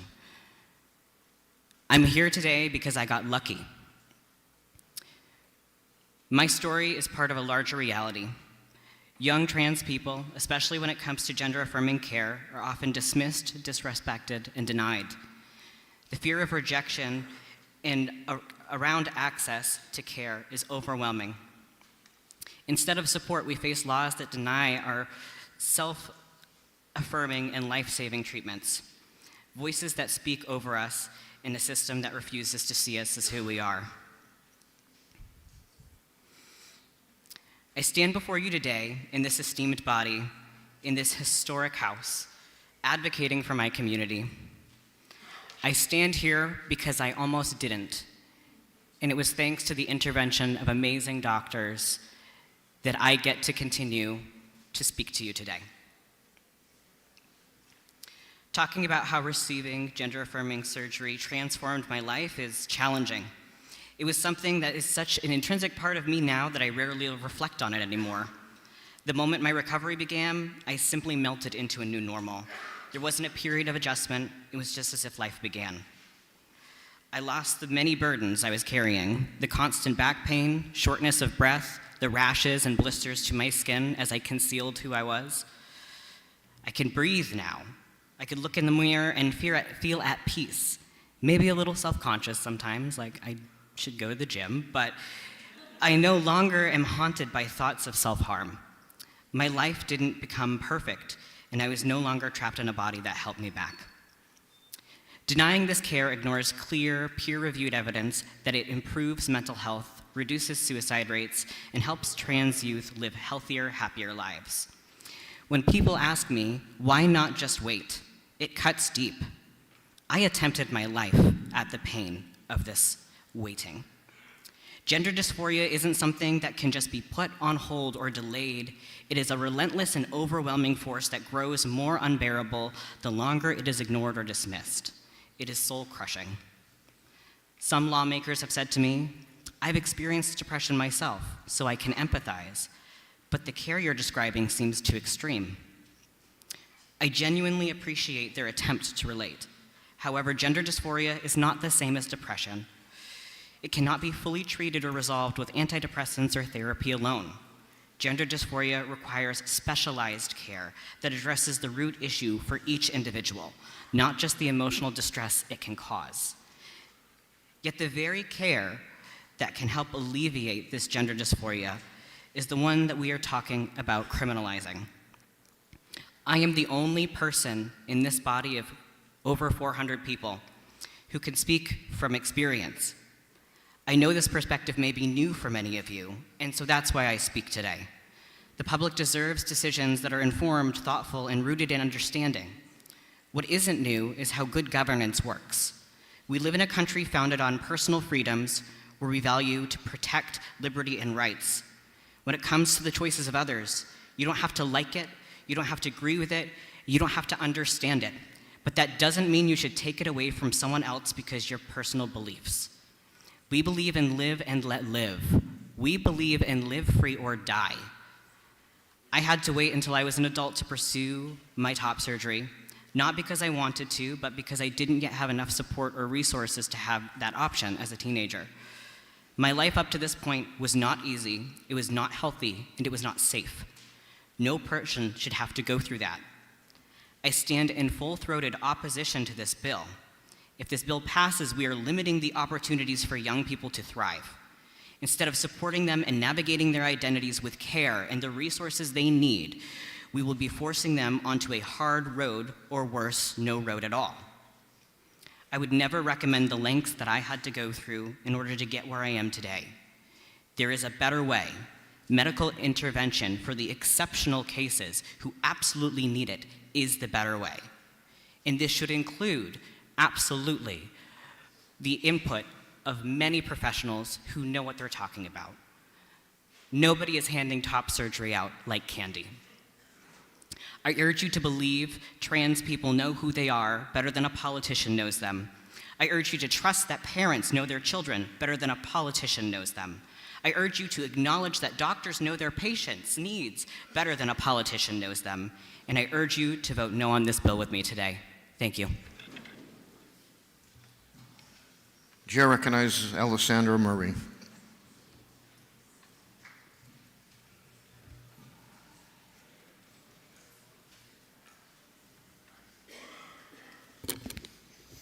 Thank you, Mr. Speaker. The bottom line for me is I do not believe the legislature should be making healthcare decisions for any individual, and especially for children who are involving their doctors and parents in these decisions already. I want to start by sharing my own experiences with trying to access gender-affirming care. I was raised in a conservative Christian household, homeschooled from beginning to end, had no non-religious friends, no access to the internet, and was cut off from the few gay family members I did have. And yet, I knew by the time I was 6 years old that I wasn't straight, and I knew by the time I was 9 that I wasn't a girl. At the time, I didn't even know the words transgender or bisexual or non-binary. I just knew I was different. Around 20 years old, I discovered the trans and non-binary community and felt like I finally had the language to understand myself. I also found out that top surgery wasn't just an option for trans men, but it was also an option that many non-binary people pursued. I instantly was excited by the prospect, but I decided to take my time to figure out if this was the right decision for me. I had been raised to dress a certain way and regularly made to feel like I was a sinful and promiscuous person just for wearing jeans and a t-shirt. I knew that this could be the reason for my discomfort in my own body, and so I made the decision to wait. Long story short, I'm now 30 years old, and I'm more than sure that I do want to pursue top surgery. At this point, I've been considering top surgery for the past decade, but I have faced barrier after barrier in actually getting that care. Only 2 surgeons in the entire state are covered by my insurance policy, and for different logistical reasons, I'm not able to go to either of them, so my only option is to pursue out-of-network care. Considering these surgeries cost thousands of dollars and will likely put me out of work for weeks, I have been at a standstill for years where I am literally unable to get the health care that I need, that my doctor knows I need. And this is my experience as a 30-year-old. Now imagine how much harder it is to access these surgeries as a minor. All of this is to say that not only are these surgeries uncommon, but they're actually inaccessible to many people with gender dysphoria, especially since trans individuals are more likely to experience poverty and less likely to have health insurance coverage. You must intentionally seek this care out, and you must be able to afford it. And those are 2 huge hurdles. Gender-affirming surgeries are rare in minors, especially in New Hampshire. Approximately 200 to 300 top surgeries are performed on minors across the entire country. And these surgeries are much less common than cosmetic breast procedures performed on teenagers who are not transgender. Around 3,200 girls ages 18 to 19 received cosmetic breast implants in 2020, according to the American Society of Plastic Surgeons. And another 4,700 teenagers ages 13 to 19 had breast reductions. A Harvard study conducted just last year found that 97% of chest surgeries on minors are performed on cisgender boys, surgeries done to remove excess fat from their chests. This is called gynecomastia, otherwise known as gender-affirming care. Data has demonstrably proven that gender-affirming surgeries not only have a low rate of regret, but also one of the lowest rates of regret amongst all surgeries. A total of 27 studies conducted by the American Society of Plastic Surgeons, pooling 7,928 transgender patients who underwent any type of gender-affirming surgery, concluded that the prevalence of regret after gender assignment surgery was less than 1%. In clearer terms, 99.7% of trans individuals were satisfied with the results of their surgery. Meanwhile, up to 30% of individuals who undergo knee surgery experience regret. Up to 25% of people regret getting heart surgery, 30% report regret after prostatectomy, and 19.5% express regret after bariatric surgery. Yet all of these procedures are still legal, as they should be. The reality is that top surgery is already difficult to access for a multitude of reasons. Despite what some of my colleagues might say, gatekeeping and combative attitudes in healthcare are a very real barrier to gender-affirming care. Often trans people have to spend years proving who they are in order to access that treatment. The financial, social, and mental burdens this causes actually increases the chance of detransition. The number of people who do not continue with transition varies depending on where in the world they live and is subject to a number of factors, including societal acceptance of transgender people and access to health care. These are factors that are not addressed in this legislation. We cannot legislate health care based on varying circumstances, and we should not change our laws because 0.4% of 1% of the population regret decisions that they chose to make. No one is forcing anyone to get these treatments against their consent, but this legislation does force people to put off treatment that they do want, treatment that has been deemed medically necessary, and we as a legislative body have no right to stand in the way of that. I wanted to end by saying that this testimony is very similar to the one I gave at the public hearing on this bill. After that hearing, one of the committee members went on social media and called me a biological man after I gave a speech about wanting top surgery. Do you know what that tells me? that there is no genuine effort to listen and learn from the people who are actually impacted by these bills. I have been open and willing to talk to anyone who wants, but we can't have an honest and nuanced conversation if you aren't willing to listen. And we can't have an honest and nuanced conversation if you avoid talking to me in the first place. And we can't have an honest and nuanced conversation if your first starting point is to take my rights away. Chair recognizes Representative Wade.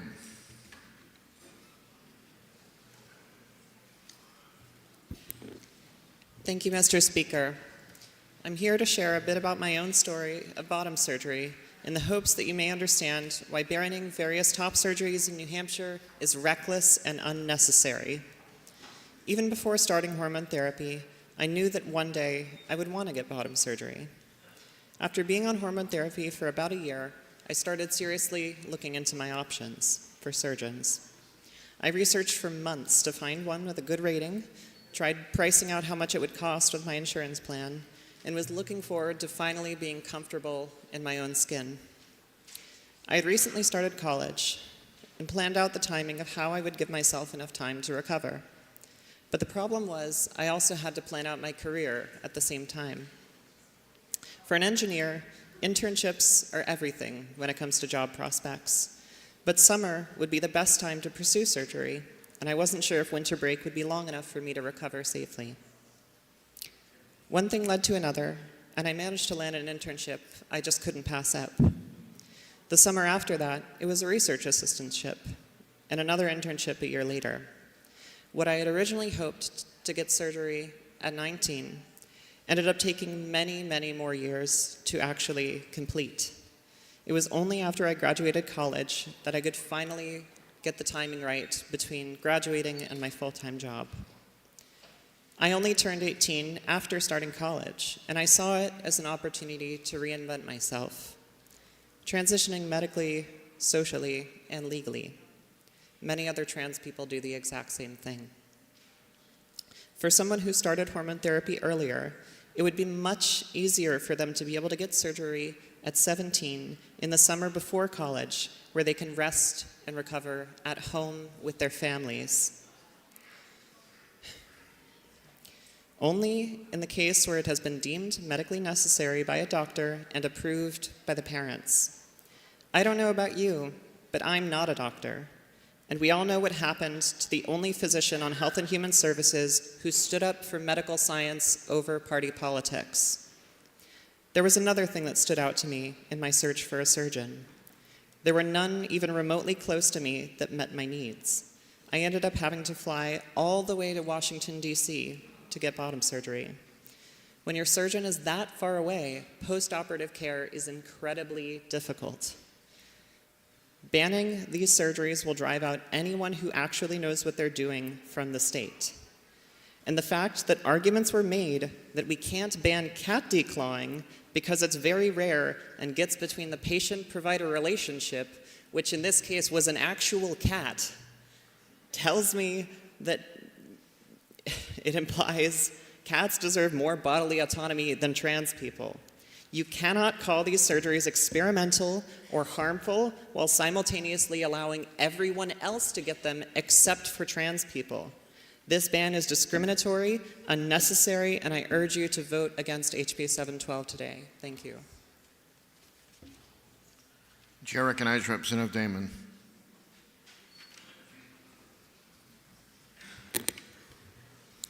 Thank you, Mr. Speaker.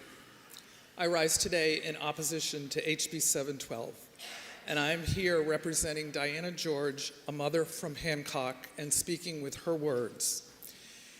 My husband, Jason George, and I are the parents of a 23-year-old assigned female at birth transgender son.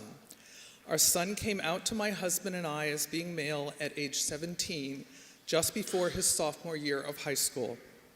As you can imagine, as a parent, hearing this from their child, who you had been raising as a girl for 15 years, news like this is initially shocking, frightening, and confusing. Rather than dismiss my child's feelings and courage, which I know now would have been a devastating mistake, my husband and I sought help for our child through the healthcare community. These healthcare professionals had determined through evidence-based guidelines, evaluation, and medication that my son was transgender, and that the best course of treatment was to allow him to transition from female to male socially and medically via hormones and chest reconstruction surgery. As a registered nurse, I am also versed in reading and evaluating evidence-based scientific and medical research, which I have done extensively regarding gender dysphoria and gender identity since my son came out as being transgender. The World Professional Association for Transgender Health, WPATH, is an international and interdisciplinary healthcare association who sets the standards of care for transgender healthcare.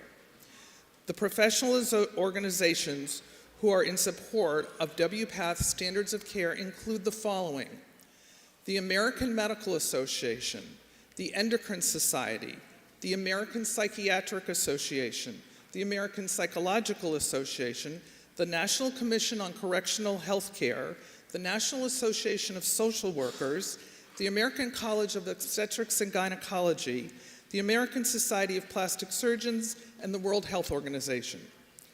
In New Hampshire, for a child to begin any hormonal treatment for gender dysphoria, the child must be assessed by a licensed therapist who specializes in working with transgender youth.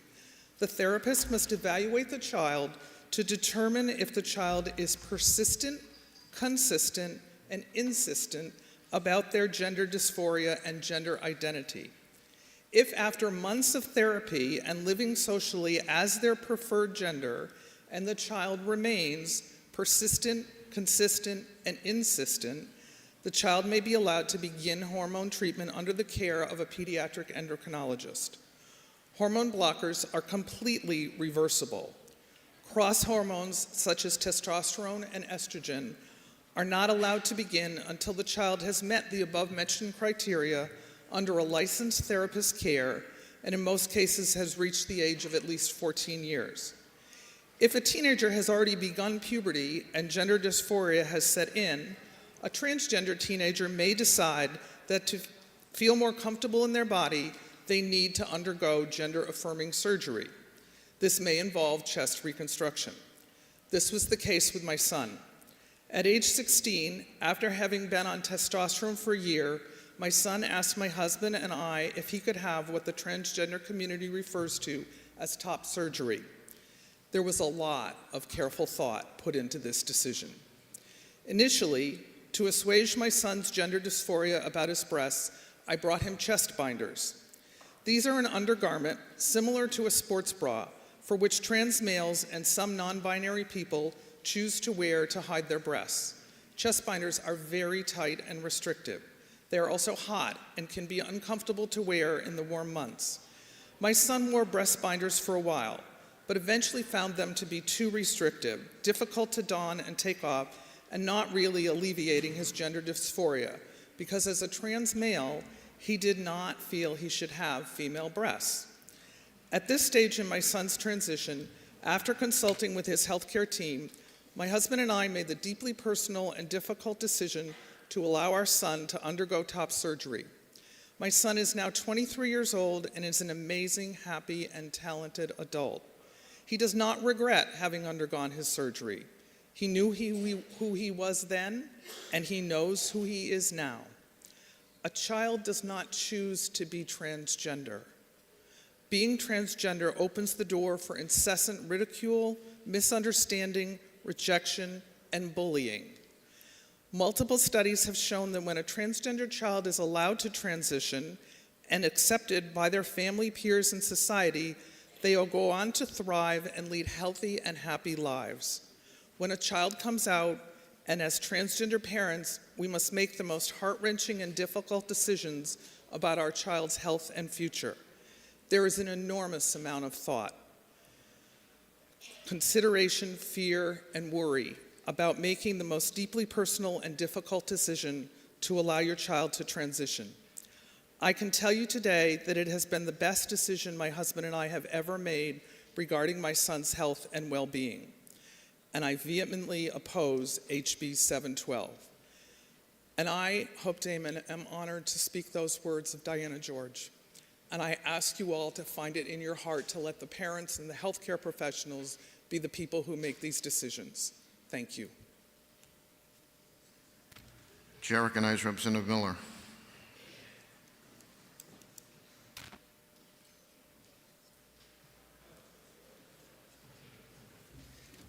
Thank you, Mr. Speaker.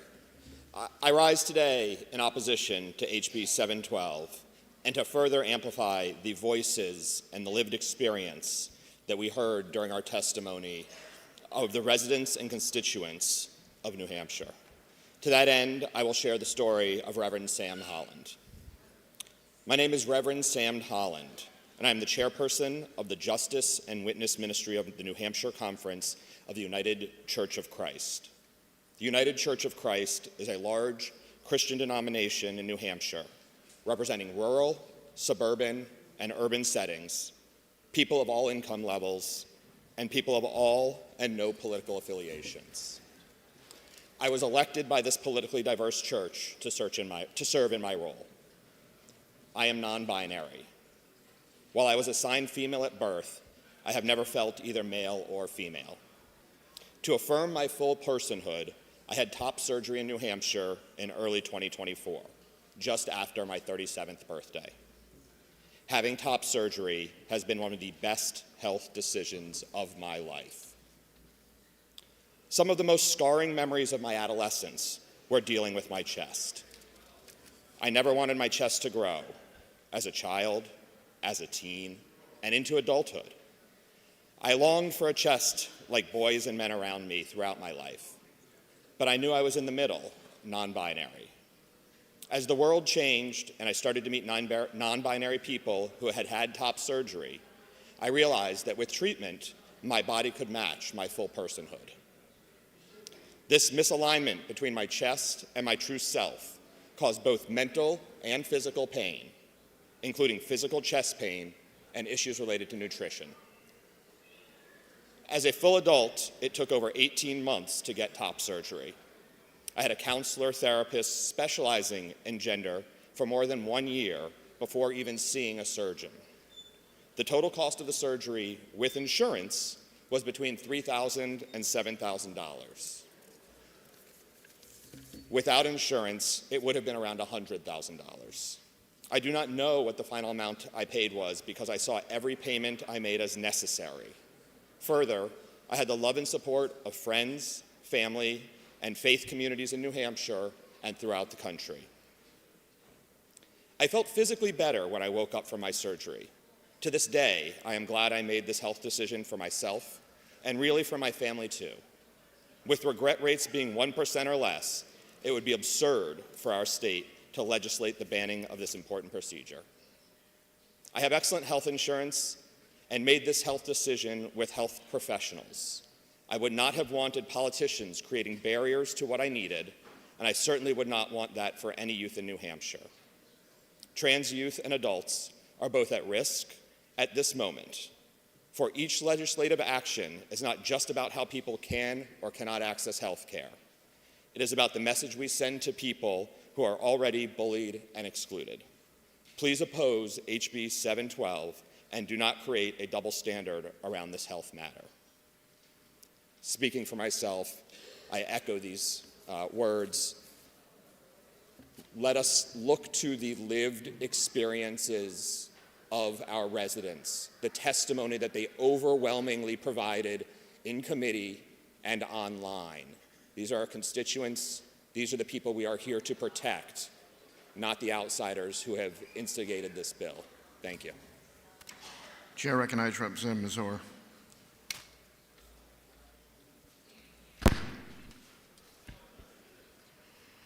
Thank you, Mr. Speaker. This bill is grounded in a crucial question. Do children change their minds?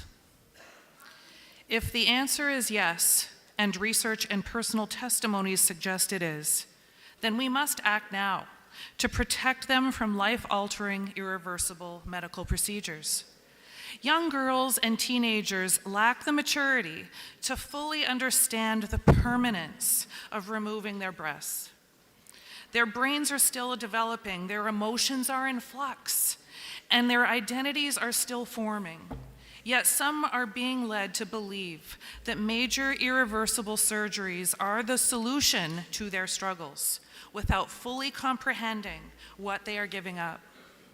The devastating consequences of allowing these breast surgeries on young women are already unfolding. Just last year, an autistic woman in New Hampshire who did change her mind filed a lawsuit against her former endocrinologist and other medical providers, saying she was misled into inappropriate gender-affirming surgeries and treatments when she was younger that left her in pain and have ruined her life. Under a health provider's care, they performed a double mastectomy and removed all of her other reproductive organs. According to the lawsuit, quote, "She cannot get back the life that was stolen from her. She will never be able to conceive and bear a child. Even if she could conceive a child, she will never be able to breastfeed her child. She lives in daily pain from the effects of removing her perfectly healthy breasts." The reality is, hospitals across the country, including in Boston, are now limiting or ending minors' access to these surgeries. Why? Because the evidence is clear.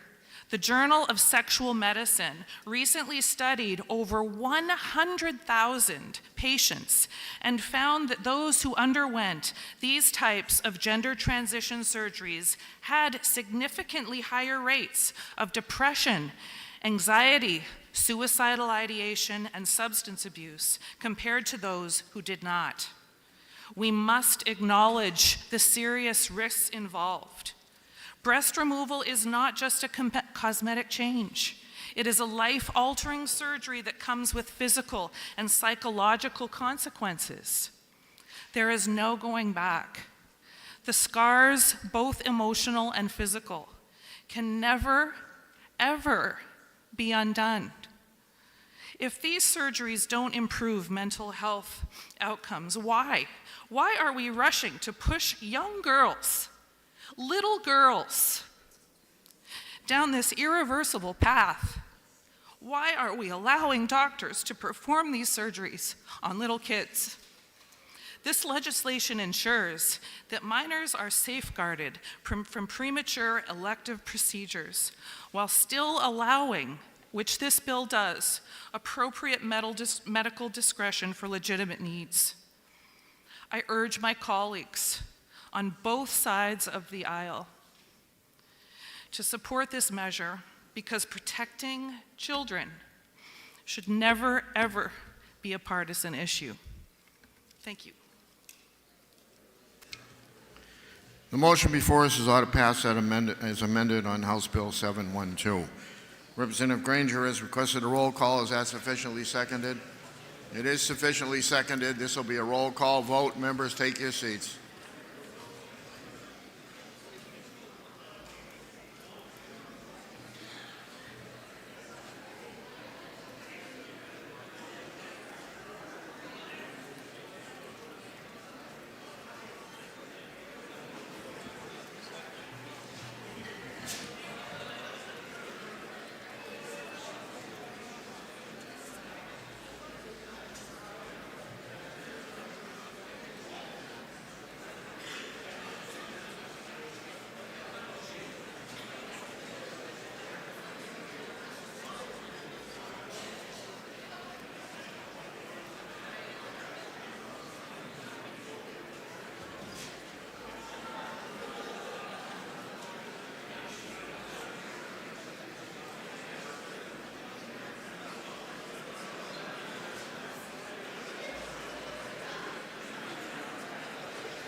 The motion before us, Majority Committee Report of Order Pass as amended on House Bill 712. This is a roll call vote. Chair recognizes Representative Weber for a parliamentary inquiry.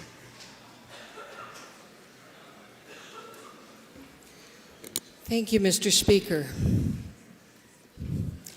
Mr. Speaker, if I know that limiting breast surgeries to a specific list of acceptable procedures for specific conditions only has dangerous and unintended consequences for everybody else who might need a surgery for a different condition, if I know that the example of this is that the amendment that you just passed was drafted after I asked if this bill as originally submitted would have prohibited somebody who needed it from getting the lumpectomy and the lymph node removal that there was the routine care for me after my cancer diagnosis last fall. And if I know that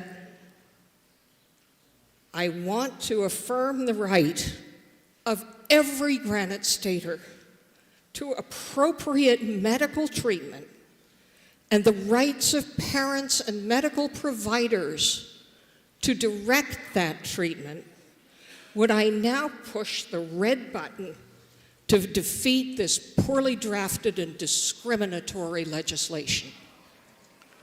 Chair recognizes Representative Leon for a parliamentary inquiry. Thank you, Mr. Speaker. Mr. Speaker, if I know that this bill, when drafted and included breast tissue, always intended to include lumpectomy, and I still believe it includes lumpectomy, but in order to accommodate our colleague from Walpole, we drafted this amendment to satisfy her concerns. And if I know that WPATH, the medical organization which has been cited as one of the standards, actually removed the section on ethics and replaced it with Unix, so I don't really trust their judgment so much anymore.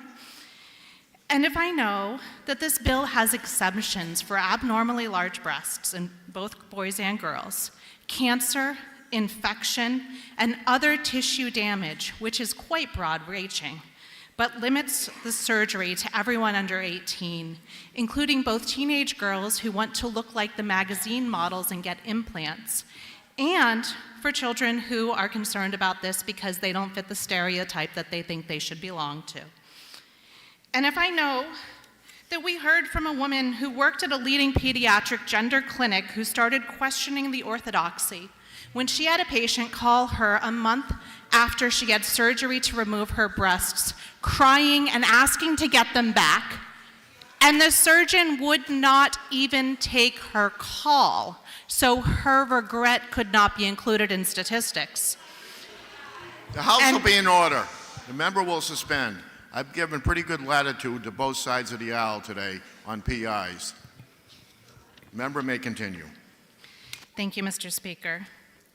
And if I know that I've also helped a new mom struggling with an infant because her breast removal left her with her milk ducts trapped with no exit, and the physical pain from holding her infant was almost as great as the psychological pain, knowing that that breast removal had removed that opportunity to comfort her child.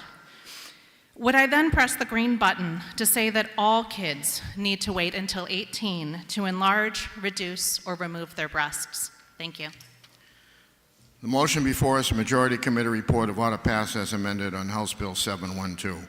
This is a roll call vote. If you're in favor, you'll press the green button. If you're opposed, you'll press the red button.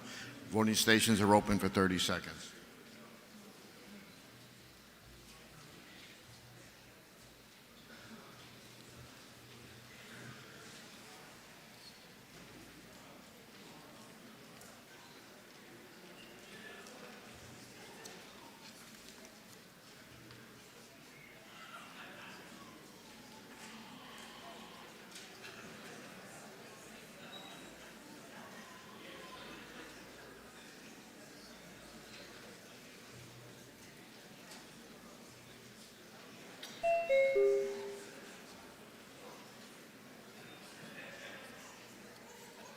Representative Howard.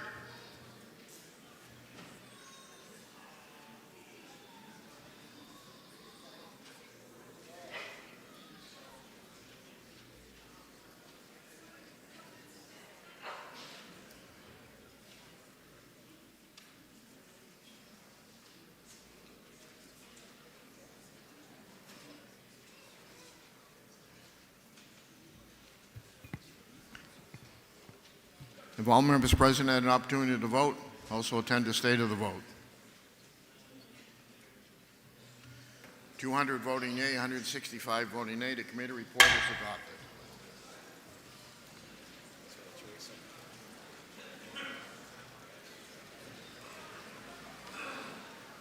For what reason does a member rise? To make a motion, State your motion. I move that the debate on the previous bill be placed in the permanent journal. Without objection.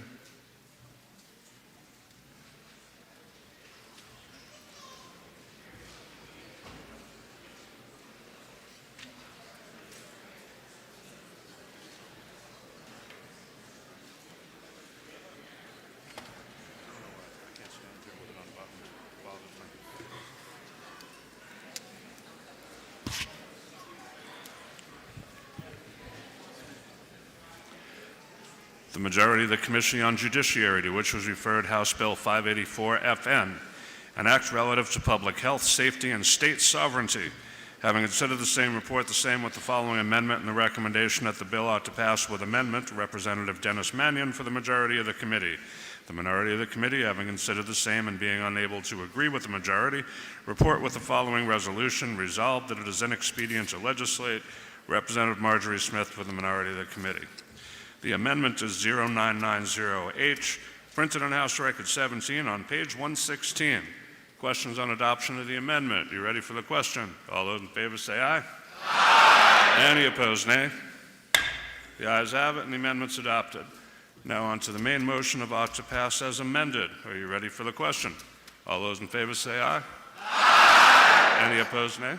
What? Hi. Hi. Okay. I guess we'll do a division. No?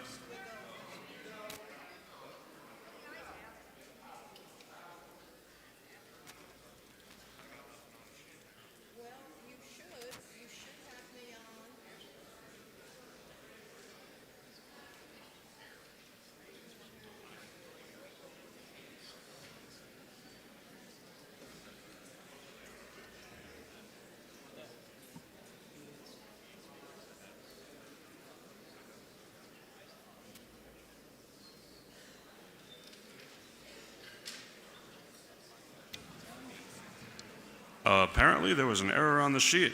Representative Marjorie Smith recognized to speak against the committee report.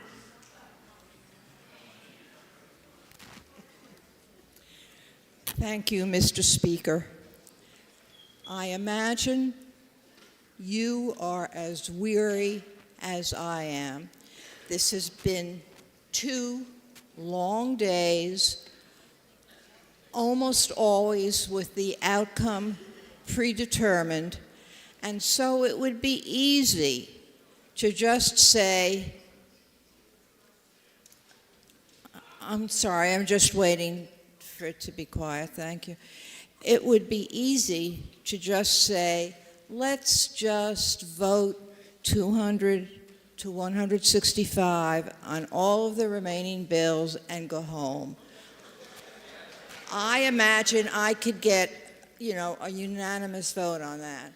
But that's not why we were elected. We weren't elected to just assume that if we had a label after our name, that would determine how we would vote. And I respect the members of this body. We have been dealing issue after issue that is very real to the citizens of the state and to the members of the legislature.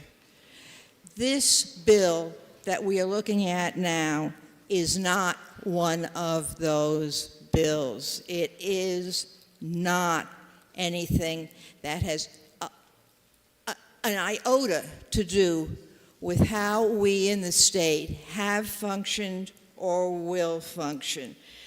The organizations listed in this bill that we're supposed to prohibit from mandating actions in the state, like the United Nations, the World Health Organizations, the World Economic Forum. I know that I'm speaking to you, Mr. Speaker, so I can't ask the members if any one of them has ever been given a mandate by the World Health Organization or the United Nations, but I don't think that anybody has. This is a bill that identifies organizations that never have and will never issue an enforceable mandate on the state of New Hampshire and on local and state agencies, on school districts, on any other organization in this state. It hasn't happened, it never will, and it is just a feel-good effort to make us think that somehow we're doing something significant. We are not doing anything significant with this bill. Adoption of this bill would have a chilling effect on the decision-making process of public and private entities across the state. New Hampshire honors many diverse approaches to problem solving, and this bill is not in that tradition. I hope that you will vote against ought to pass. Thank you very much, Mr. Speaker. Representative Mannion is recognized to speak in support of the committee report. Thank you, Mr. Speaker.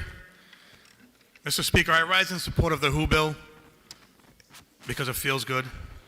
HB 584. This bill simply states that New Hampshire will not be subjected to mandates by global entities. New Hampshire has always been a state of free and independent thinkers. The bill says that the World Health Organization, United Nations, and the World Economic Forum shall have no jurisdiction in New Hampshire. The bill removes references to medical schools recognized by the World Health Organization and replaces it with a reference to the World Directory of Medical Schools. The amendment that we voted on specifically exempts references to the World Health Organization's school directory for foreign pharmacy schools.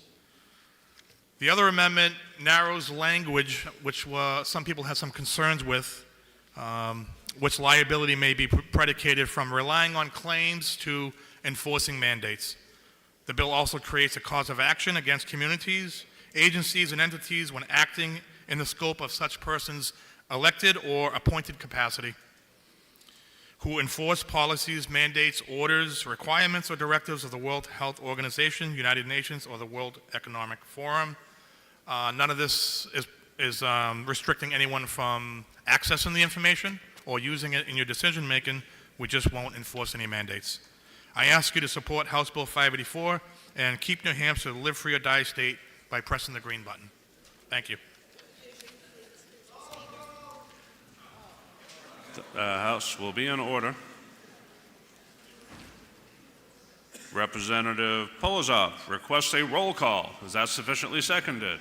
That is sufficiently seconded. This will be a roll call vote. Members, take your seats.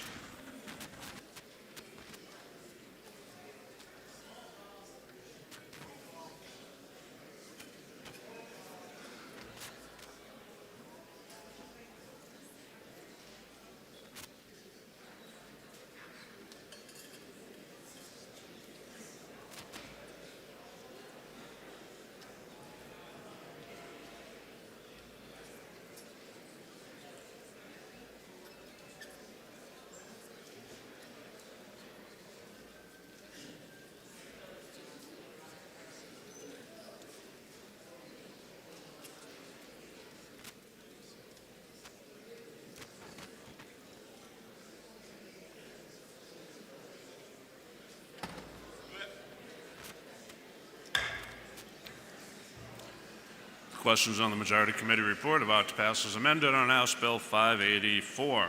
Representative Marjorie Smith is recognized for a parliamentary inquiry. Thank you, Mr. Speaker. If I really thought that the United Nations or the World Economic Forum was coming to get me, it might be logical for me to consider voting yes. But if I recognize that we in this body have serious matters to discuss and to resolve that do in fact affect the quality of lives of the citizens of the state, would I now vote no on this bill. Thank you. Representative Dennis Mannion is recognized for a parliamentary inquiry. Thank you, Mr. Speaker. If I know that this bill simply prohibits New Hampshire from enforcing any mandates from global entities, and if I further know that New Hampshire is the live free or die state, would I now press the green button? Thank you. The questions on the Majority Committee report about to pass as amended on House Bill 584. There's a roll call vote. If you are in favor, press the green button. Opposed, press the red. Voting stations are open for 30 seconds.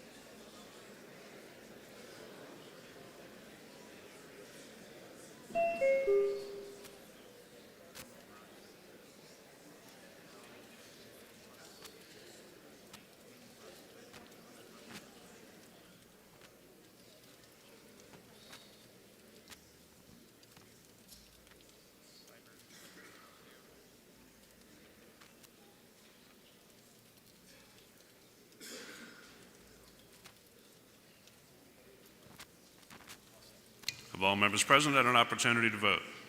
The House will attend to the state of the vote. 198 in the affirmative, 162 in the negative. The committee report's adopted.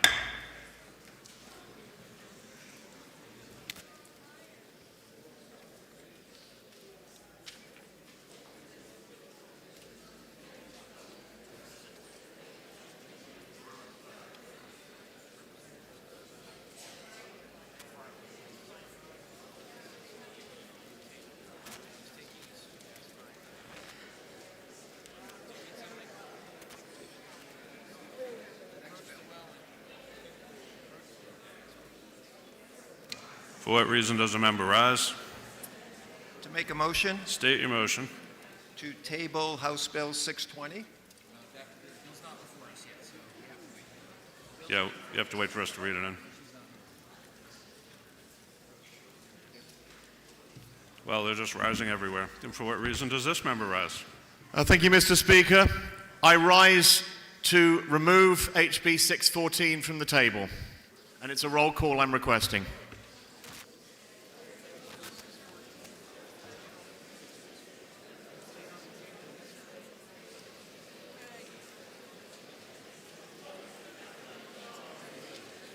All right.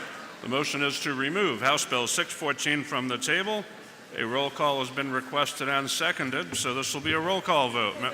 Let's take your seats. For what reason does that member rise?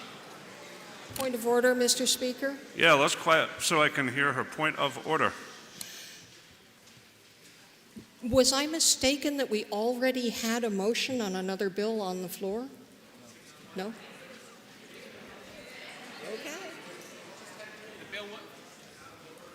He hadn't handed me the next bill yet. Okay. Honestly, I was wondering why, with great trepidation, and then I saw all these pink forms over here.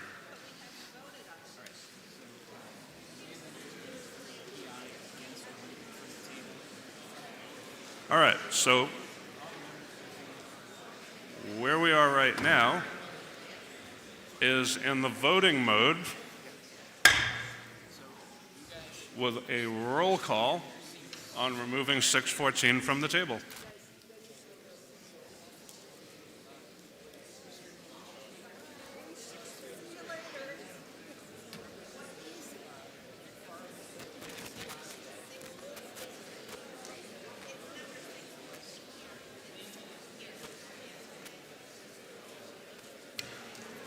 Representative McFarland is recognized for a parliamentary inquiry. Thank you, Mr. Speaker.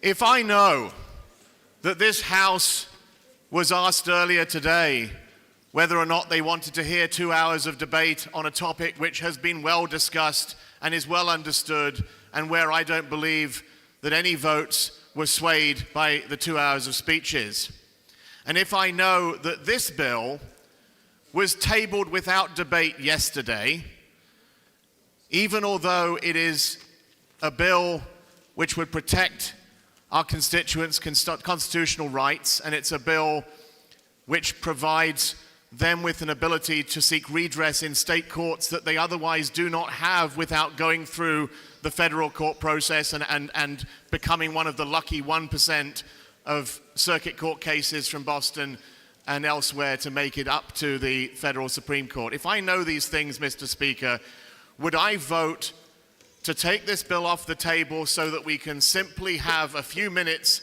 of thoughtful debate and give it an up or down vote on the merits? Thank you. Representative Lynn's recognized for parliamentary inquiry. Thank you, Mr. Speaker. Mr. Speaker, if I know that this bill would fundamentally change... I'm sorry. If I know that this bill would fundamentally change longstanding New Hampshire law by allowing a private cause of action for alleged state constitutional violations, and if I also know that there is no need for any such right of action because virtually everything that could be considered a state constitutional violation already constitutes a common law cause of action. And if I further know that there are many, many parts of the New Hampshire Constitution that have never been construed by the courts, and that if we were to adopt this legislation, if you think the Claremont decision was a problem of the court overreaching, remember that the court did that without any specific jurisdictional authority to do so. Just imagine what a court might do if you had clever lawyers and inventive judges finding all kinds of new constitutional rights. Representative, are you going to ask me a question soon?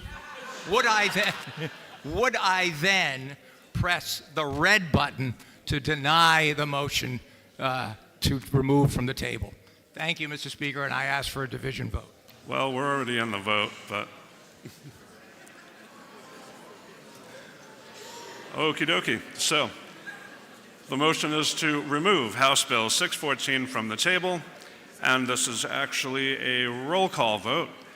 If you're in favor of removing it from the table, press the green button. Opposed, press the red. Voting stations are open for 30 seconds.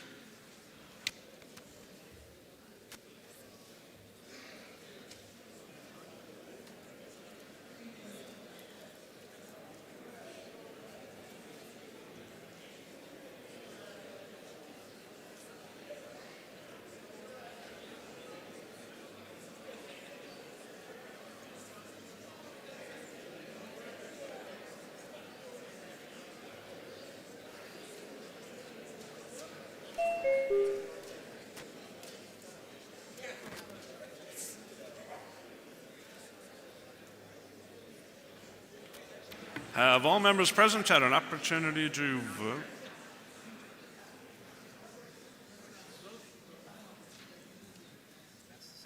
All good? All righty. The House will attend to the state of the vote. 76 in the affirmative, 287 in the negative. The motion fails. And hand me the next bill quick.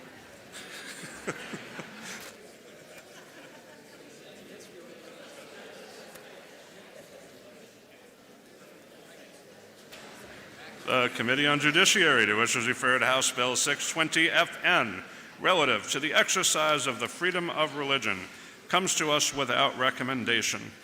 Representative Lynn moves ought to pass, and Representative Birch is recognized to speak against the motion. Aye. Well, for what reason does the member rise? Now, this time I would like to make a motion Go ahead.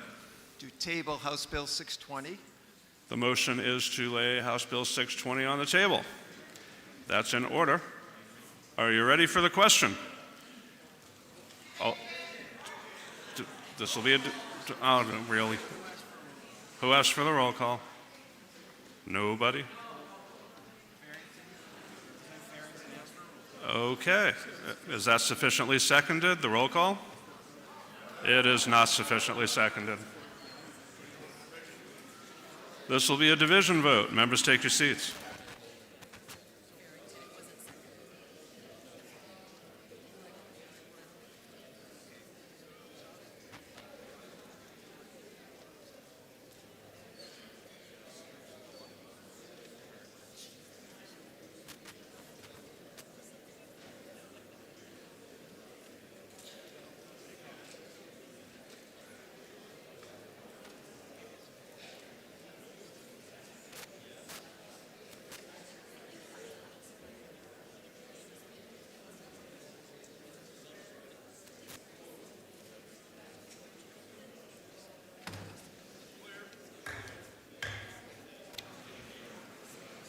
Okay, this is a division vote. The motion is to lay House Bill 620 on the table.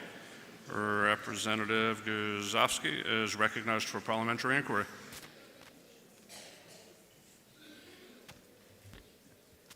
Thank you, Mr. Speaker. Mr. Speaker, if I know that House Bill 620, though well-intended, is not ready for prime time, and if I know, being a pastor of a church here in Concord, this bill could cause unintended consequences, and tabling this bill would give us time to fix those issues. And if I know a co-sponsor of this bill was involved in helping in the permitting process that placed a statue of Baphomet next to the nativity scene out in front of this building just a few months ago, and if I further know that this bill could encourage more of those types of displays under the guise of freedom, would I then press the green button and lay House Bill 620 on the table, and Mr. Speaker, I ask for a division vote. House will be in order. Representative Popovici-Muller is recognized for a parliamentary inquiry.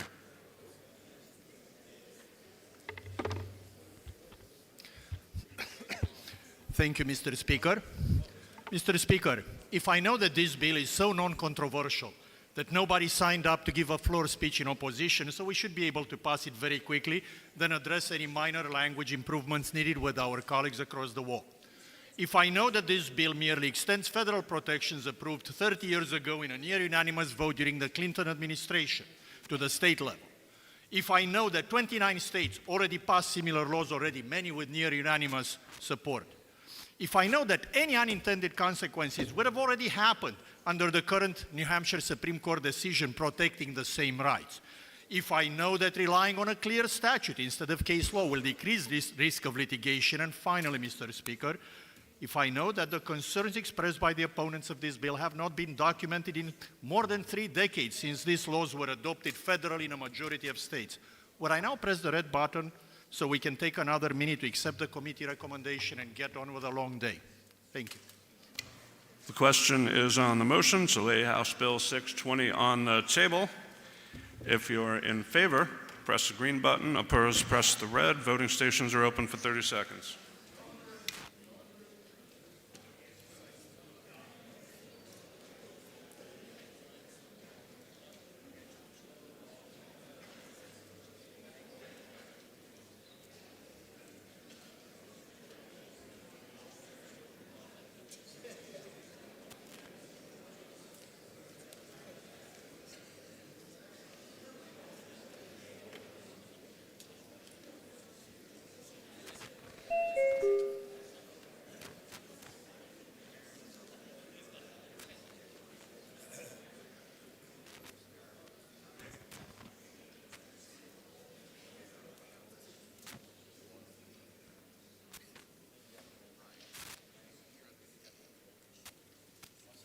Have all members present had an opportunity to vote?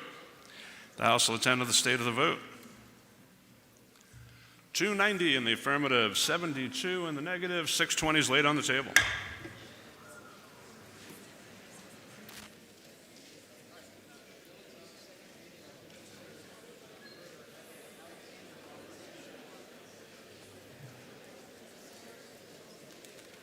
The majority of the Committee on Judiciary, to which was referred House Bill 666, oh my, FN,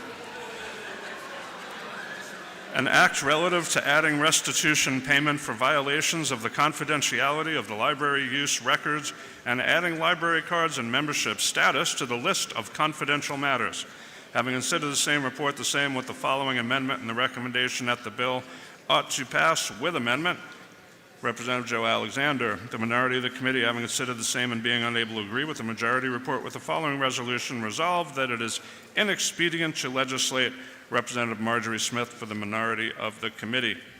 The committee amendment is 0332H, printed on House Record 17 on page 123. Are you ready for the question on the amendment? All those in favor say aye. Aye. Any opposed, nay? No. The ayes have it, and the amendment's adopted. The bill is on second reading and open to further amendment. Representative Alexander moves amendment 1307H, which can be found in your seat pockets, and is recognized to speak. Thank you, Mr. Speaker. Mr. Speaker, I rise today to offer a floor amendment to address some of the concerns of the minority. This amendment makes a few changes to the committee-recommended bill. The bill was filed to address a glaring misunderstanding under current law. Under current law in RSA 201D11, which governs library records, it is illegal to release library user data to the public. Unfortunately, attorneys are giving libraries incorrect advice. Under current law, it is unclear to town attorneys if library user data constitutes library cards. To me and the majority of the Judiciary Committee, it seems pretty straightforward. However, this bill was filed to clear up misunderstanding by saying the library cards are personal and private data and they should not be disclosed. This bill allows for narrow exceptions to this law, such as a request from a parent to view their child's library records. This amendment would put a fine on any library staff, but it would raise the standard. This floor amendment would raise the standard to any staff who knowingly or recklessly release someone's personal private library card information. Stand on the side of privacy, support this amendment, and then ought to pass as amended. Thank you. The question is on the adoption of floor amendment 1307H. Are you ready for the question? All those in favor say aye. Aye. Any opposed, nay? The ayes have it, and the amendment's adopted. Now the main motion of ought to pass as amended. Representative Manos is recognized to speak against the report.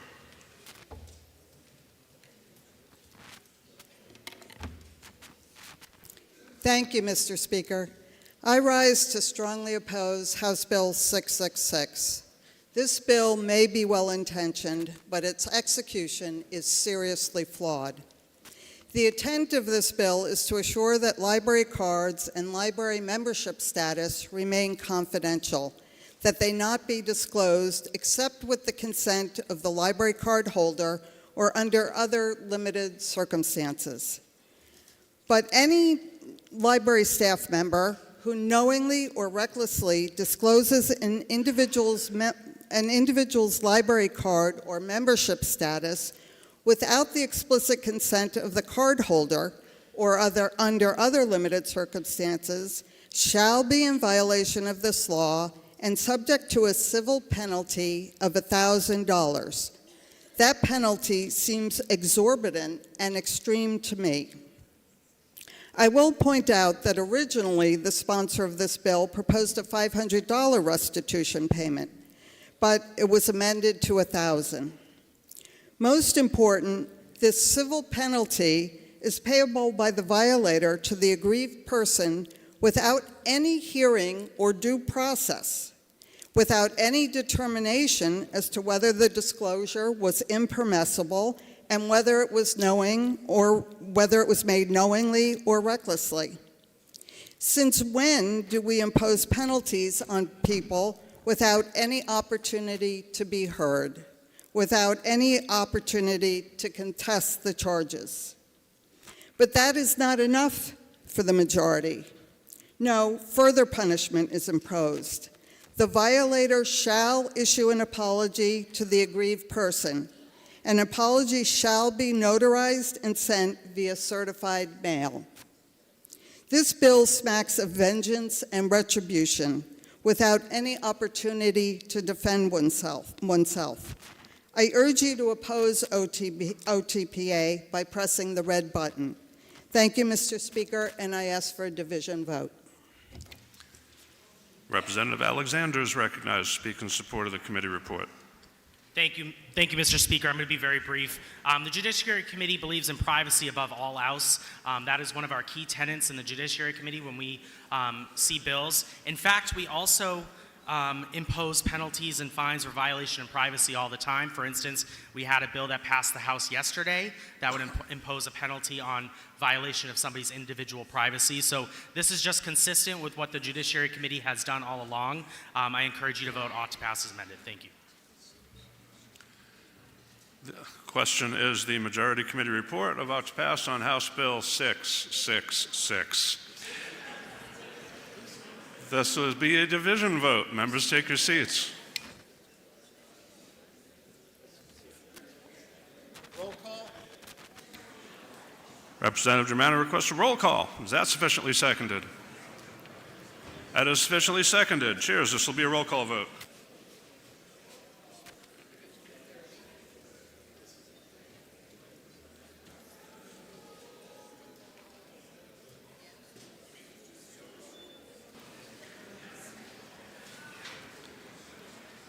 There is no seat 13 in this House. There should be no bill number 666.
The question is the Majority Committee report of ought to pass as amended on House Bill 666. Representative Menos is recognized for a parliamentary inquiry.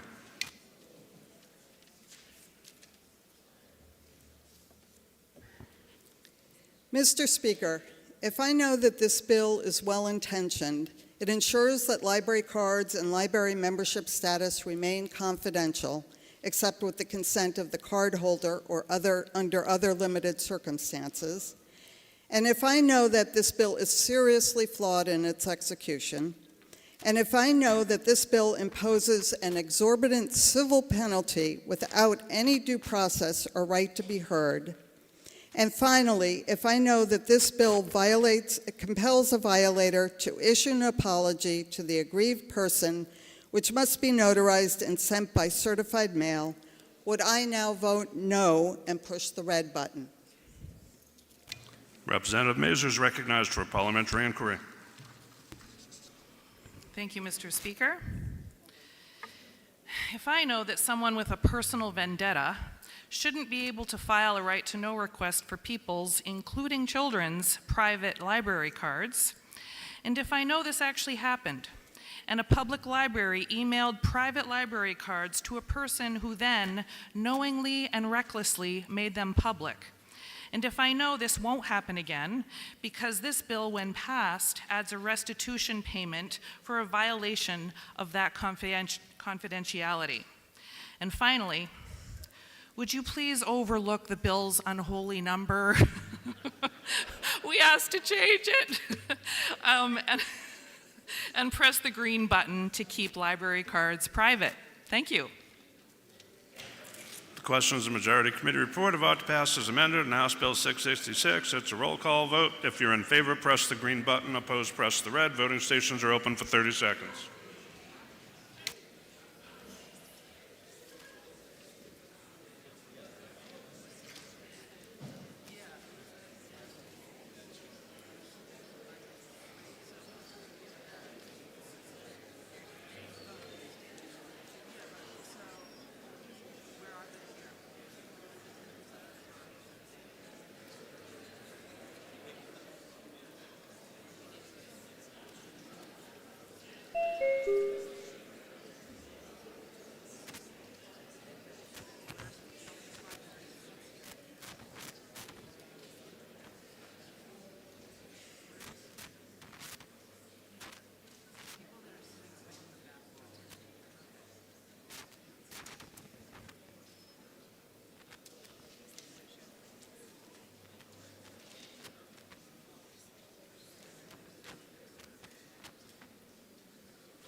Have all members present had an opportunity to vote? The House will attend to the state of the vote. 189 in the affirmative, 172 in the negative. The committee report's adopted.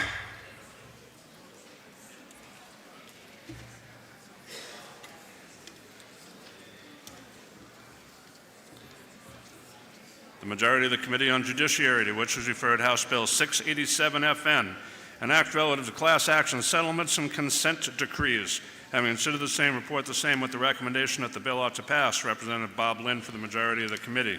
The minority of the committee, having considered the same and being unable to agree with the majority, report with the following resolution. Resolved that it is inexpedient to legislate. Representative Paul Birch for the minority of the committee. Representative Birch is recognized to speak against the committee report.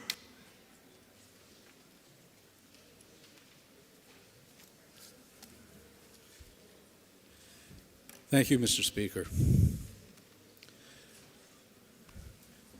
My very first case as a young lawyer in a state adjoining us involved a couple of farmers who came to my office and said that their cows got hardware and died. I pretended to know what they were talking about and found out later that if a cow eats metal fragments from an improperly designed or set up auger and dies, the disease is called hardware. I represented them, sued the manufacturer somewhere in the Midwest and others, and settled the case. If 1,000 farmers had the same problem, they could form a class action and jointly sue the manufacturer, and a settlement would be reached. That's what a class action is. The prime directive is to remember here that a settlement belongs to the victims, less attorney's fees. What is done is that a court hearing is held, and the court approves a settlement distribution and the amount that's paid to lawyers. But what happens if 10% of the class cannot be found or don't show up for some reason? There's 10% of the money left over. What do you do with it? A few courts redivide the money with the plaintiffs who are actually there, called double distribution, but people don't like that because they say those victims get overpaid. So virtually every court gives money to a charity that most closely aligns itself to the victims. Here it might go to a farm bureau. You get the idea. Remember the prime directive. It's the victim's money, and you want to get it as close as possible, the doctrine of Cypre, to the victim's wishes and point of view. The lawyers are paid according to the prevailing lawyer wage in the area. This bill makes two changes, both of which makes no sense to those favoring ITL. First, it removes the doctrine of as close as possible. It takes the money that belongs to the victims and gives it to the state. Now, the ever-grasping state has nothing to do with the case. It's a bunch of private plaintiffs and usually something like a corporation on the other side. The state has no claim on the money. It's just taking private money and putting it in the state's pocket. It makes no sense. As to the attorney's fees, there's a reference in the bill to something mysterious called the Laffey Matrix. What's that about? It's used exactly in one place in the United States as far as the federal courts are concerned. Why? As I said earlier, lawyers' fees are based on the prevailing lawyer fees in the area. But that doesn't work in D.C. because you have a whole ton of million-dollar lawyers in D.C. So paying the average wage of those million-dollar lawyers would be ripping off the victims. So they came up with a different scale. But the federal courts prohibit that everywhere else in the United States. Okay? So this bill is about state courts, but there's simply no fair reason that we should recommend what's done in D.C. for New Hampshire. We have a system here where the lawyers get paid according to the norm of lawyers, and that seems to be a reasonable way to proceed. This is a bill that seeks a solution where there is no problem. Not a single witness spoke in favor of the bill other than the sponsor. It ignores the cardinal principle that the money belongs to the victims, not the state, and the method of paying the lawyers is simply bizarre. Please ITL this useless bill.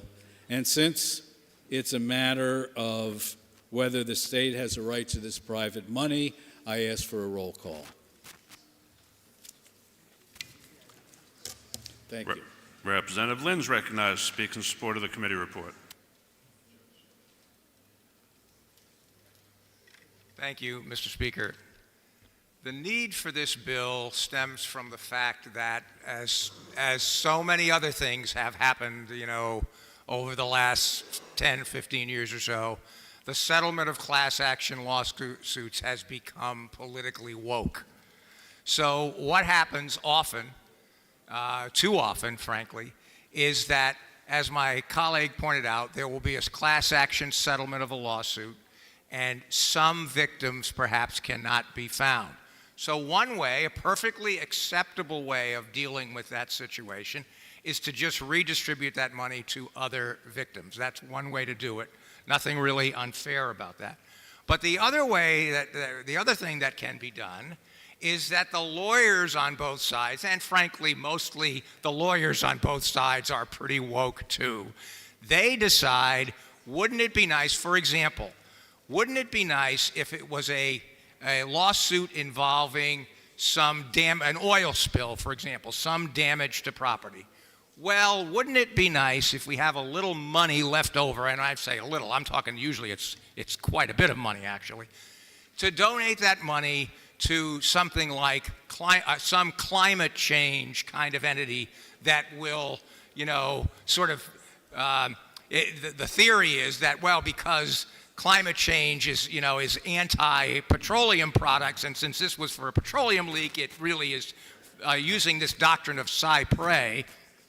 This sort of falls within the general thing, so we'll allow that to happen. This bill says that's not going to happen in New Hampshire. If the money can't be distributed to the victims, or perhaps redistributed to the victims in the manner I said before, it will escheat to the state. And the important thing to understand about that, which my colleague from the Commerce Committee just pointed out to me, is when it escheats to the state, that doesn't mean it goes into the general fund. It means it's abandoned property, and the state will give notice to try to find people that it actually belongs to. Only if after a significant period of time the money is not able to be turned over to the rightful person would there be some prospect that it could be turned over to the general funds. The last thing is on the attorney's fees. Now, this Laffey matrix, it may or may not be a particularly good idea. It's used mostly in the Washington, D.C. area. But the important point about that is there's nothing in this bill that says the court has to use the Laffey matrix. It can use it if it wants, or if it thinks it's not appropriate in a particular case, it can award attorney's fees on whatever basis it finds is just and reasonable. For all those reasons, colleagues, I ask you to support this bill and press the green button. And, Mr. Speaker, I ask for a division vote. Your luck's not very good today. Representative Birch beat you to it. Representative Birch requests a division vote. This will be a division vote. Say what now? Oh, he wants a roll call? You sure about it? All right. Representative Birch requests a roll call. Is that sufficiently seconded? It is. This will be a roll call vote. Members, take your seats.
The question is the Majority Committee report of ought to pass on House Bill 687. Let's settle and be quiet so we can hear Representative Birch's parliamentary inquiry, which he will deliver now.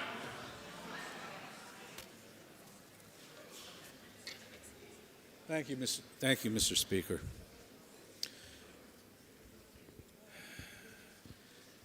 Mr. Speaker, if I know this is a classic example of a solution looking for a problem, and if I know the core of this bill is to take money that belongs to victims and put it in the state treasury, as I further know that the court itself has made every reasonable effort to find missing victims, because we all get those, some of us get those letters in the mail saying, you're part of a class, please send this in, and I never do because it's probably worth $1.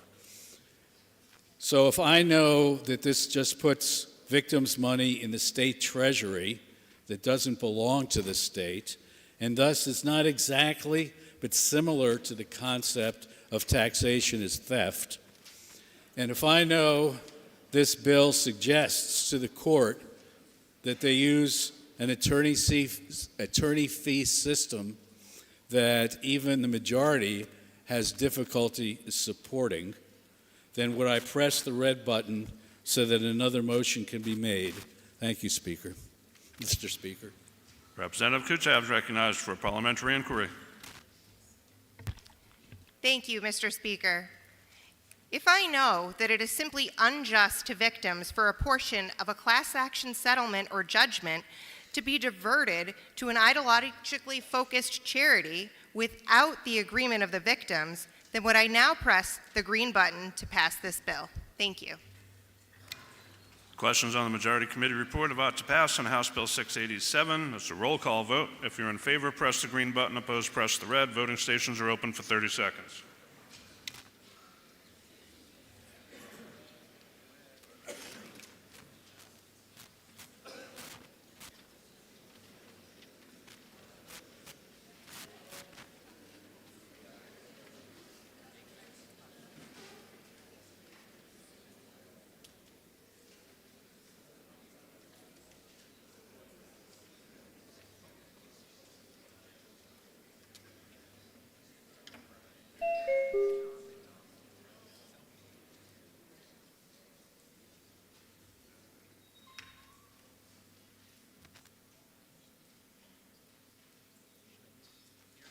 Representative Schmidt.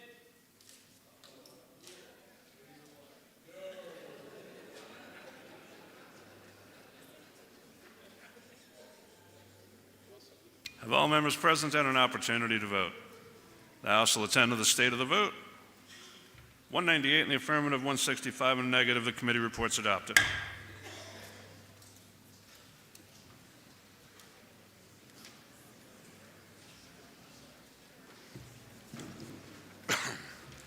The majority of the Committee on Municipal and County Government, to which is referred House Bill 200, an act relative to the procedure for overriding a local tax cap, having considered the same, report the same with the following amendment and the recommendation that the bill ought to pass with amendment. Representative Diane Power for the majority of the committee. The minority of the committee, having considered the same and being unable to agree with the majority, report with the following resolution. Resolved that it is inexpedient to legislate. Representative Stephanie Grun for the minority of the committee. The committee amendment is 0573H, printed in House Record 17 on page 82. Questions on adoption of the amendment? Are you ready for the question? All those in favor say aye. Aye. Any opposed, nay? No. Close the doors. Everybody stay in. Nobody go out.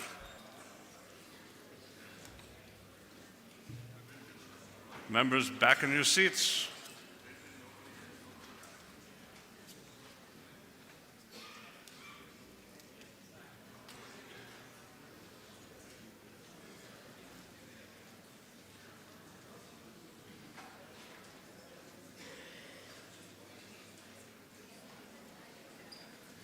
All righty.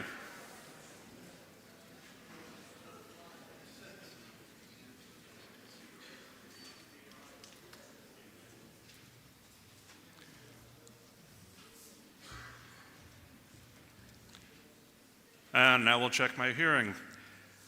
Voting stations are open for 30 seconds.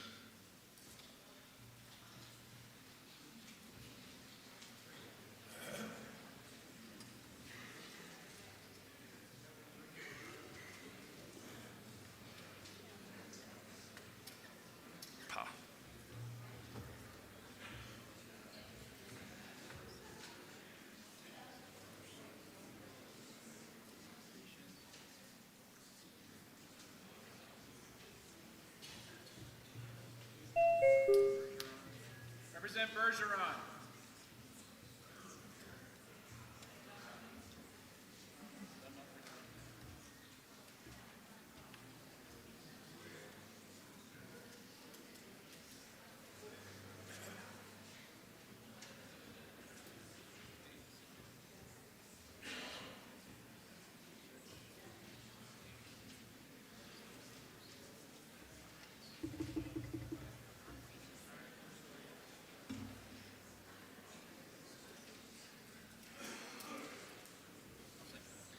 If all members present had an opportunity to vote, I shall not doubt again. 191 in the affirmative, 156 in the negative. The amendment's adopted. Now on to the main motion of ought to pass with amendment. Representative Grund is recognized to speak against the committee report.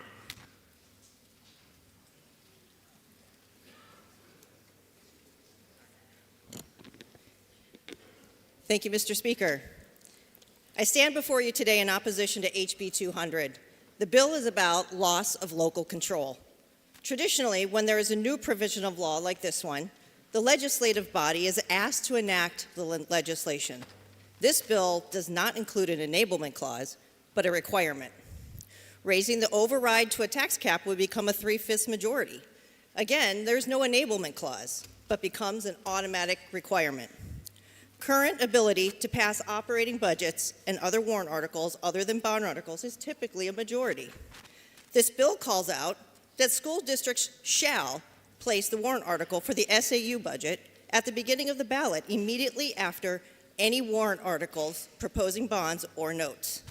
Here is the loss of local control again. Currently, RSA 194C:3 gives the voters the right to choose whether to separate the SAU budget as a separate warrant article, and the current law has an enablement clause. This bill now says shall.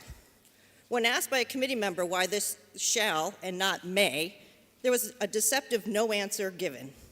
Through discussions with representatives on Education Policy and Administration Committee, it turns out there is another bill trying to require the separation of the SAU budget, and some of the sponsors are the same ones on this bill. Again, this is loss of local control. Instead of combining these two bills, there's a separation that addresses the same concern. What happens if the other bill doesn't pass? This bill now says shall. Does this become difficult to implement or discern what the new law says? Finally, the bill also requires warrant articles to be placed in a specific order. This, once again, is a loss of local control.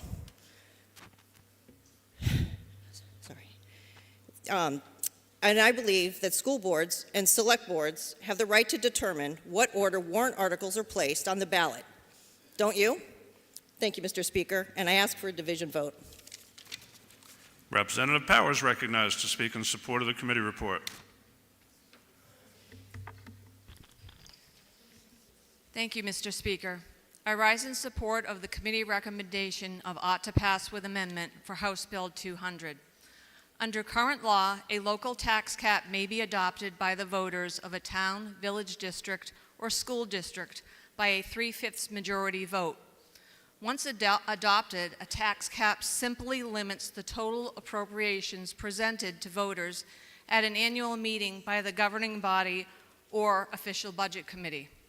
And voters can override the tax cap by a simple majority vote, which is the same vote threshold to change a warrant article at an annual meeting. This bill modifies the current method of overriding a local tax cap to require a 3/5 majority vote by ballot to approve any appropriation that would exceed the tax cap.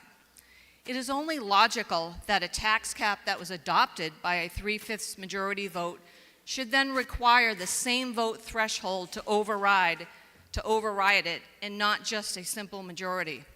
Additionally, a 3/5 majority override is the same override used under the new school district budget cap. And also, this override aligns with the supermajority vote used under a city tax cap. Moreover, a 3/5 majority override better ensures that any approved appropriations that exceed the tax cap are well supported by voters and taxpayers. Importantly, this bill in no way limits the legislative body's authority to either increase or decrease any single appropriation amount or the total amount of all appropriations. To conclude, this bill provides an essential tool for New Hampshire taxpayers to more effectively manage unsustainable spending in an effort to better control their local property taxes.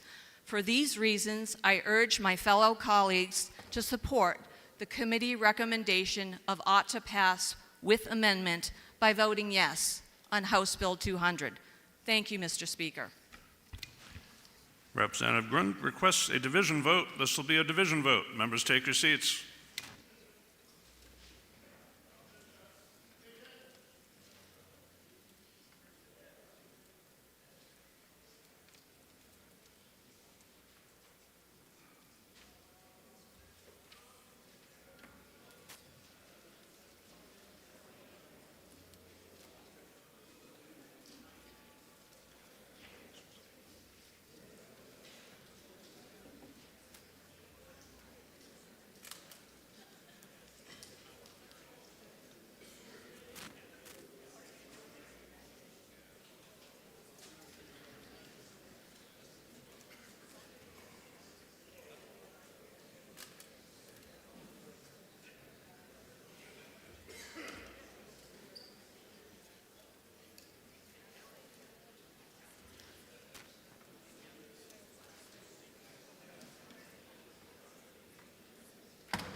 The questions on the Majority Committee report of ought to pass as amended on House Bill 200. Representative Davis is recognized for a parliamentary inquiry.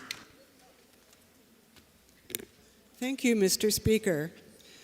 Mr. Speaker, if I know that this is one of a raft of bad bills that seek to do away with local control at every level, and if I know that this particular bill also disenfranchises voters by requiring a supermajority for some matters where a simple majority has virtually defined democracy for generations, and if I know that there are other bills moving through the House at this very moment that would contradict or confuse municipalities in ways we can't even foresee, and if I know that the state has no business dictating one-size-fits-all mandates for every town or every city, when each town and city has its own distinct needs and traditions, would I now press the red button to defeat the committee recommendation so another motion may be made? Thank you, Mr. Speaker.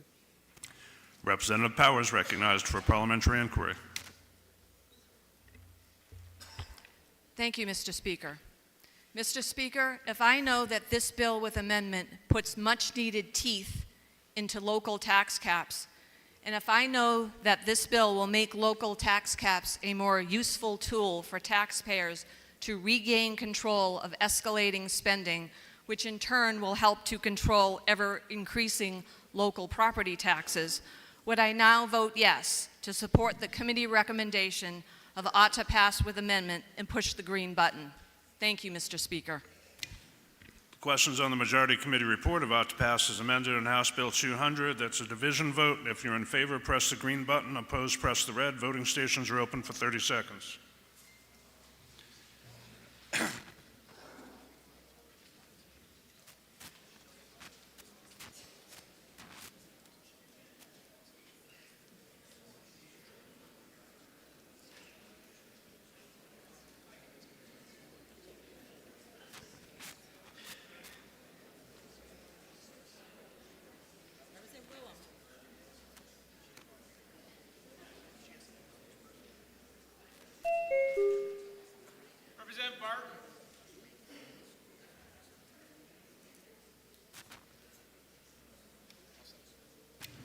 Have all members present had an opportunity to vote?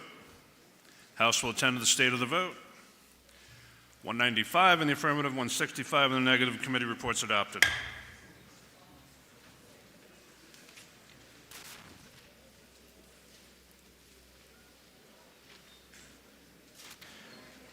The majority of the Committee on Municipal and County Government, to which was referred House Bill 284FN, an act requiring tax impact statements on municipal warrant articles. Having considered the same, report the same with the following amendment and the recommendation that the bill ought to pass with amendment. Representative John McDonald for the majority of the committee. The minority of the committee, having considered the same and being unable to agree with the majority, report with the following resolution: resolved that it is inexpedient to legislate. Representative Dylan Germana for the minority of the committee. The amendment is 0571H, printed in House Record 17 on page 87. Ready for the question on the amendment? All those in favor say aye. Aye. Any opposed, nay? No. The ayes have it, and the amendment's adopted. Representative Germana is recognized to speak against the committee report.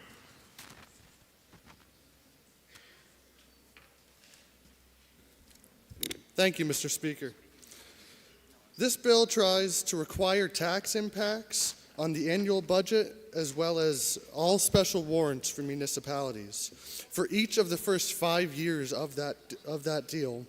And in multi-town districts, it requires that every town on that budget also have those 5 years of tax impacts.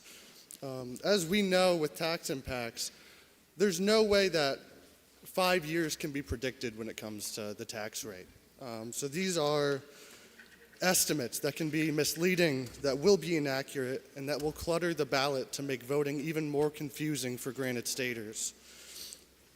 And not to mention that towns can already do this without this mandate being put in by the state and having our ballots be 30 pages long as we try to read through the tax impacts from cities that we don't live in and that does not affect us. Thank you, Mr. Speaker. Representative Bernardi is recognized to speak in support of the committee report. Thank you, Mr. Speaker. This bill is a very simple, common sense approach to bring transparency to the town ballot. First, it requires that all votes on budgeting issues be recorded on the ballot, so you know how the budget committees voted. Second, it requires each warrant article to be followed by a simple tax impact statement. If this warrant article passes, there will be an estimated tax impact of X dollars per thousand of property valuation. Next, if the warrant article has multiple year impact, the tax impact of each of the first 5 years must be noted. In multiple district towns, the notation is to include that which is relevant to each of the towns. And finally, a summary tax statement that addresses whether all the warrant articles pass. Again, X dollars per 100,000 in valuation is the summary if you passed all of the warrant articles. Push green for this common sense, transparent approach to the town ballot. The questions on the majority committee report of ought to pass as amended on House Bill 284. Who requested the roll call? Representative Weber requests a roll call, and it is sufficiently seconded. This will be a roll call vote. Members, take your seats.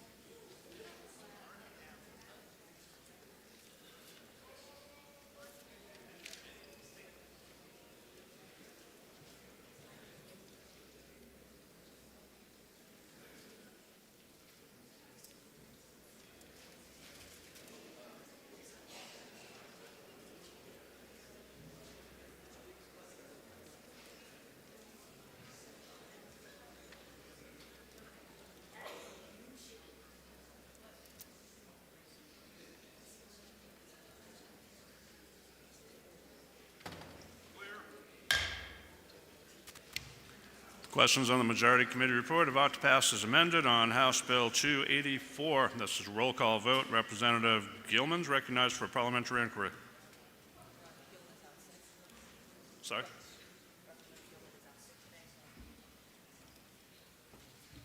Pinch hitting for Representative Gilman. Representative Grund. Thank you, Mr. Speaker. If I know that this takes away local control from legislative bodies for what may appear on a ballot, and if I know that multi-district SAUs would have lengthy warrant articles that include tax impact information that is not theirs and potentially confusing, and if I know that 5 years later the tax impact is a complete guess and not based on factual information of revenues and expenses, would I now press the red button and vote down the ought to pass motion? Thank you. Representative Powers recognized for parliamentary inquiry. Thank you, Mr. Speaker. Mr. Speaker, if I know that this bill with amendment requires towns and school districts to simply print the estimated tax impact in dollars per thousand of property evaluation on each warrant article with a tax impact, and an estimated total tax impact summary statement for all proposed spending articles on the warrant, and if I know that this simple measure will increase transparency, enabling citizens to become more fully informed when voting on warrant articles that will affect their local property taxes, would I now vote yes to support the committee recommendation of ought to pass with amendment and press the green button? Thank you, Mr. Speaker. The questions on the Majority Committee report of ought to pass as amended on House Bill 284. This is a roll call vote. If you're in favor, press the green button. Opposed, press the red. Voting stations are open for 30 seconds.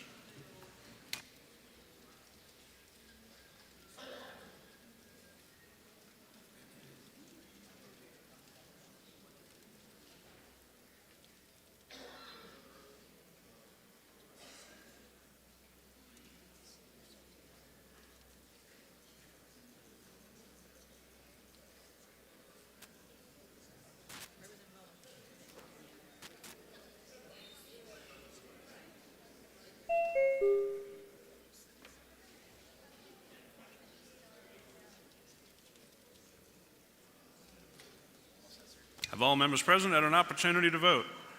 The House will attend to the state of the vote. 198 in the affirmative, 160 in the negative. The committee report's adopted.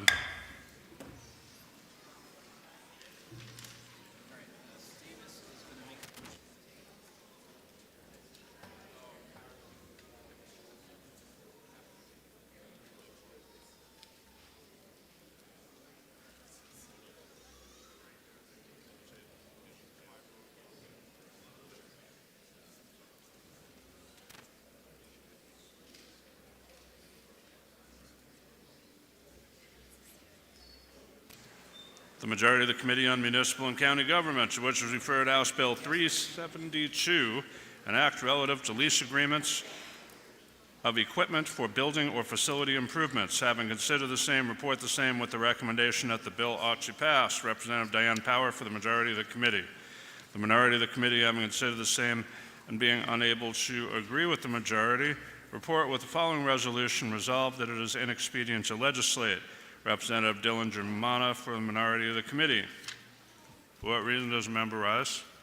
To make a motion, Mr. Speaker? So you can go into the well there and state your motion.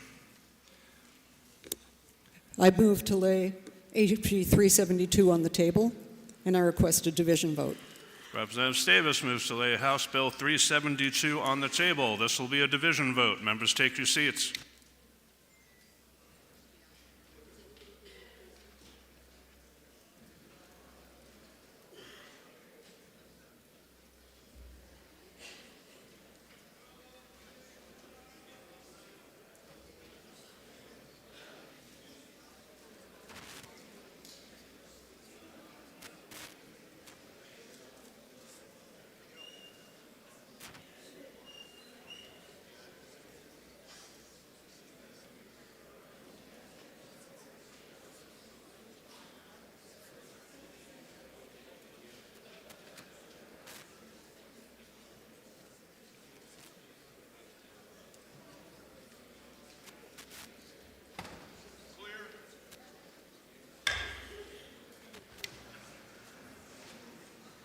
members should be in their seats.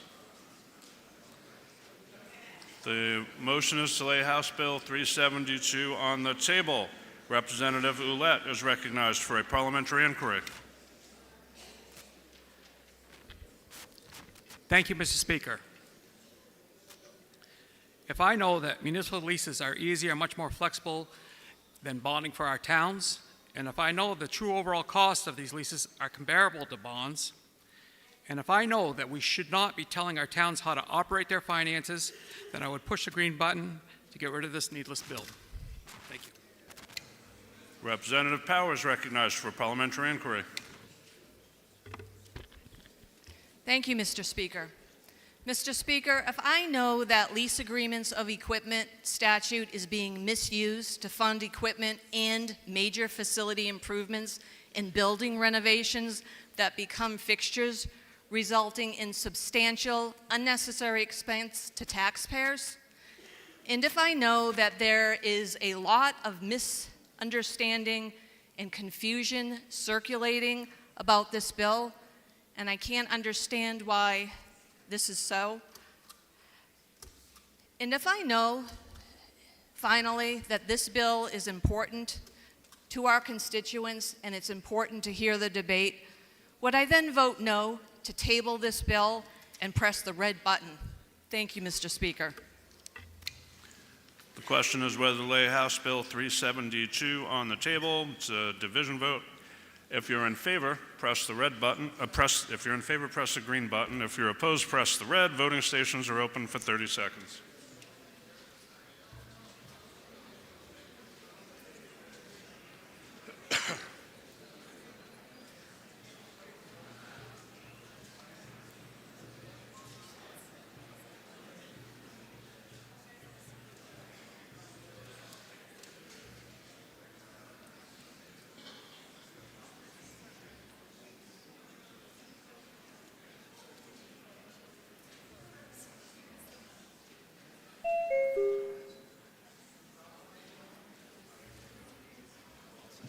Have all members present had an opportunity to vote? The House will attend to the state of the vote. 196 in the affirmative, 162 in the negative, 372 is laid on the table.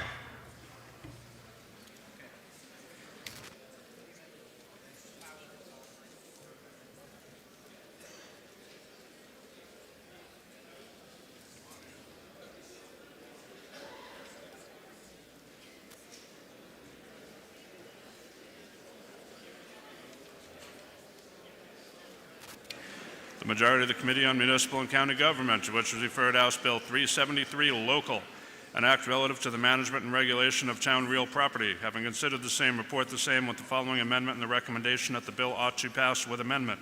Representative Diane Power for the majority of the committee. The minority of the committee, having considered the same and being unable to agree with the majority, report with the following resolution: resolved that it is inexpedient to legislate. Representative Stephanie Grund for the minority of the committee. The committee amendment is 0836H, printed on House Record 617 on page 90. Questions on the amendment? Are you ready for the question? All those in favor say aye. Aye. Any opposed, nay? No. The ayes have it, and the amendment's adopted. Bill's on second reading and open to further amendment. Representative Power offers floor amendment 1289H, which can be found in your seat pockets and is recognized to speak. Thank you, Mr. Speaker. I rise in support of the floor amendment 1289H to House Bill 373 Local. The floor amendment both corrects drafting errors made by OLS in the committee amendment and makes 3 changes in response to feedback from members of the minority during the bill hearing. First, it grandfathers any leases in effect before the effective date of this bill. Second, it clarifies that a lease of unused town property that is for more than 1 year shall be approved by a simple majority vote of the legislative body and not need subsequent approval every 5 years for the lease to continue. And third, it maintains the optional enabling provision allowing voters to authorize the select board the ability to lease any unused town property for a term of up to 5 years. If this authority has been adopted, a separate vote by the legislative body would be only needed for leases exceeding 5 years. This clarification is needed because many municipalities are misinterpreting the law, resulting in a patchwork of application across the state. For these reasons, I urge my fellow colleagues to support the floor amendment and then the ought to pass with amendment motion by voting yes. Thank you, Mr. Speaker. The question's on the adoption of Amendment 1289H. You ready for the question? All those in favor say aye. Aye. Any opposed, nay? No. The ayes have it, and the amendment's adopted. Now on to the main motion of ought to pass as amended. Representative Grund is recognized to speak against the committee report. Thank you, Mr. Speaker. I rise before you today in opposition of HB 373 as amended. At this time, towns are looking for revenue sources to help ease the burden on taxpayers. Some of these sources of revenue come about by leasing or renting property that is not needed for public use at the current time. The current law is clear that if a lease is 1 year or under, then the selectmen may enter into the lease or rental agreement without further action by the legislative body. If the lease is up to 5 years, then a majority vote is needed by the legislative body. If a select board would like to enter into an agreement that is for longer than 5 years, then there is current practice to bring the lease agreement forward every 5 years on a warrant article, or the warrant articles are written to give the authority to renew the lease of rental agreement for every 5 years for a set period of time. This amendment is a rush to the House today. While I appreciate the work that was done to amend the original bill, there are items that should be cleaned up before it is brought to the House floor. The language in the amendment leaves out the terminology of rent or rental that is in current law and only uses the word lease. These are two different types of obligations. There is language using the term universal lease authorization, which is not defined or used anywhere in an RSA. These are examples of details that should be cleaned up in a committee before it comes to the House for a vote. When we write bills that become law, we should ensure that they are clear, concise, and able to be enacted. There is nothing in the amended bill that cannot already be done in the current law. If the intention of the bill was to clarify leases that are over 5 years, then the wording could have simply added that leases over 5 years require a majority vote by the legislative body.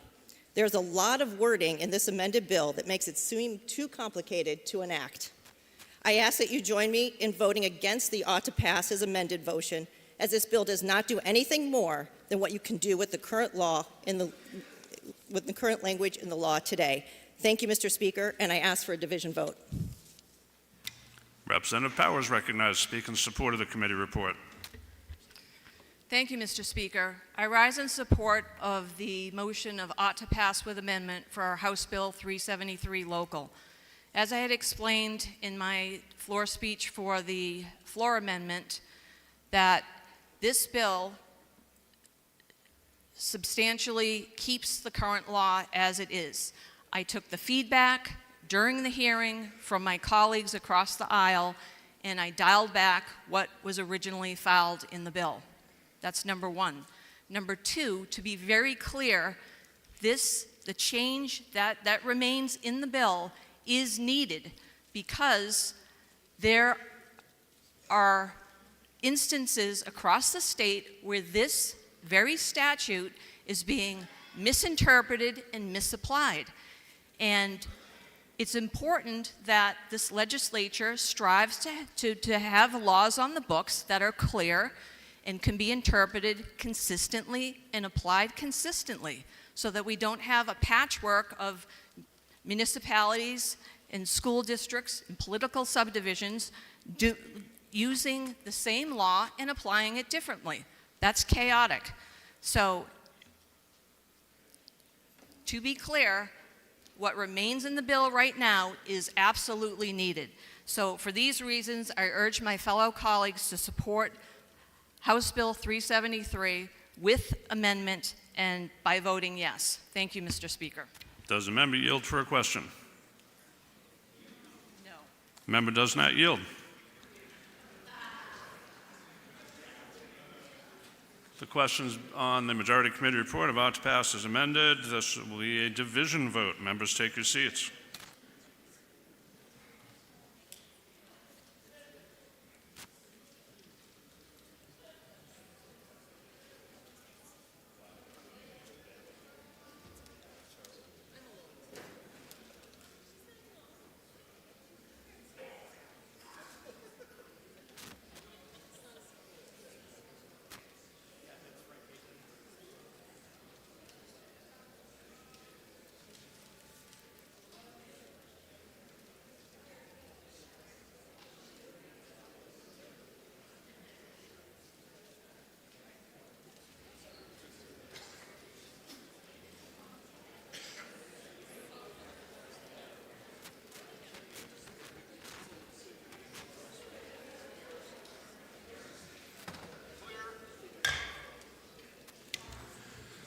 Questions on the majority committee report about to pass as amended on House Bill 373.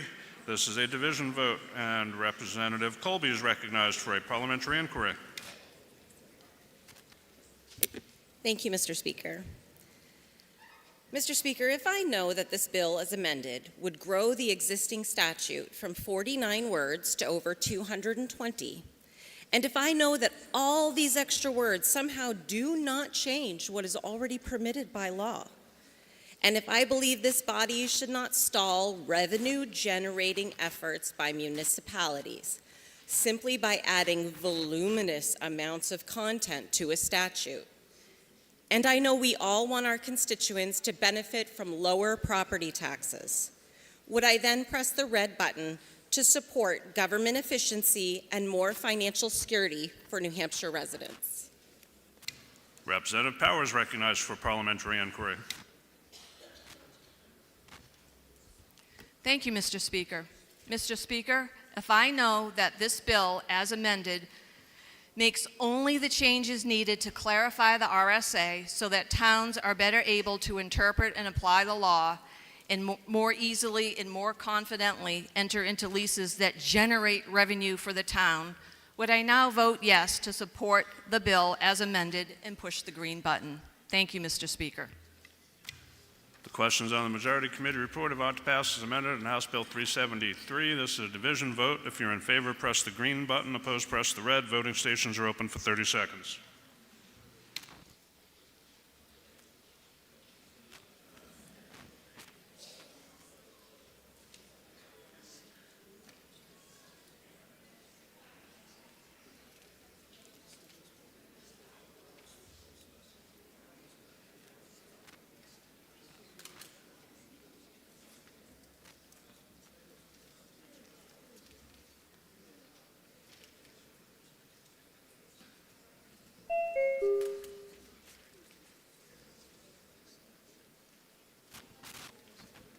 Have all members present had an opportunity to vote? The House will attend to the state of the vote. 190 in the affirmative, 167 in the negative. The committee report's adopted.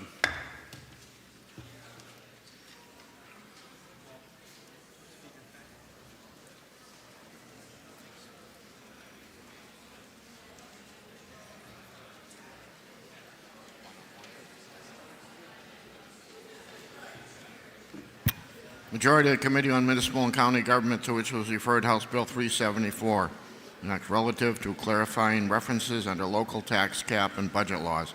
Consider the same, report the same with the following amendment. Recommendation the bill ought to pass with amendment. Representative Diane Power from the majority of the committee.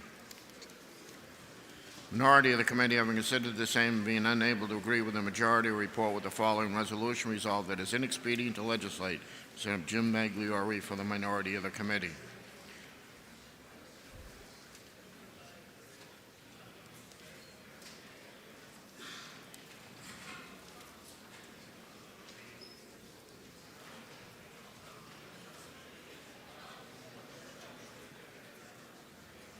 The amendment is 05728, printed in House Record 17, pages 91 through 93. Are you ready for the question on the amendment? All those in favor say aye. Aye. Opposed, nay. The ayes have it, and the amendment is adopted. The motion before us now is ought to pass with amendment. Chair recognizes Representative Magliore. Thank you, Mr. Speaker.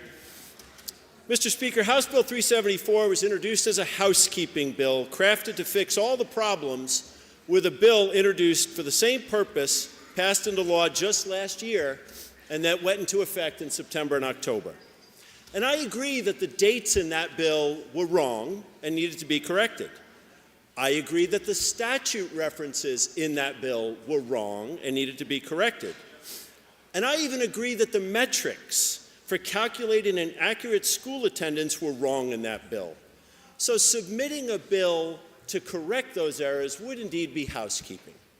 But to be very clear, House Bill 374 goes way beyond housekeeping. This is yet another bill in a raft of bad policy bills that erodes local control, eliminates the majority opinion, and could saddle a community with untenable errors in judgment. New language in House Bill 374 permits the governing body to use an inflation index to create the basis for a tax cap. They can choose the Consumer Price Index, published by the U.S. Bureau of Labor and Statistics, or the Municipal Cost Index, published by the American City and County. But the question put to the warrant shall not be amended by the legislative body. So I guess you trust the governing body to make the decision, but you refuse to give the right to the legislative body to exercise the majority opinion at town meeting. Okay. At any rate, let's say that tax cap passes with its 3/5 majority. Wait a minute. Someone discovers a problem, something they don't like. Maybe there was an error.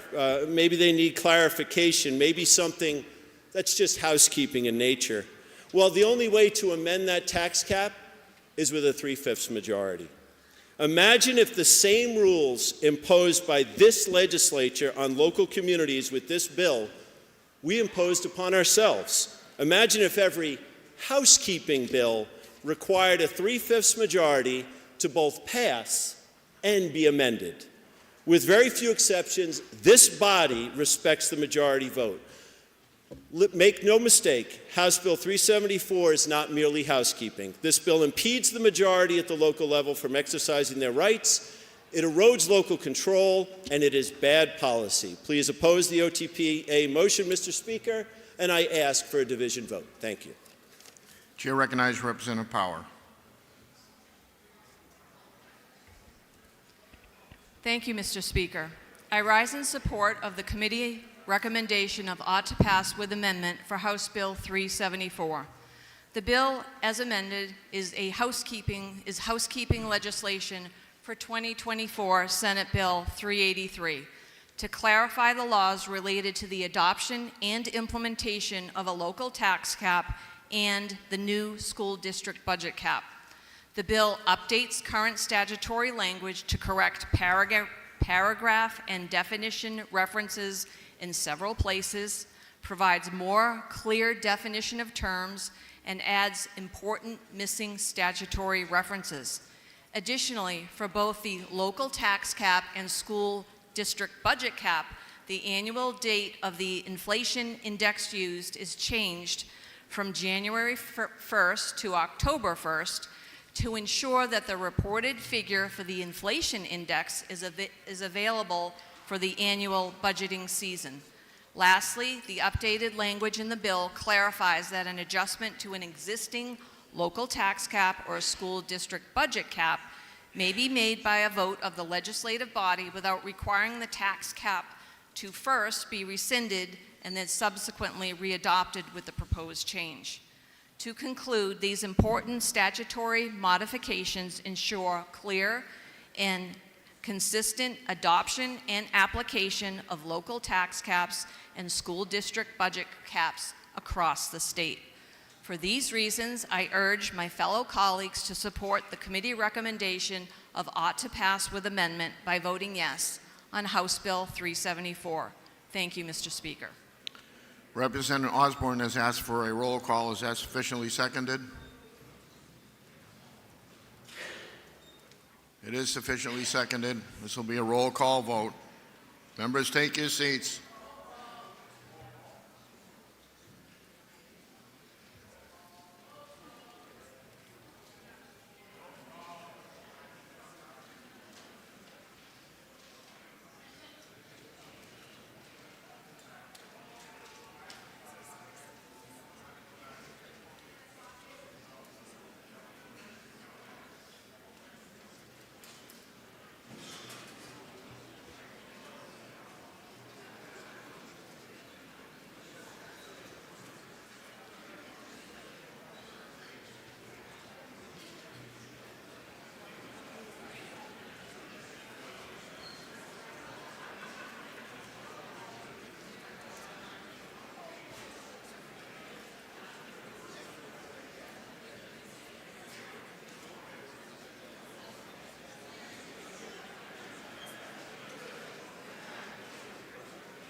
The motion before us is the majority report of ought to pass as amended.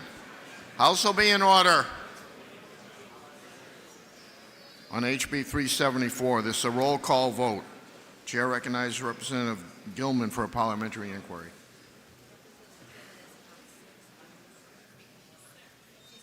Okay.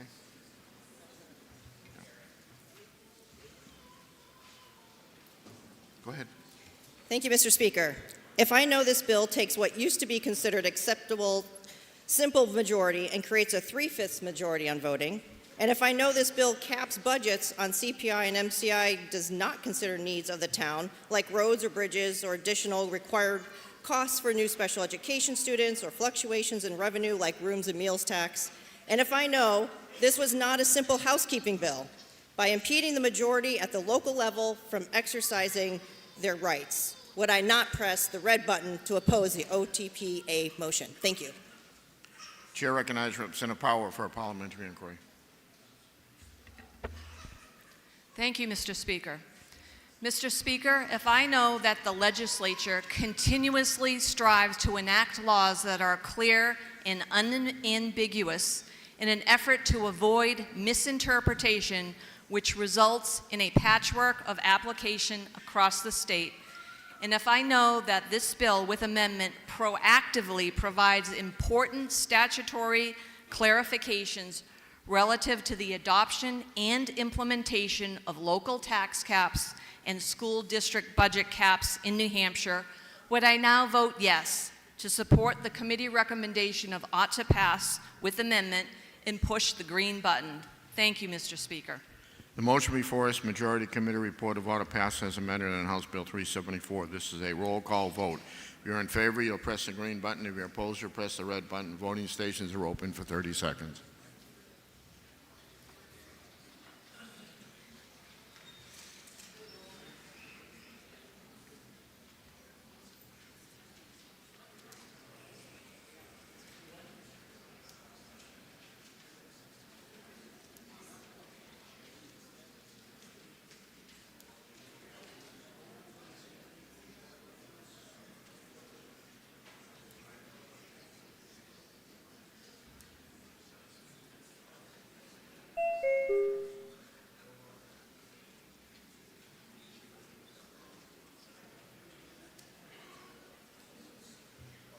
All members present had an opportunity to vote. House will attend to say to the vote. 195 voting yea, 159 voting nay. Committee report is adopted.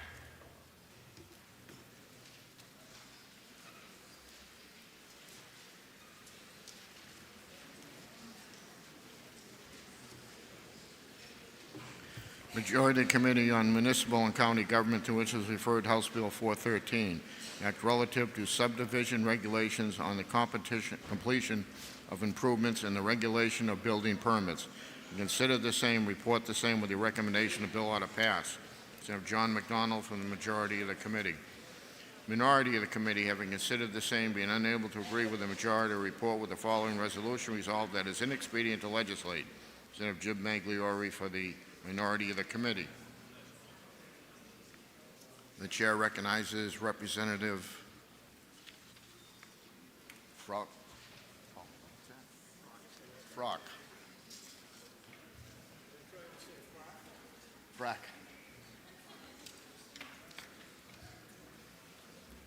Thank you, Mr. Speaker. Mr. Speaker, House Bill 413 is yet another in a series of bills introduced this year, which by design or happenstance chips away at the long-standing Granite State tradition of local control. This bill, if passed, will do three things. It will extend the default time period for developers to start and complete work on subdivisions and on projects that have undergone site plan review by a local planning board. It will limit the jurisdiction of local building code appeals boards to only locally passed codes. And finally, this bill will add yet another layer of appeals from the decisions of local building code appeals board. What will these changes actually do if passed into law? My colleagues who are familiar with planning and zoning boards will understand my concerns. For the rest of you, I'll try not to get too deeply into the weeds. First of all, by meeting the prescribed milestones, developers are bound to the codes and regulations that are in effect at the time of the project approval by the local planning board. They are not subject to changes in local zoning regulations or in code regulations that are enacted once they have met the prescribed milestones on the project. Extending the default time periods for developers to start and complete projects could have the effect of delaying the completion of construction on much-needed housing. If the developers, for whatever reason, is unable to start development or to complete the project within the default time period. But is a default time period even necessary? Existing statutes already provide many tools to planning boards, such as the ability to implement phased development on large projects. Planning boards already have the ability to define what constitutes active and substantial construction and substantial completion for each and every project that comes before them for review. Planning boards also have the ability to negotiate timelines and markers with developers and to extend those timelines by mutual agreement. Extending the default time period serves no purpose other than to allow a developer to stall a much-needed housing or other project, and it's not in the best interest of Granite Staters. Part 2 of the bill limits the jurisdiction of local code appeals boards to only locally enacted codes. This is nothing more than a power grab by the state, dividing up an initial appeal of decisions made by a local code enforcement officer between the local and state level appeals boards will likely slow down the process of resolving the conflict and could result in conflicting decisions for the developer, requiring additional costly and time-consuming litigation. The third and final prong of this legislation adds another level of appeals to the process. Under current law, if a party is not satisfied with the decision of a local building code appeals board, the decision may be appealed to the state building code review board. There it ends. This bill, if passed, will add another layer of appeals to the process, Superior Court or the Housing Appeals Board. In closing, If this bill is passed, it will do nothing to benefit hardworking Granite Staters. It will likely slow down the development of much-needed housing and other projects, cause confusion and potential conflicts in the appeals process, and most importantly, it will chip away at the ability of local governments to direct the development of their communities. I urge you to push the red button to defeat the OTP motion so that a motion that actually helps Granite Staters can be introduced. Mr. Speaker, I ask for a division vote. Thank you. Chair recognizes Representative John McDonald. Thank you, Mr. Speaker. This is a fairly simple bill. It makes needed changes to RSA 674:39, which is a statute that deals with the completion of improvements and regulations of building permits. What it does basically is it extends the 5-year period to 7 years for approved subdivision plat to be exempt from changes in the subdivision regulations, site plan review, impact fees, ordinances, and zoning ordinances. This exemption does not apply to changes related to protecting the public and health standards. It also extends the period of the time that in which an active substantial development has begun from 2 years to 3 years. It clarifies the appeals to the local building code of appeals, which is the ZBA of the Selectmen, that they are permitted to hear only cases involving local amendments to the state building code or the state fire code. All other appeals shall be made to the state building code review. What the committee hopes, the majority hopes, that by changing these two sections of law, that will have developers that will do bigger projects because they'll have more time to complete the project. And we'd ask for your support by pressing the green button. Thank you. A division has been asked for. Members, take your seats. This will be a division vote.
The motion before us, Majority Committee report of order pass on House Bill 413.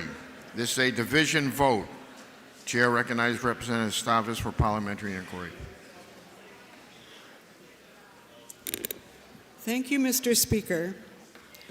Mr. Speaker, if I know that this is the same bill that was rejected in the last session by a committee of conference, and if I know that it is one in a raft of bad policy bills that seek to undermine local control and impose a statewide mandate on every municipality, and if I know it places an intolerable burden on municipalities by allowing developers who fail to perform on their projects special rights to adhere only to those life safety codes in place when the development was originally approved. And finally, if I know that this is unfair to developers who play by the rules and meet their deadlines, would I now press the red button to overturn the committee report so another motion can...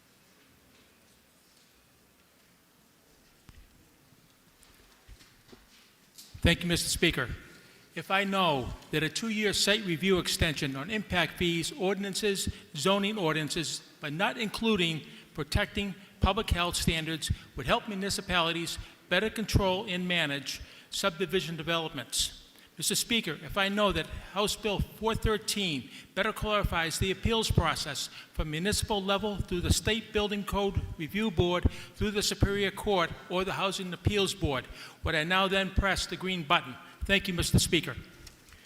The motion before us, Majority Committee report of ought to pass on House Bill 413. This is a division vote. If you're in favor, you'll press the green button. If you're opposed, you'll press the red button. Voting stations are open for 30 seconds.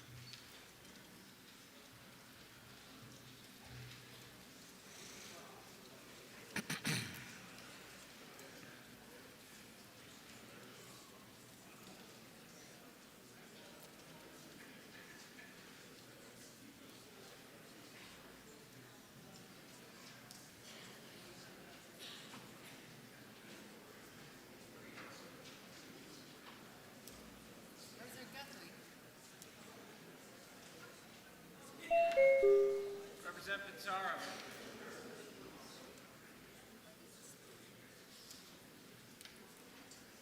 Representative Guthrie.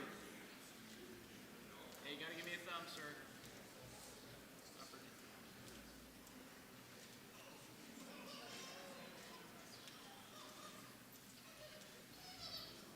Representative Di Silvestro.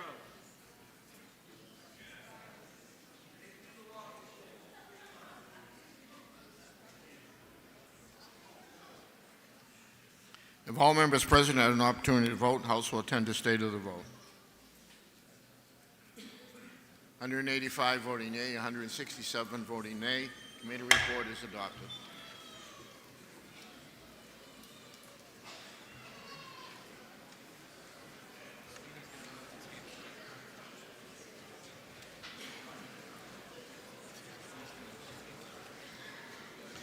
Majority of the Committee on Municipal and County Government, to which was referred House Bill 432, an act relative to recovery houses. If you consider the same, report the same with the following resolution. Resolved that it is inexpedient to legislate. Senator Tom Dolan from the majority of the committee. Minority of the committee, having considered the same, being unable to agree with the majority, report with the recommendation that bill ought to pass. Representative Dylan Germana from the minority of the committee. For what reason does the member rise? Mr. Speaker, I move to table House Bill 432. That is a proper motion. The motion is to table House Bill 432. Are you ready for the question? All those in favor say aye. Aye. Those opposed, nay. No. The ayes have it, and House Bill 432 is laid on the table.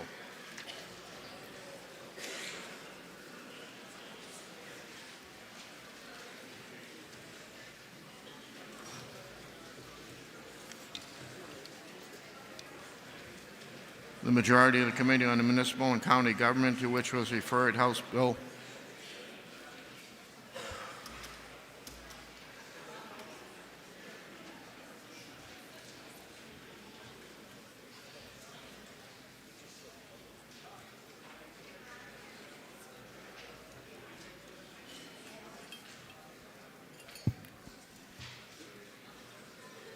When it quiets down, I'll continue.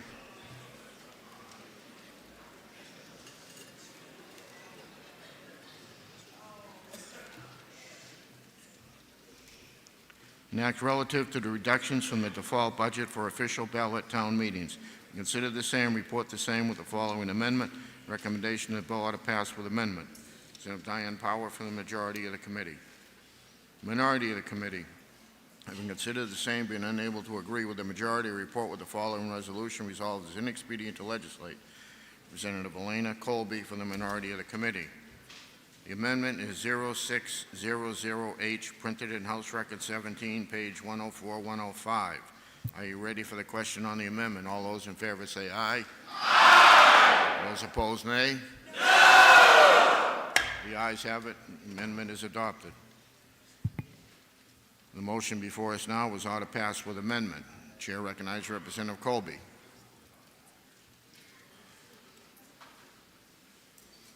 Thank you, Mr. Speaker. HB 475 imposes an unrealistic burden on towns and school districts, compelling them to predict the precise timing of crucial staff turnover in alignment with fiscal years. Municipalities can't foresee when police officers, firefighters, or educators will seek new positions. Furthermore, school districts cannot predict when a child with unique needs may relocate to their area. Legally, public schools are obligated to provide services to these children, irrespective of current budget limitations, often necessitating a swift hiring of experienced or specialized personnel. This legislation jeopardizes essential services by undermining the ability of local administrators and town officials to accurately account for vacant positions in their budgets.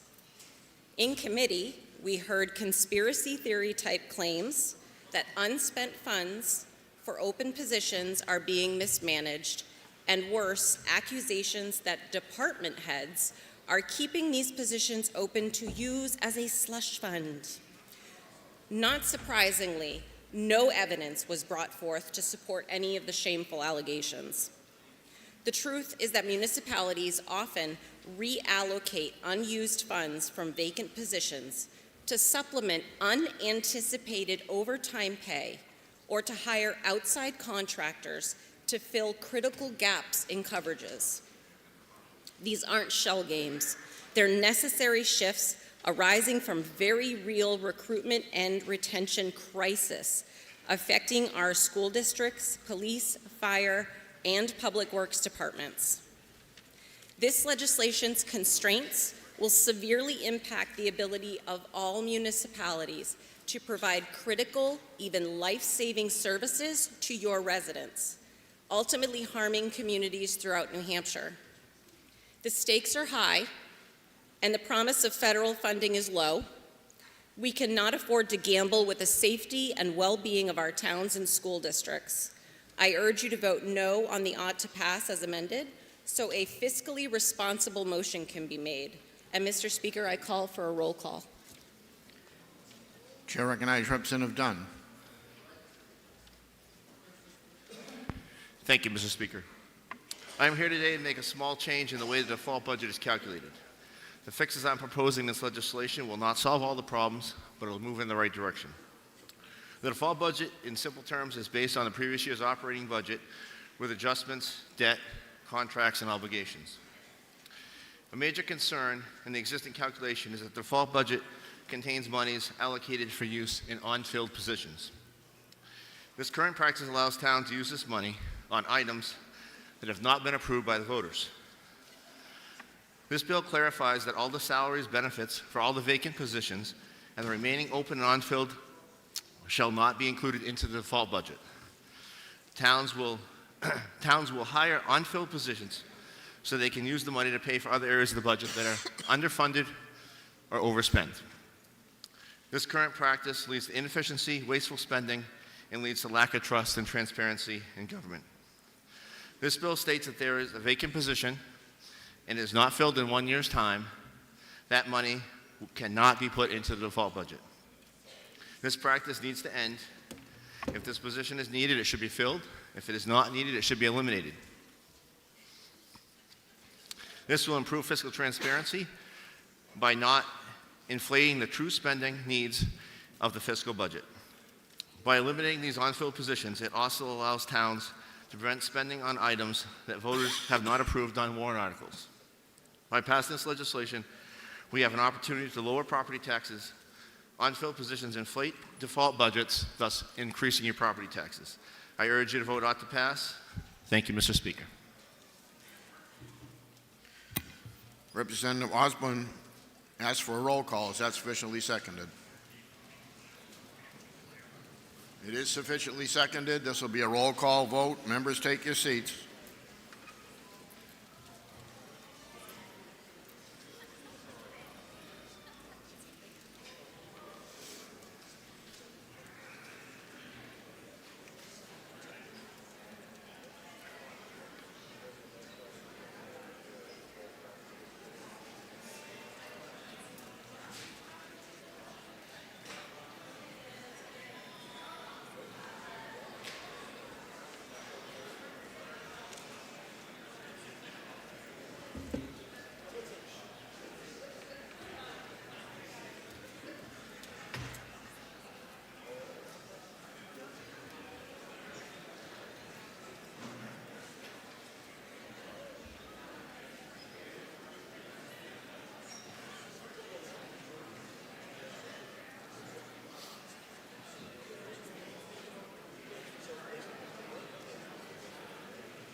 The motion before us is the Majority Committee report of order passed as amended on House Bill 475. This is a roll call vote. Chair recognizes Representative Mangliore for parliamentary inquiry.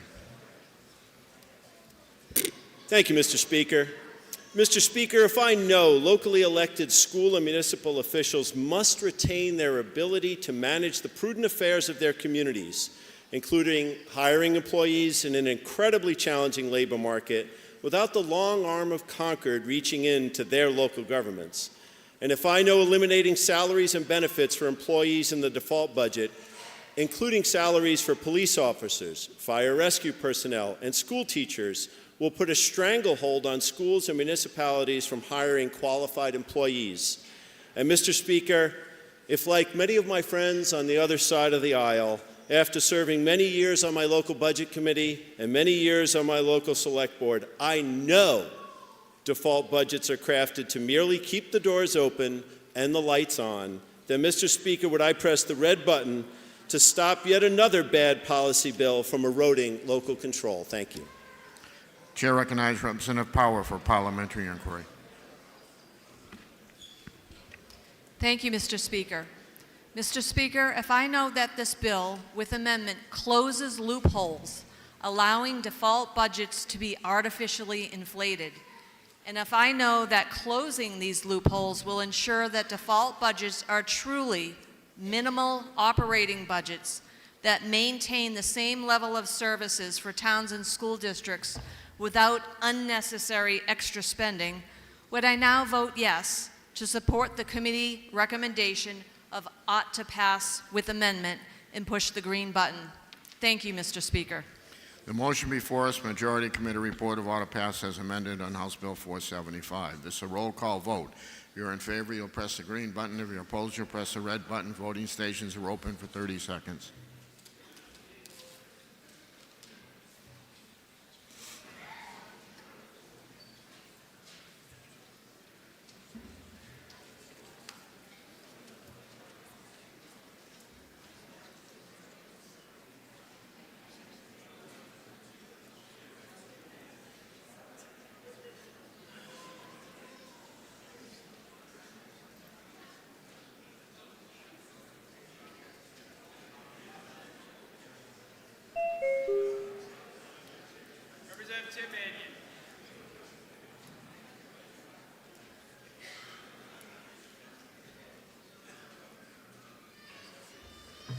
All members present had an opportunity to vote. House will tend to the state of the vote.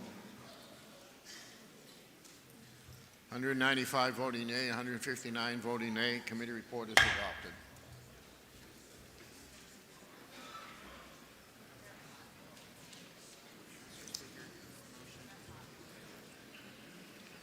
For what reason does a member rise? Thank you, Mr. Speaker. I rise to make a motion to allow for the removal of jackets, except for during debate time. There's quite a few men that are hot here.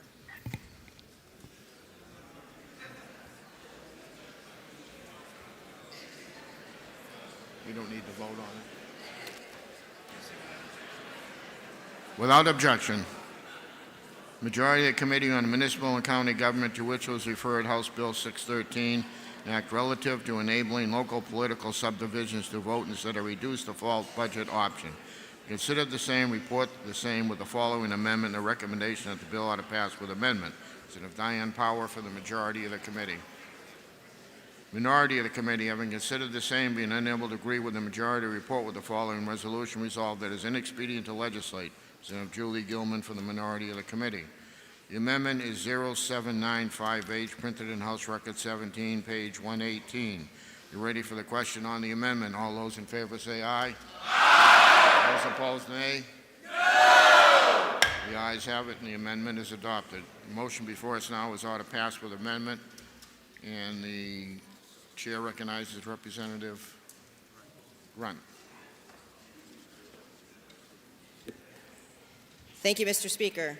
This bill seeks to change how a political subdivision may calculate its default budget in an SB2 town or by an official budget committee. The legislative body may choose a percentage of the proposed budget to calculate its default amount.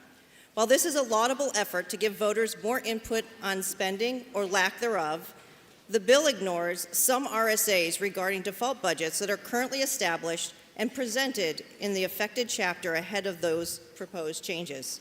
RSA 49:13-11A. The default budget shall be disclosed and presented for questions and discussion at the first budget hearing.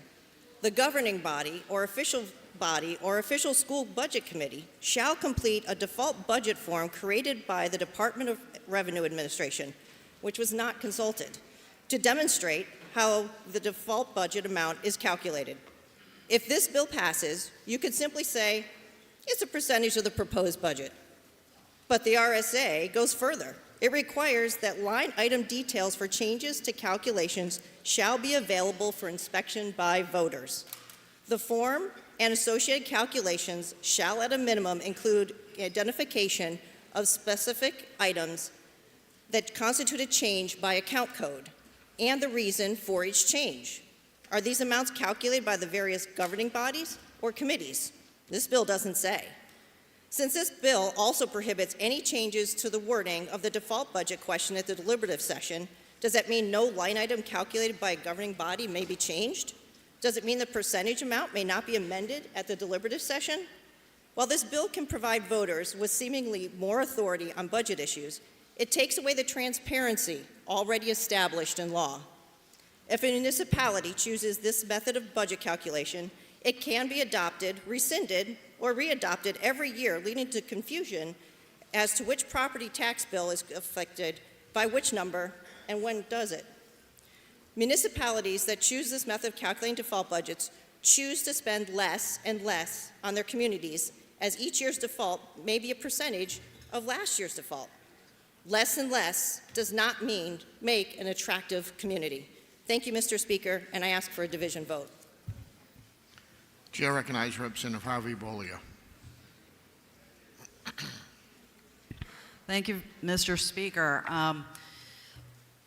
This bill, House Bill 613, it only applies to SB towns, and it is enabling legislation.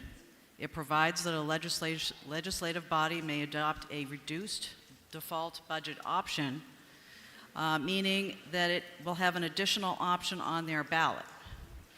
They'll have three options: a proposed operating budget, a default budget, and a reduced default budget, which will have a cut not to exceed 10%.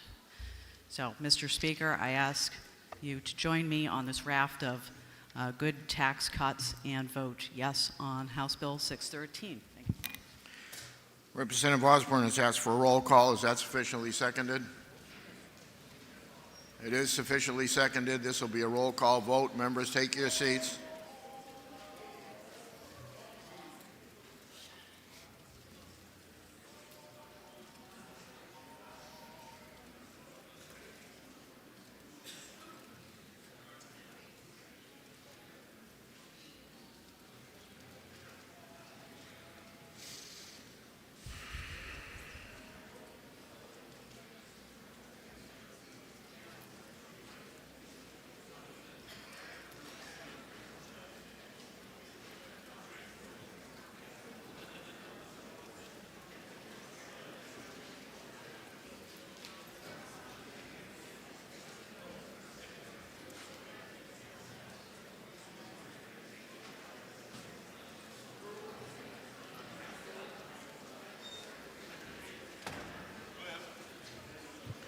The motion before us is the Majority Committee report of ought to pass as amended in House Bill 613. This is a roll call vote. Chair recognizes Representative Colby for a parliamentary inquiry. Thank you, Mr. Speaker. Mr. Speaker, if I know this bill is an inflexible threat to democratic principles through its imposition of a mandatory reduction of default budgets using arbitrary percentages, and if I know the local voters would be prevented from adjusting this percentage, sidelining their input, and if I know this bill will compromise the fundamental framework of fiscal responsibility and create year-over-year degradation in the quality or availability of municipal services, would I then press the red button so as not to impair the long-term viabilities of our Granite State communities? Chair recognizes Representative Power for a parliamentary inquiry. Thank you, Mr. Speaker. Mr. Speaker, if I know that this bill with amendment provides voters in SB2 towns and school districts with the option to adopt a reduced default budget if the proposed operating budget is defeated, and if I know that this enabling legislation will help taxpayers address the problems associated with ballooning default budgets and unnecessary spending which drive up local property taxes, would I then vote yes to support the committee recommendation of ought to pass with amendment and push the green button? Thank you, Mr. Speaker. The motion before us, Majority Committee report of ought to pass as amended on House Bill 613. This is a roll call vote. If you're in favor, you'll press the green button. If you're opposed, you'll press the red button. Voting stations are open for 30 seconds.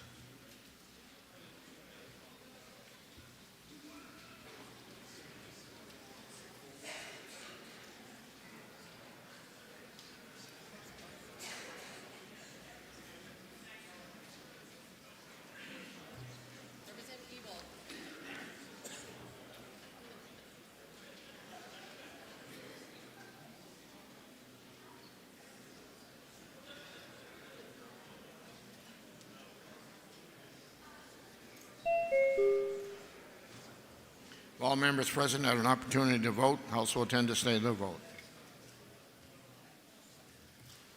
197 voting yea, 158 voting nay. Committee report is adopted.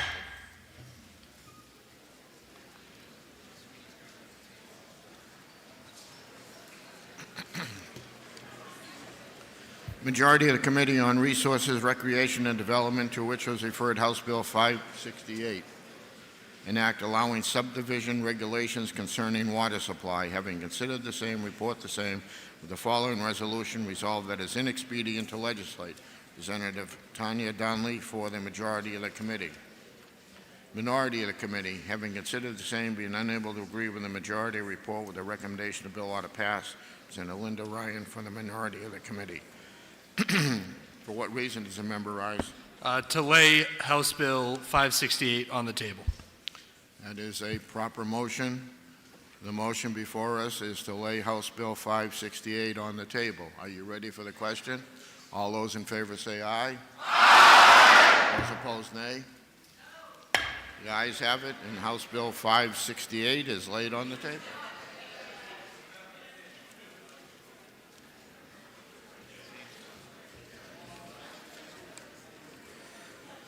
The Majority Committee on Science, Technology, and Energy, to which was referred House Bill 46FN. An act relative to utility investments in distributed energy resources. Having considered the same, report the same. The following resolution resolved that it is inexpedient to legislate. Representative Michael Harrington from the majority of the committee. Minority of the committee, having considered the same, being unable to agree with the majority, report with the recommendation that the bill ought to pass. Representative Kat McGee for the minority of the committee. For what reason does the member rise? Thank you, Mr. Speaker. To lay House Bill 460 on the table. The motion is to lay House Bill 460 on the table. A division has been requested. Members, take your seats.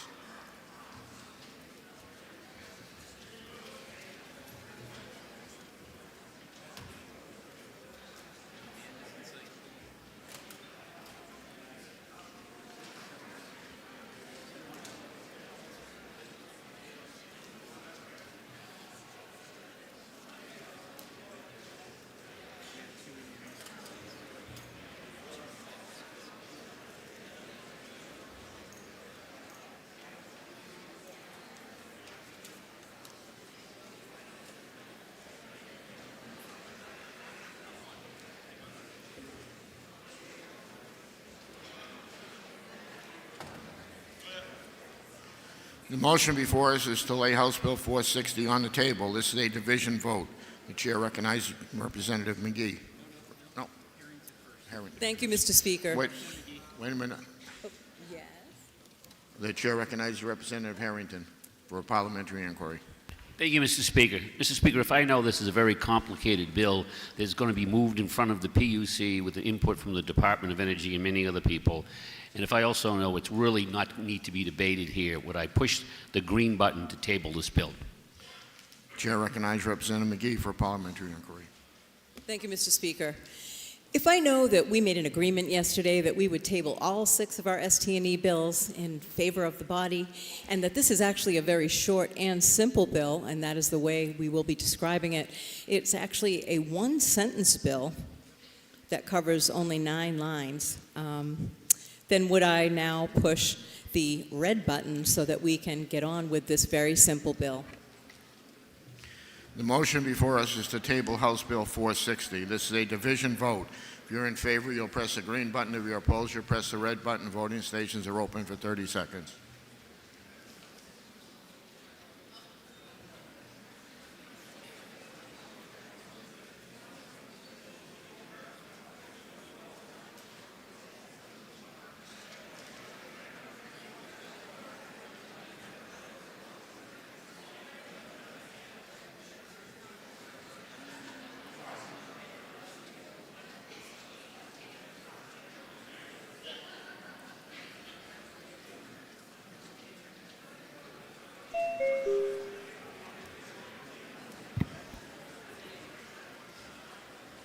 If all members present had an opportunity to vote, House will attend to state of the vote. 210 voting yea, 141 voting nay. House Bill 460 is laid on the table.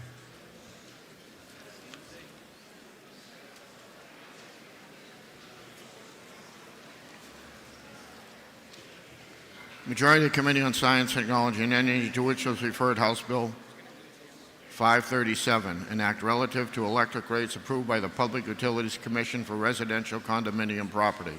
Consider the same, report the same with the following resolution. Resolved that it is inexpedient to legislate. Representative Doug Thomas from the majority of the committee. Minority of the committee, having considered the same, being unable to agree, majority report with the following amendment. The recommendation that the bill ought to pass with amendment. Representative Thomas Corman for the minority of the committee. For what reason does the member rise? Thank you, Mr. Speaker. To place House Bill 537 on the table. That is a correct motion. The motion before us is to place House Bill 537 on the table. A division has been asked for. Members, take your seats. This will be a division vote.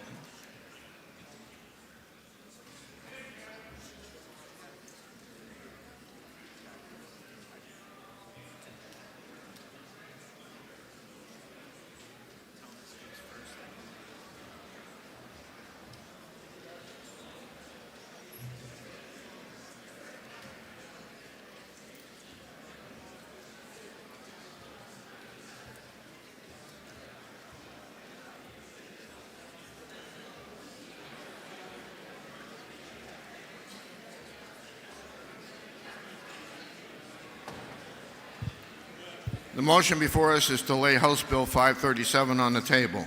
This is a division vote. Chair recognizes Representative Thomas for a parliamentary inquiry.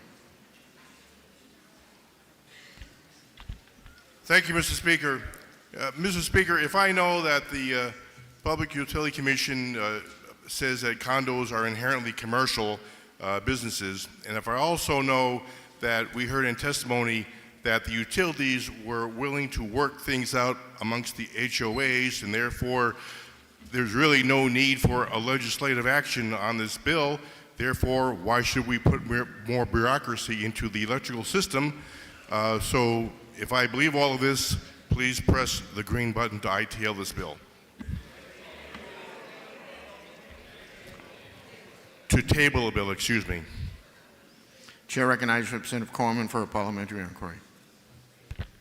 Thank you, Mr. Speaker. If I know that some of our constituents are being systematically overcharged for their electric rates because of their situation in condominiums, and that we are supposed to be reducing costs for everybody, and if I know that they did attempt to resolve this problem with the utilities, and the utilities did not work with them, and apparently aren't interested in working with them, which is why we need a legislative solution. And if I know that there was a bipartisan amendment in committee that solves this problem, then would I press the red button so that we can actually get on with the bill? Motion before us is to lay House Bill 537 on the table. This is a division vote. If you're in favor, you'll press the green button. If you're opposed, you'll press the red button. Voting stations are open for 30 seconds.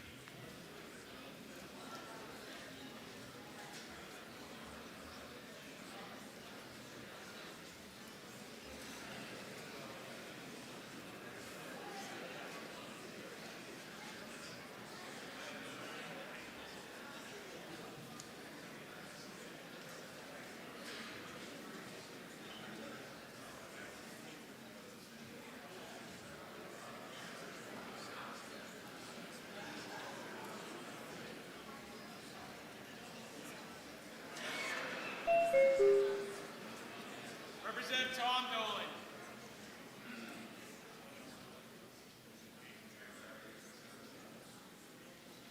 Representative Drago.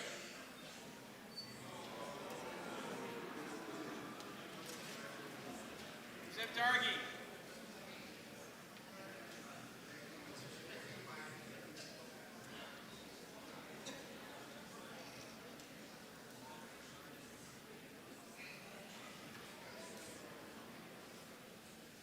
Representative Harry, guys. Thank you.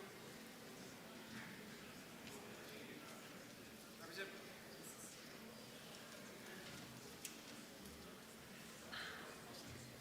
If all members present had an opportunity to vote, House will tend to stay to the vote. 212 voting yea, 140 voting nay. House Bill 537 is laid on the table.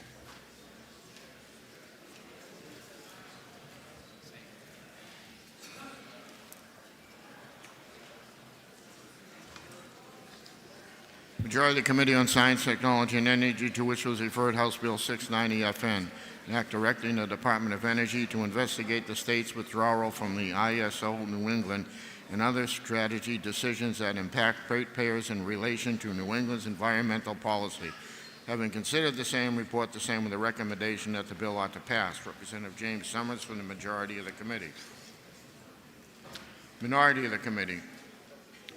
Having considered the same and being unable to agree with the majority, report with the following resolution: resolved that it is inexpedient to legislate. Representative Wendy Thomas for the minority of the committee. Okay. Chair recognizes Representative Wendy Thomas.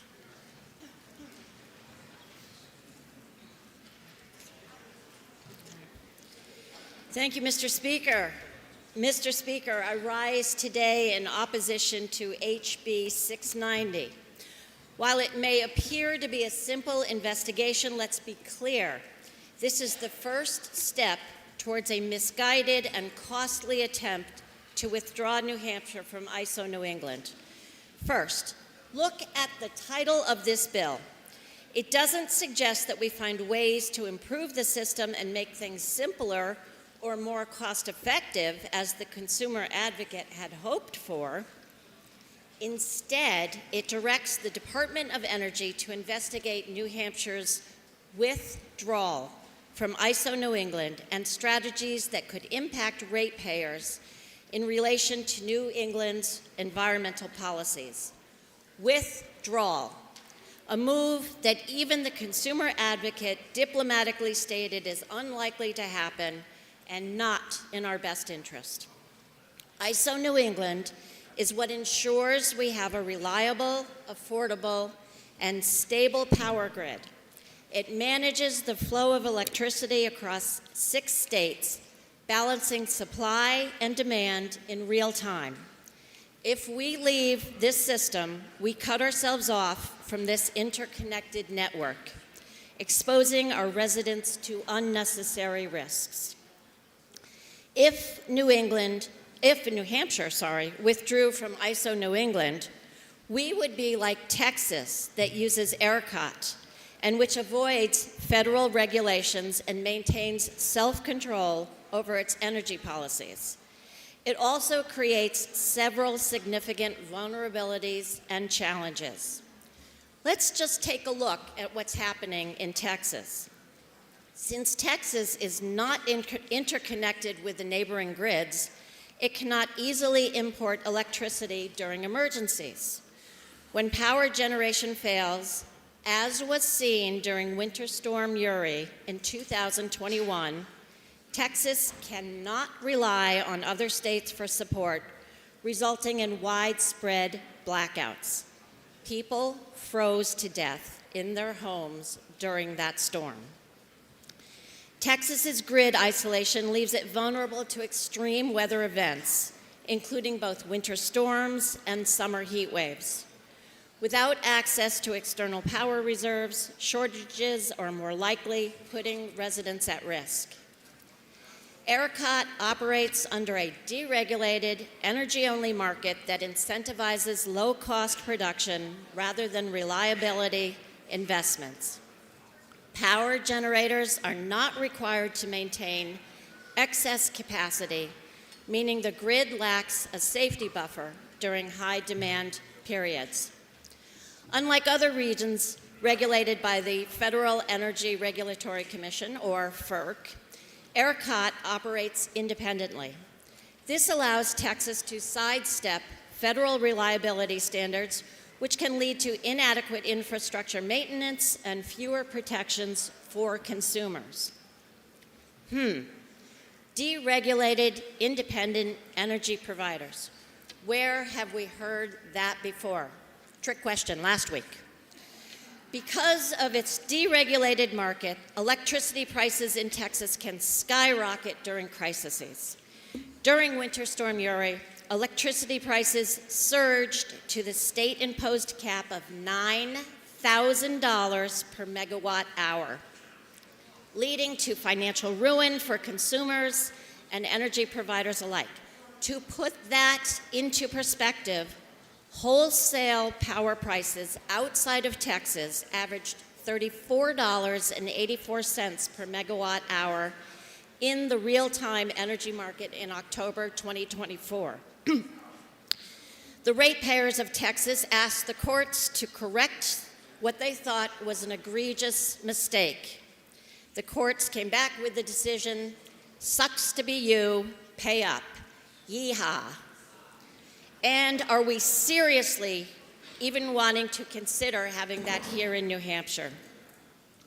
This bill pretends to offer a neutral study, but let's be honest.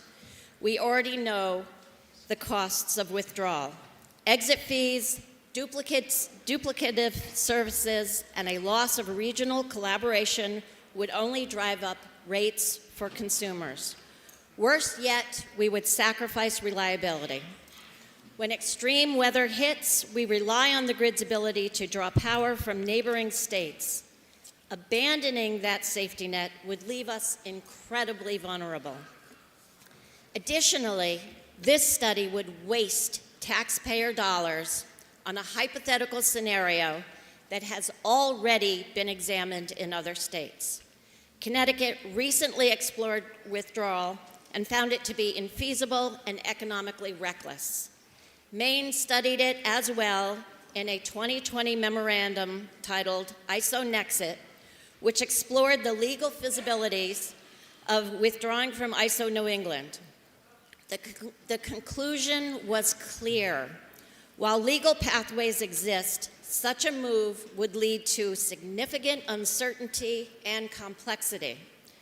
Post-withdrawal, New Hampshire, would depend on third parties for transmission and reliability services, and FERC could even block the withdrawal. In other words, disengaging from ISO New England would put New Hampshire in an impossible position, and we already know that. So why should we pay for yet another study only to arrive at the same conclusion?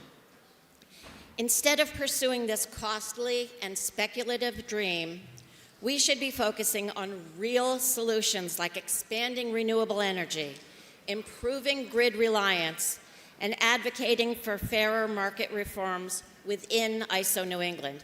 That's how we protect our ratepayers and secure our energy future. Let's not squander our resources, time, and money, especially during a budget crisis, on a fiscally irresponsible study designed to justify a predetermined outcome. I urge you to vote no on this bill. Thank you, and Mr. Speaker, I would like to request a roll call. The chair recognizes Will the member yield to questions? Member does not yield. Chair recognizes Representative Summers.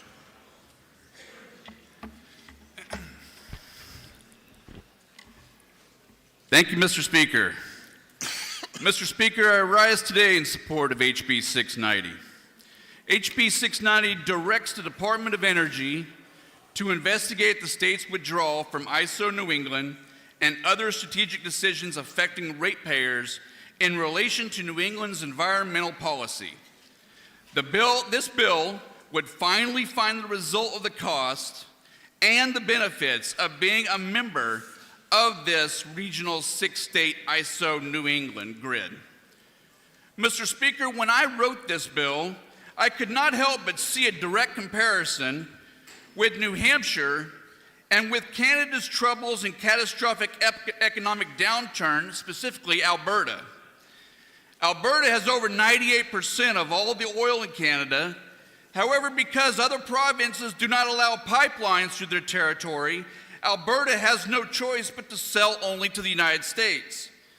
In New Hampshire, because New York and Massachusetts do not allow any more pipelines through their states, New Hampshire cannot receive oil and gas from petroleum-rich Pennsylvania. While Ottawa looks to cap the oil and gas produced in Alberta and has tried multiple times to pass a carbon tax on Alberta to punish the citizens that they gain all their economic money from. Multiple times they have tried this. Alberta, and is still attempting to do so, Massachusetts, Connecticut, and Rhode Island continue to pass outrageous climate bills that do not but raise electric rates. In fact, during this session, the left, right here in this House, tried to pass a carbon tax bill on New Hampshire. Mr. Speaker, HB 690 finally allows the Department of Energy to conduct an investigation. Representative, we don't despair other members of the body. Oh, thank you. In prior bill this session, it was brought up to pass a carbon tax that was thankfully deleted. Mr. Speaker, HB 690 finally allows the Department of Energy to conduct an investigation to answer the many questions we have all been inquiring about for the past 10 to 15 years. That is, what are the benefits and constraints of New Hampshire belonging to ISO New England? For those who don't know, all of New England shares the same power grid with the other 6 states of New England. Mr. Speaker, some of the known drawbacks of being a member of ISO New England is that ISO New England operates a competitive wholesale electricity market, which can lead to higher energy prices. New Hampshire residents often pay more for electricity than residents of other states. Being part of a regional grid means paying for transmission projects that benefit the entire region, not just New Hampshire. New Hampshire produces 70% more electricity in our state than what we use. This includes costs for upgrading power lines, expanding capacity, even if the state does not benefit directly. For my friends from the North Country who are familiar with burning wood for electricity, Massachusetts has outlawed burning wood for electrical generation, citing that burning wood is bad for the environment. Since ISO New England governs the grid and wholesale electricity markets, New Hampshire has limited control over its energy policies and pricing. Decisions made at the original level might not always align with the state's priority and needs. Due to pipeline constraints and policy restrictions, New Hampshire faces significant challenges in securing natural gas and oil supply. This is why we have to import our oil and gas from countries like Trinidad and Tobago. ISO New England exacerbates these issues, leading to higher...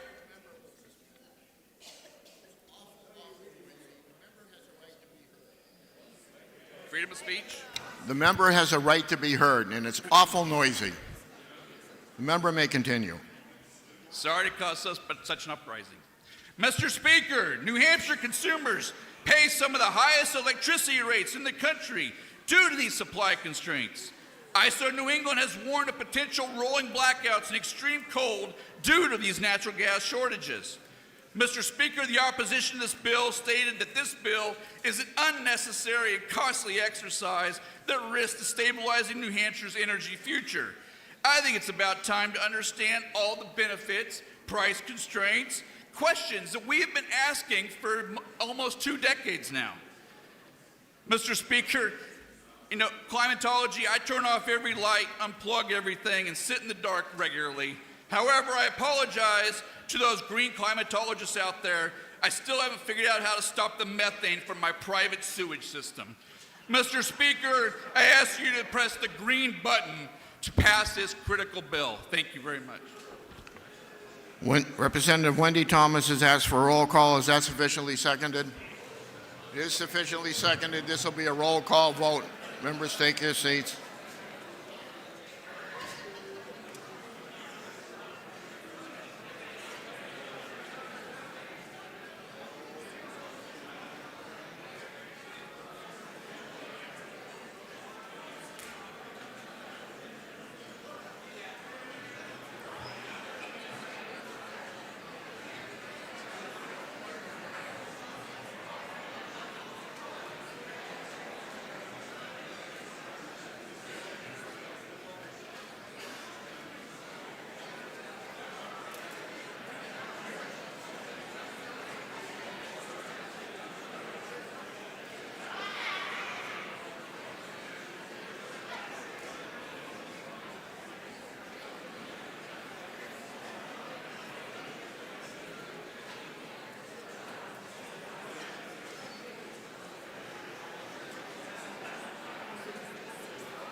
The motion before us is Majority Committee report of ought to pass on House Bill 690. This is a roll call vote. Chair recognizes Representative Parshall for a parliamentary inquiry.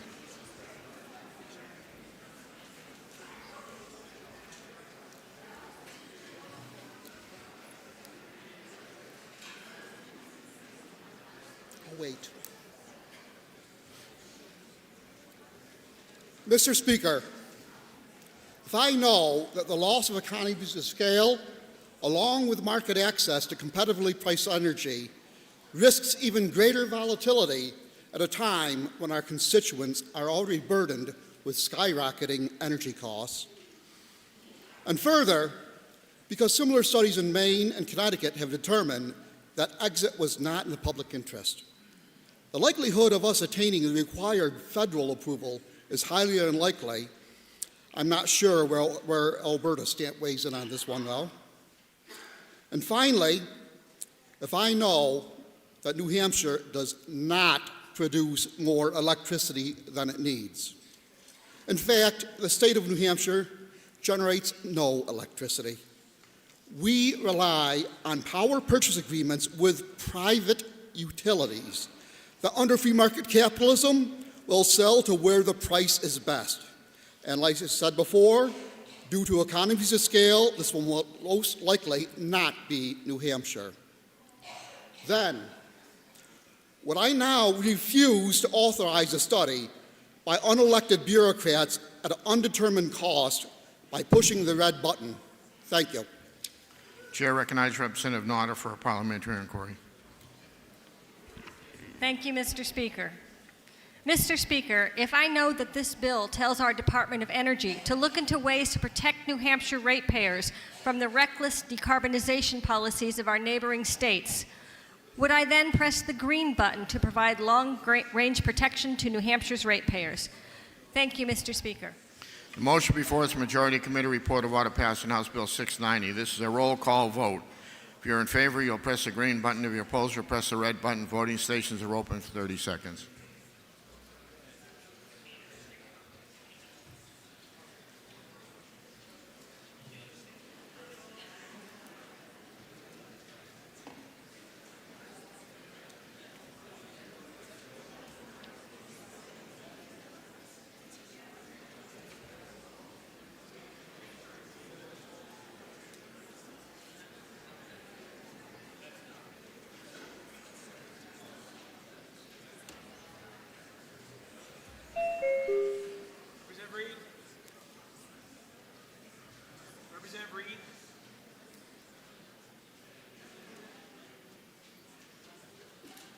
Representative Reed.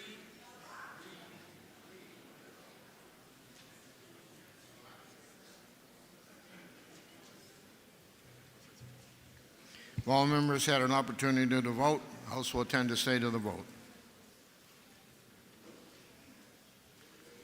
200 voting yea, 155 voting nay. The committee report is adopted.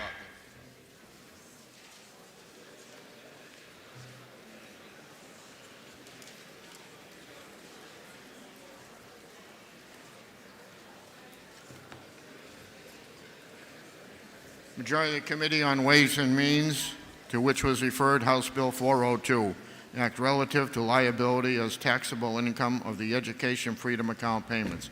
Consider the same, report the same with the following resolution. Resolved that it is inexpedient to legislate. Representative Mary Murphy for the majority of the committee. Minority of the committee, having considered the same, being unable to agree with the majority, report with the following amendment. The recommendation of the bill ought to pass with amendment. Representative Susan Almy for the minority of the committee. For what reason does a member rise? Thank you, Mr. Speaker. To lay House Bill 402 on the table. The motion is to lay House Bill 402 on the table. A division has been called for. Members, take your seats.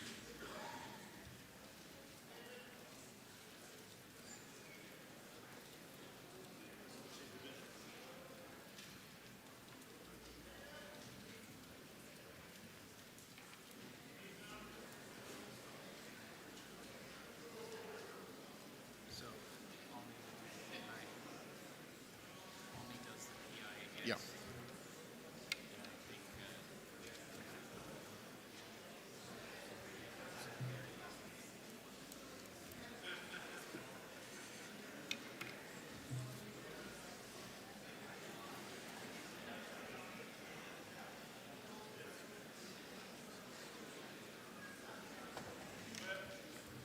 The motion before us is to lay House Bill 402 on the table. This is a division vote.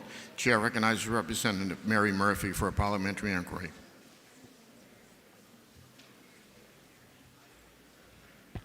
Thank you, Mr. Speaker.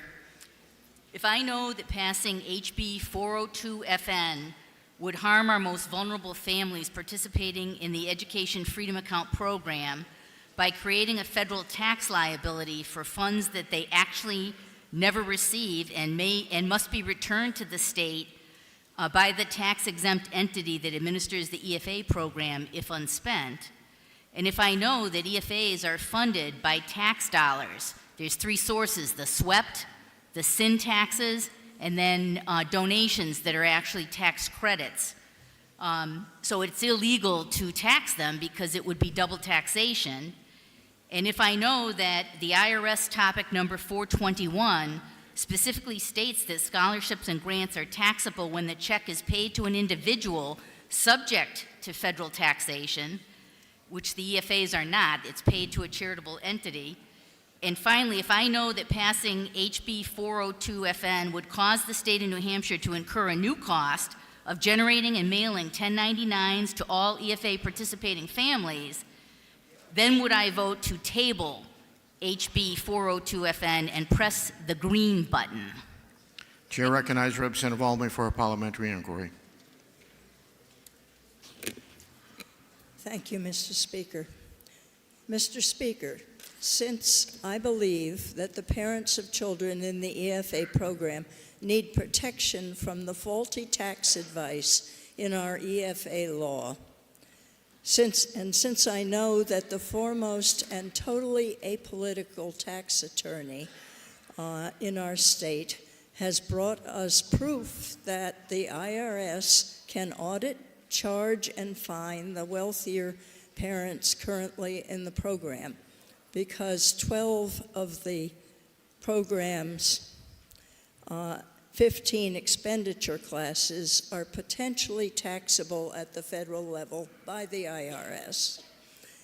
And since I know that the fix to the EFA law is simple, protective of those many wealthier EFA parents that use TurboTax and do not consult a tax accountant, which is what was recommended, the tax accountant would properly advise them, and I know that it preserves the statement that the receipt of EFA funds is tax-free in New Hampshire, but not necessarily so at the federal level.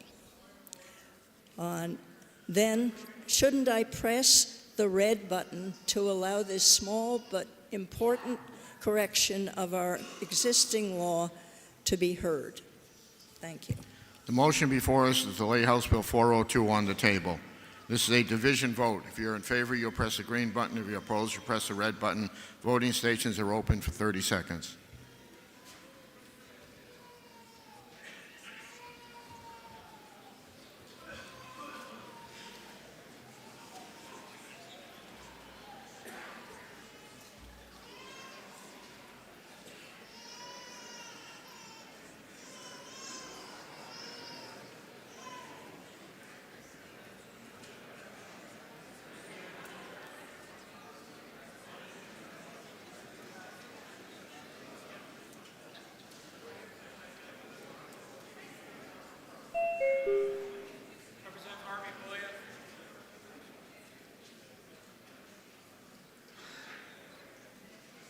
Represent Dennis Murphy.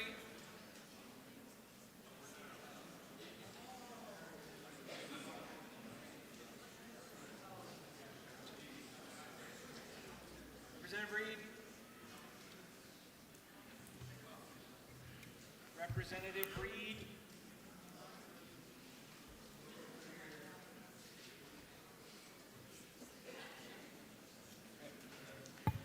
If all members present had an opportunity to vote, House will attend to the state of the vote.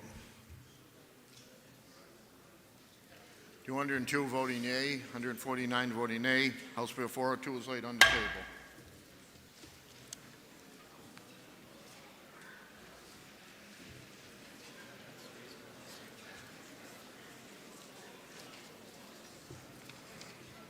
Majority of the Committee on Ways and Means, to which was referred House Bill 483 FN, relative to the definition of a scholarship organization for purposes of the education tax credit. Consider the same, report the same with the following resolution. Resolved that it is inexpedient to legislate. Representative James Tierney for the majority of the committee.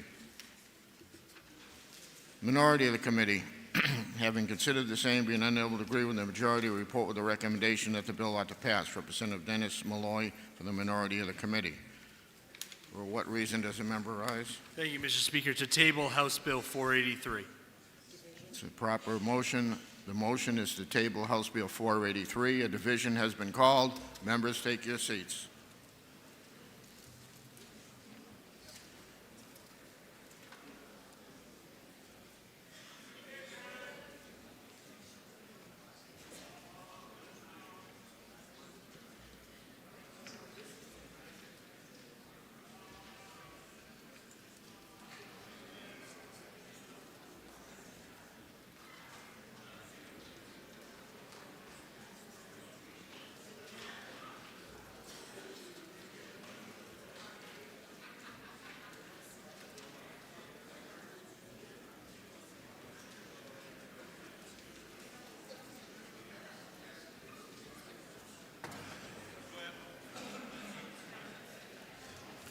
The motion before us is to table House Bill 483. This is a division vote. The chair recognizes Representative Janigian for a parliamentary inquiry. Thank you, Mr. Speaker. Mr. Speaker, if I know that this bill would allow scholarship organizations to operate in New Hampshire only if they're incorporated in New Hampshire, and if I further know that the only scholarship organization operating in New Hampshire at the current time is incorporated in New York, and finally, if I know that passing this bill would effectively remove the Children's Scholarship Fund from managing the EFAs of New Hampshire residents, effectively killing the EFA program, then would I now press the green button to table this bill and support education freedom accounts? Chair recognizes Representative Malloy for a parliamentary inquiry. Thank you, Mr. Speaker. Mr. Speaker, if I know that our tax-funded voucher program is managed by the New York-based Children's Scholarship Fund that keeps 10% of the New Hampshire tax money for this service, and even a small audit found questionable expenditures. And if I know that other states do not use the Children's Scholarship Fund, so they have access to fully audited voucher distributions, and if I know that full transparency and protection of New Hampshire taxpayers' investment is important to all of us, and the New Hampshire Department of Education would provide these assurances, would I then press the red button to defeat the ITL? Thank you. The motion before us is to table House Bill 483. This is a division vote. If you're in favor, you'll press the green button. If you're opposed, you'll press the red button. Voting stations are open for 30 seconds.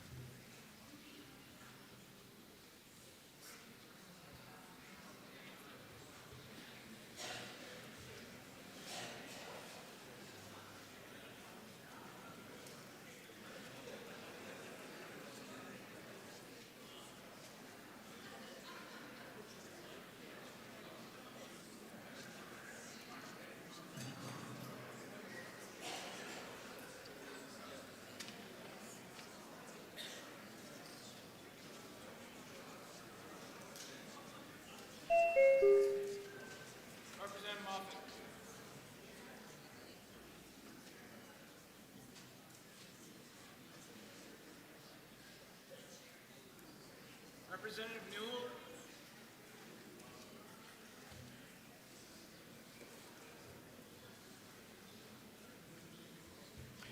If all members had an opportunity to vote, House will attend the state of the vote. 198 voting yea, 153 voting nay.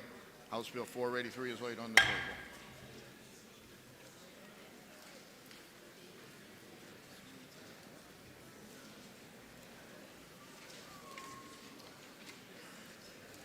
Majority of the Committee on Ways and Means, to which was referred House Bill 530 FN, an act increasing the amount of revenue transferred from the real estate transfer tax to the Affordable Housing Fund. Consider the same, report the same with the following resolution. Resolved that it is inexpedient to legislate. Representative Mary Murphy for the majority of the committee.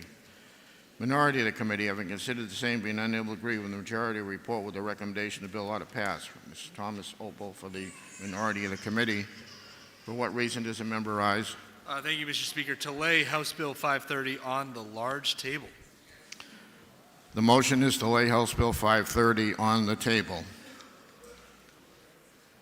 Are you ready for the question? All those in favor say aye. Those opposed, nay. The ayes have it, and House Bill 530 is laid on the table.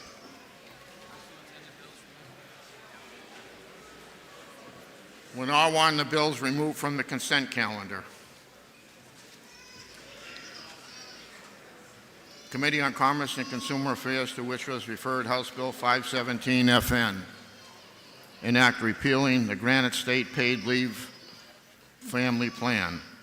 Having considered the same, report the same with the following amendment, and the recommendation the bill ought to pass with amendment. Representative Keith Hyman for the committee. The amendment is 0649, printed in Record 17, page 106. Are you ready for the question on the... I have a motion. State your motion. I would like to lay HB 517 on the table. That is a proper motion. The division has been requested. The motion is to lay House Bill 517 on the table. This is a division vote. Members, take your seats.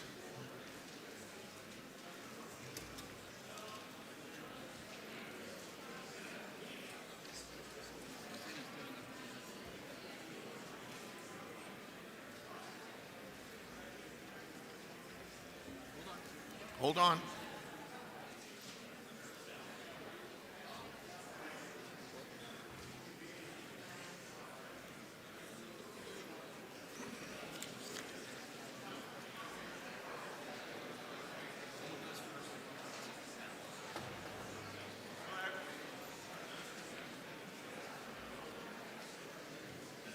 The motion is to lay House Bill 517 on the table. The House will be in order.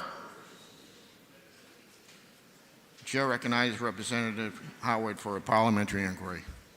Thank you, Mr. Speaker.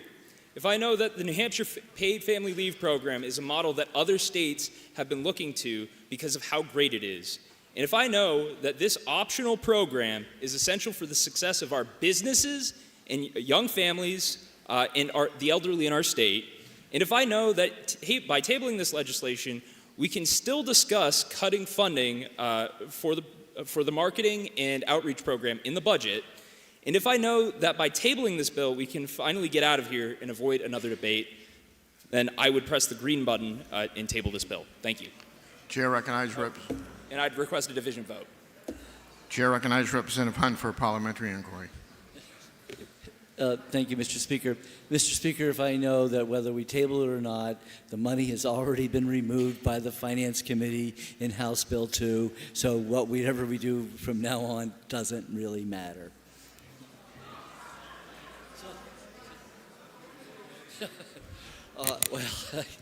I would certainly like to have a discussion, yeah, of course. But I think maybe some people might want to just go home.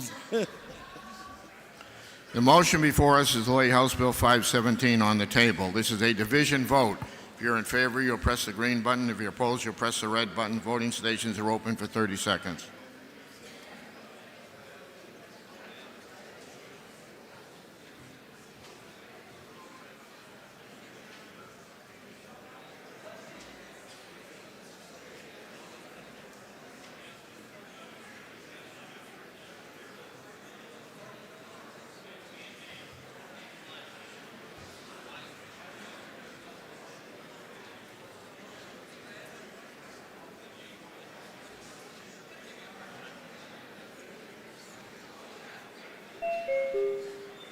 Representative Muntz.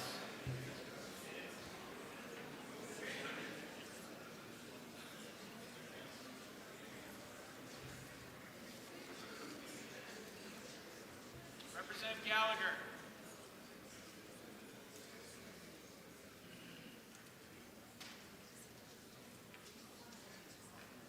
If all members present had an opportunity to vote, House will attend to state of the vote. 155 voting aye, 193 voting nay. The motion fails. We're back to the amendment. The amendment is 0649, printed in House Record 17, page 106. Are you ready for the question on the amendment? All those in favor say aye. Aye. Those opposed, nay. The ayes have it, and the amendment is adopted. For what reason does the member rise? To request a division vote on HB 517.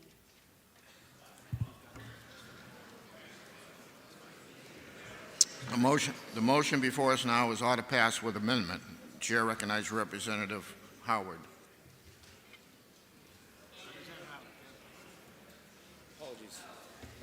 Apologies about that. Thank you, Mr. Speaker. The New Hampshire paid family leave program is unique because employer participation is completely optional. Employers are not required to participate. Employees pay into this program themselves if that is something that they choose to do. Businesses have recognized the success of this voluntary program because it is actively helping recruit and retain employees, and our state needs all the help it can get in that area. This bill is not only about helping parents, their children, the elderly, it is also about the economic success of the state of New Hampshire. And it allows New Hampshire to be a leader on paid family leave across the country. Paid family leave is incredibly important to young families who are interested in living and working in New Hampshire. About 80% of those who use this program use it for recovering from birth or caring for a newborn baby. Paid leave has been recognized time and time again as a significant factor in improving health outcomes for both mothers and their children. Leave is essential for both postpartum recovery, bonding and attachment, breastfeeding success rates, and decreasing postpartum mental health conditions. Without paid family leave, many parents will be forced to return months earlier than they would if they did not have access to paid family leave.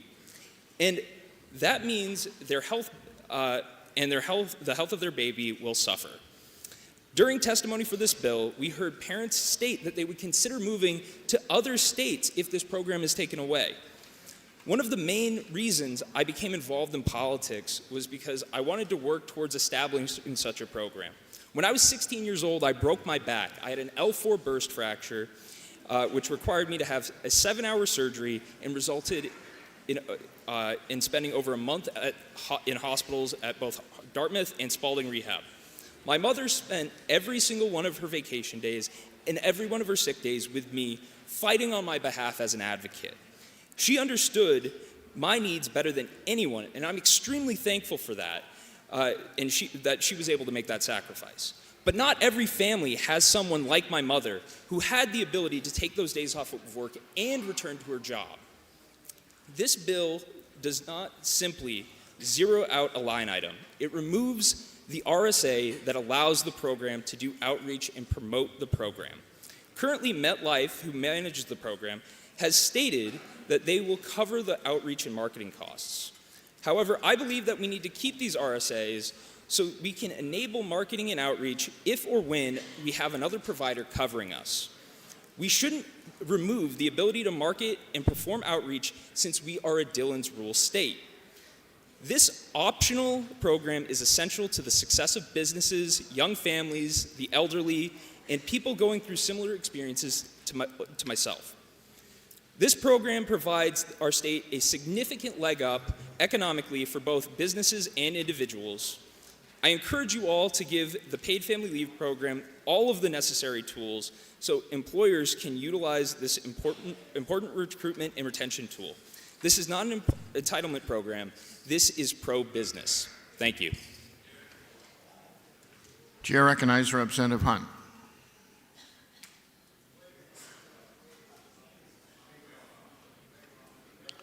Representative Hunt has waved off. Representative Howard has requested a roll call, and that is sufficiently seconded. So, members, take your seats. This will be a roll call vote.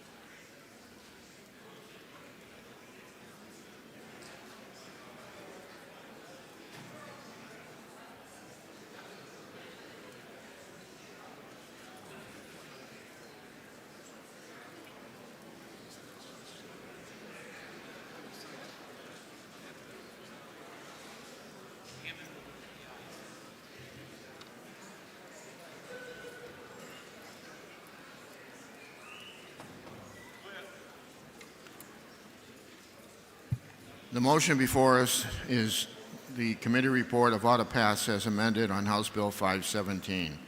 This is a roll call vote. Chair recognizes Representative Boschman for a parliamentary inquiry. For the parliamentary inquiry, right? Yes. Thank you, Mr. Speaker. If I know that paid family leave is vital for the health and well-being of mothers, babies, and families, which I know we all support, as well as for caregiving or medical leave of any nature, and if I know that family-friendly policies are increasingly necessary and expected by younger generations of families in order to attract and to retain young people to participate in the New Hampshire workforce, and if I know that New Hampshire employers and workers are already utilizing and happy with this voluntary program, would I now press the red button? No, the green. Sorry. Wait a second. Green. Yeah, would I, sorry. Would I now press the green? The red? Great, thank you. Sorry, they corrected me and I was right. I will ask you to please press the red button. Thank you. Yes. Yes. Yes.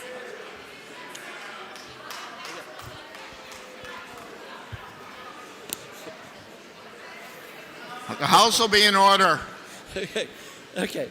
The chair recognizes Representative Hunt for a parliamentary inquiry. Mr. Speaker, if I wanted to end this session with a good joke here, we all agree, press the green button.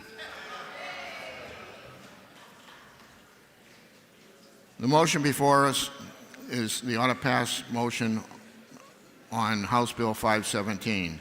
This is a roll call vote. If you're in favor, you'll press the green button. If you're opposed, you'll press the red button. Voting stations are open for 30 seconds.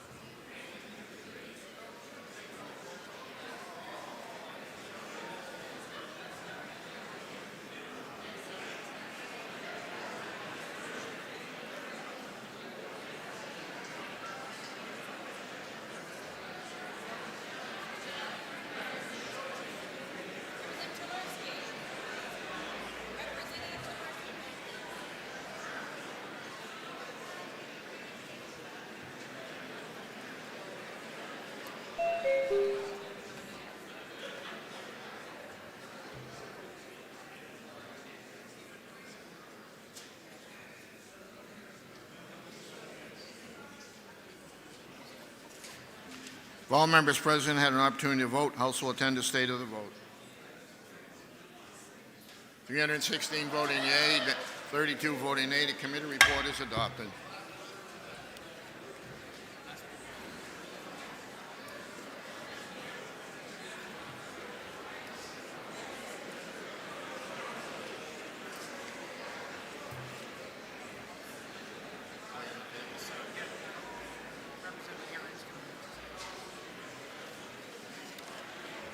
Committee on Environment. Our last bill, ladies and gentlemen. Let's quiet down. The Committee on Environment and Agriculture, to which was referred House Bill 251 FN, an act allowing the ownership of certain squirrels and raccoons.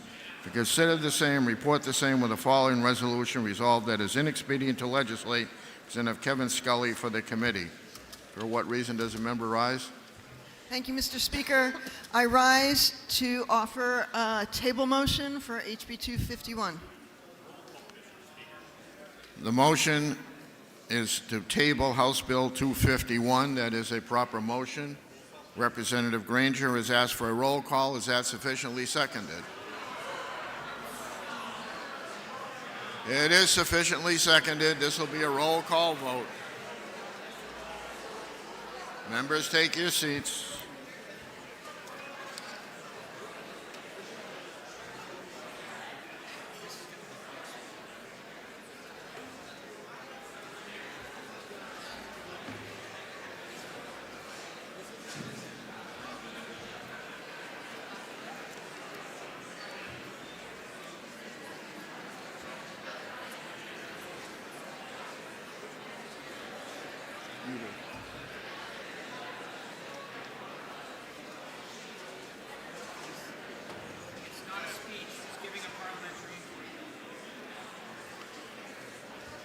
The motion before us is to table House Bill 251.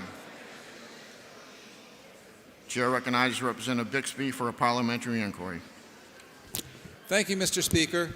Mr. Speaker, if I know that HB 251 would allow people to keep squirrels and raccoons as pets if they have been deemed by wildlife rehabilitators as unsuitable for release into the wild, or if they have been legally owned by someone in another state where they are legal, and that person moves to New Hampshire, and if I know that Fish and Game already has a permit procedure for people to keep wild animals, and if I know that all of the wildlife rehabilitators who testified to our committee said that squirrels and raccoons born in the wild cannot be domesticated even if they have gone through rehabilitation and therefore make terrible pets, and if I know that one rehabilitator pointed out that if a squirrel owner needs to travel and has to find a caretaker for their pet, that caretaker will need extraordinary patience and a very high pain tolerance.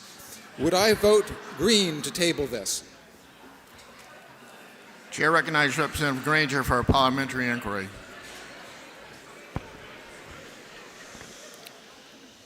Thank you, Mr. Speaker.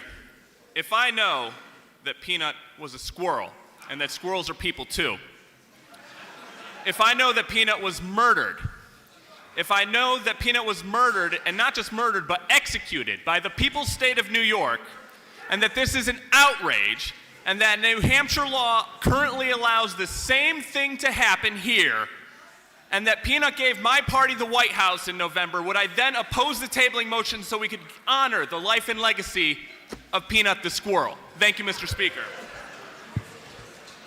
The motion before us is to lay House Bill 251 on the table. This is a roll call vote. If you're in favor,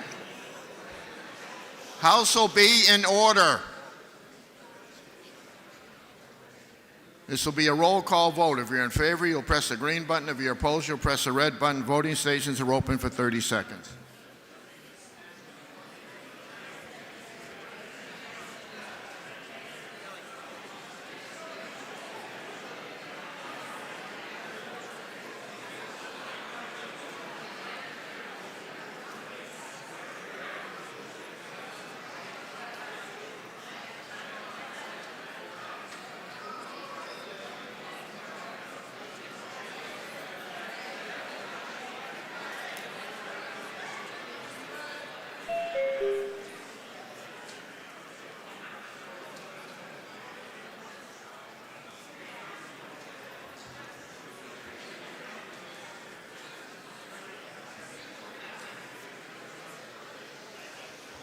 All members present have an opportunity to vote. House will attend to state of the vote. 226 voting yea, 115 voting nay. House Bill 251 is laid on the table.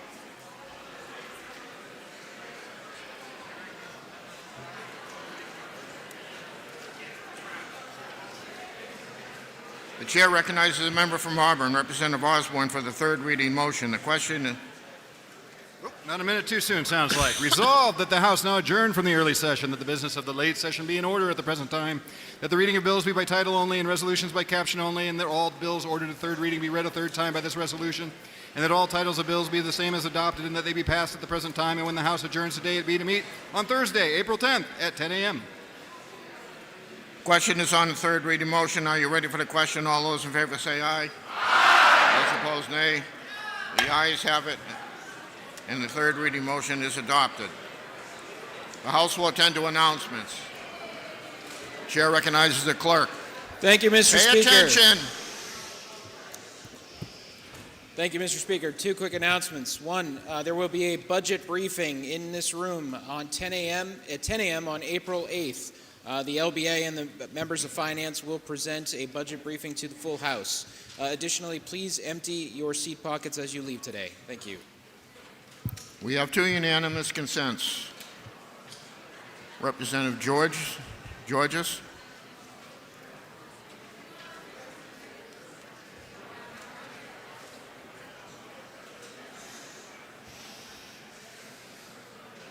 Thank you, Mr. Speaker. Excuse me. First of all, I thank God for me to be here. I think so. It's an honor time. God wanted me to be here. I thank God for this time as this, for me to be here. And there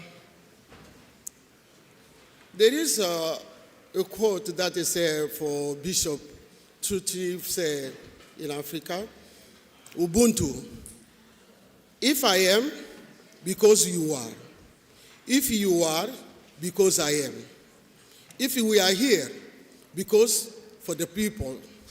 If the people are, because we are here. And I thank you for our representative who spoke yesterday. I think so that is a time he wanted just he was like my introduction. But I want to just speak on reflection of faith and unity.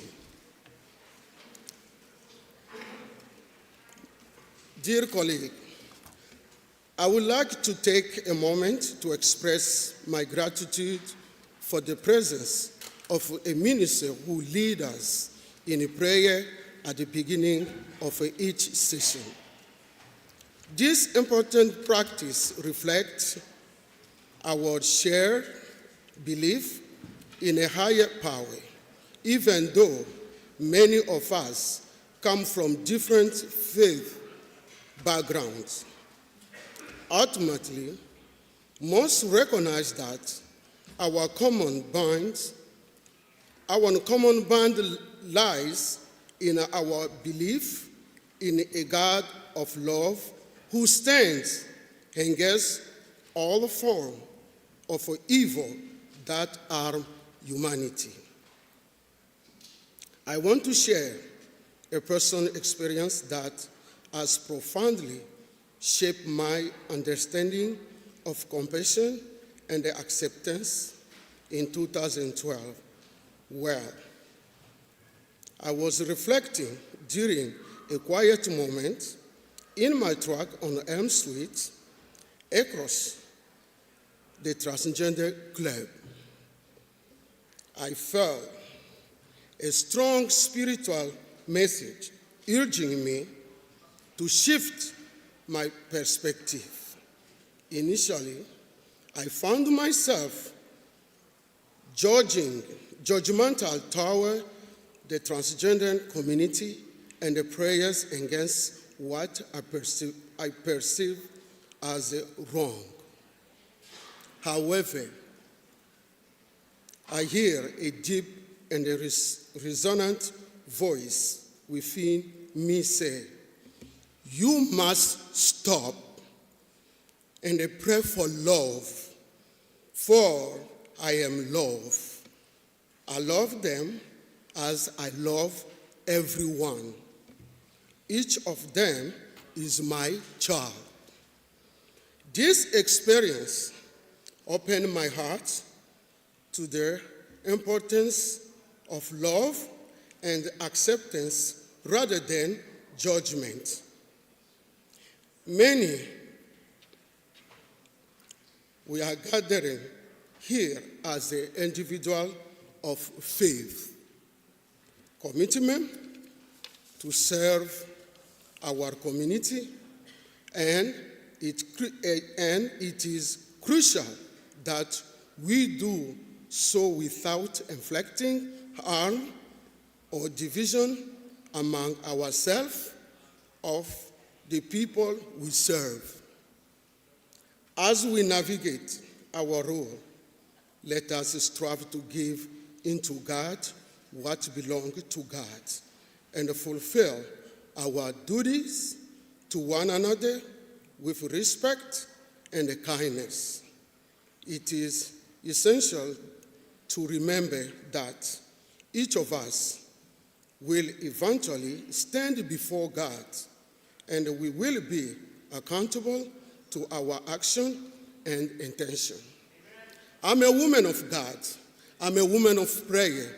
I'm not talking here as a Democrat.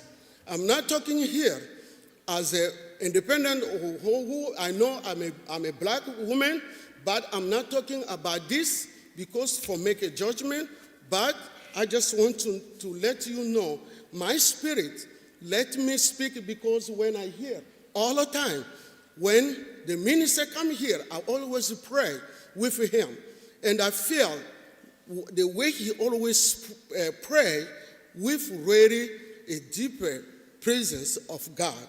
And I believe God is love and send us here to do the work, because I can know you don't like me. It doesn't matter for me.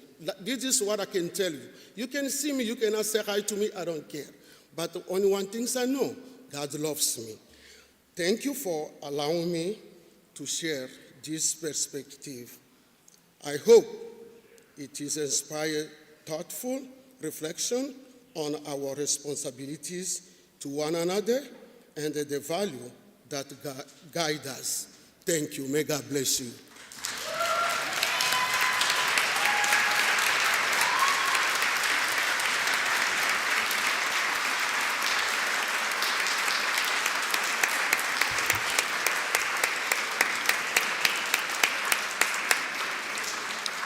For what member does reason a member rise? I move that the member's remarks be placed in the permanent journal. Without objections, Chair recognizes Pam Brown for unanimous consent.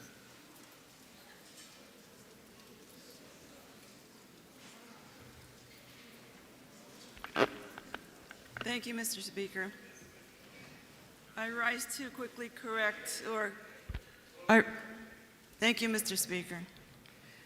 I rise to quickly correct or clarify the record concerning the National Education Association's position on open meetings for collective bargaining. In its 2022 report, quote, "The benefits of collective bargaining in public education," the NEA discusses recent innovations in collective bargaining. Their report highlights 4 NEA affiliates for their contract successes and building blocks toward change. One of the affiliates is recognized for introducing, quote, "open bargaining to achieve union gains." They write, "When Prince George's County Educators Association sat down at the bargaining table, open bargaining, as it's known, was a change for the PGCEA. PGCEA held town meetings for all the stakeholders in early 2019, and tactics included open bargaining. All of this led to a powerful negotiated agreement providing nearly $124 million in pay raises." So they were supporting open negotiations and town halls for negotiating collective bargaining agreements. And this is from a report. I can provide the link for you, the web link, and this is from pages 11, 14, and 15. Thank you, Mr. Speaker.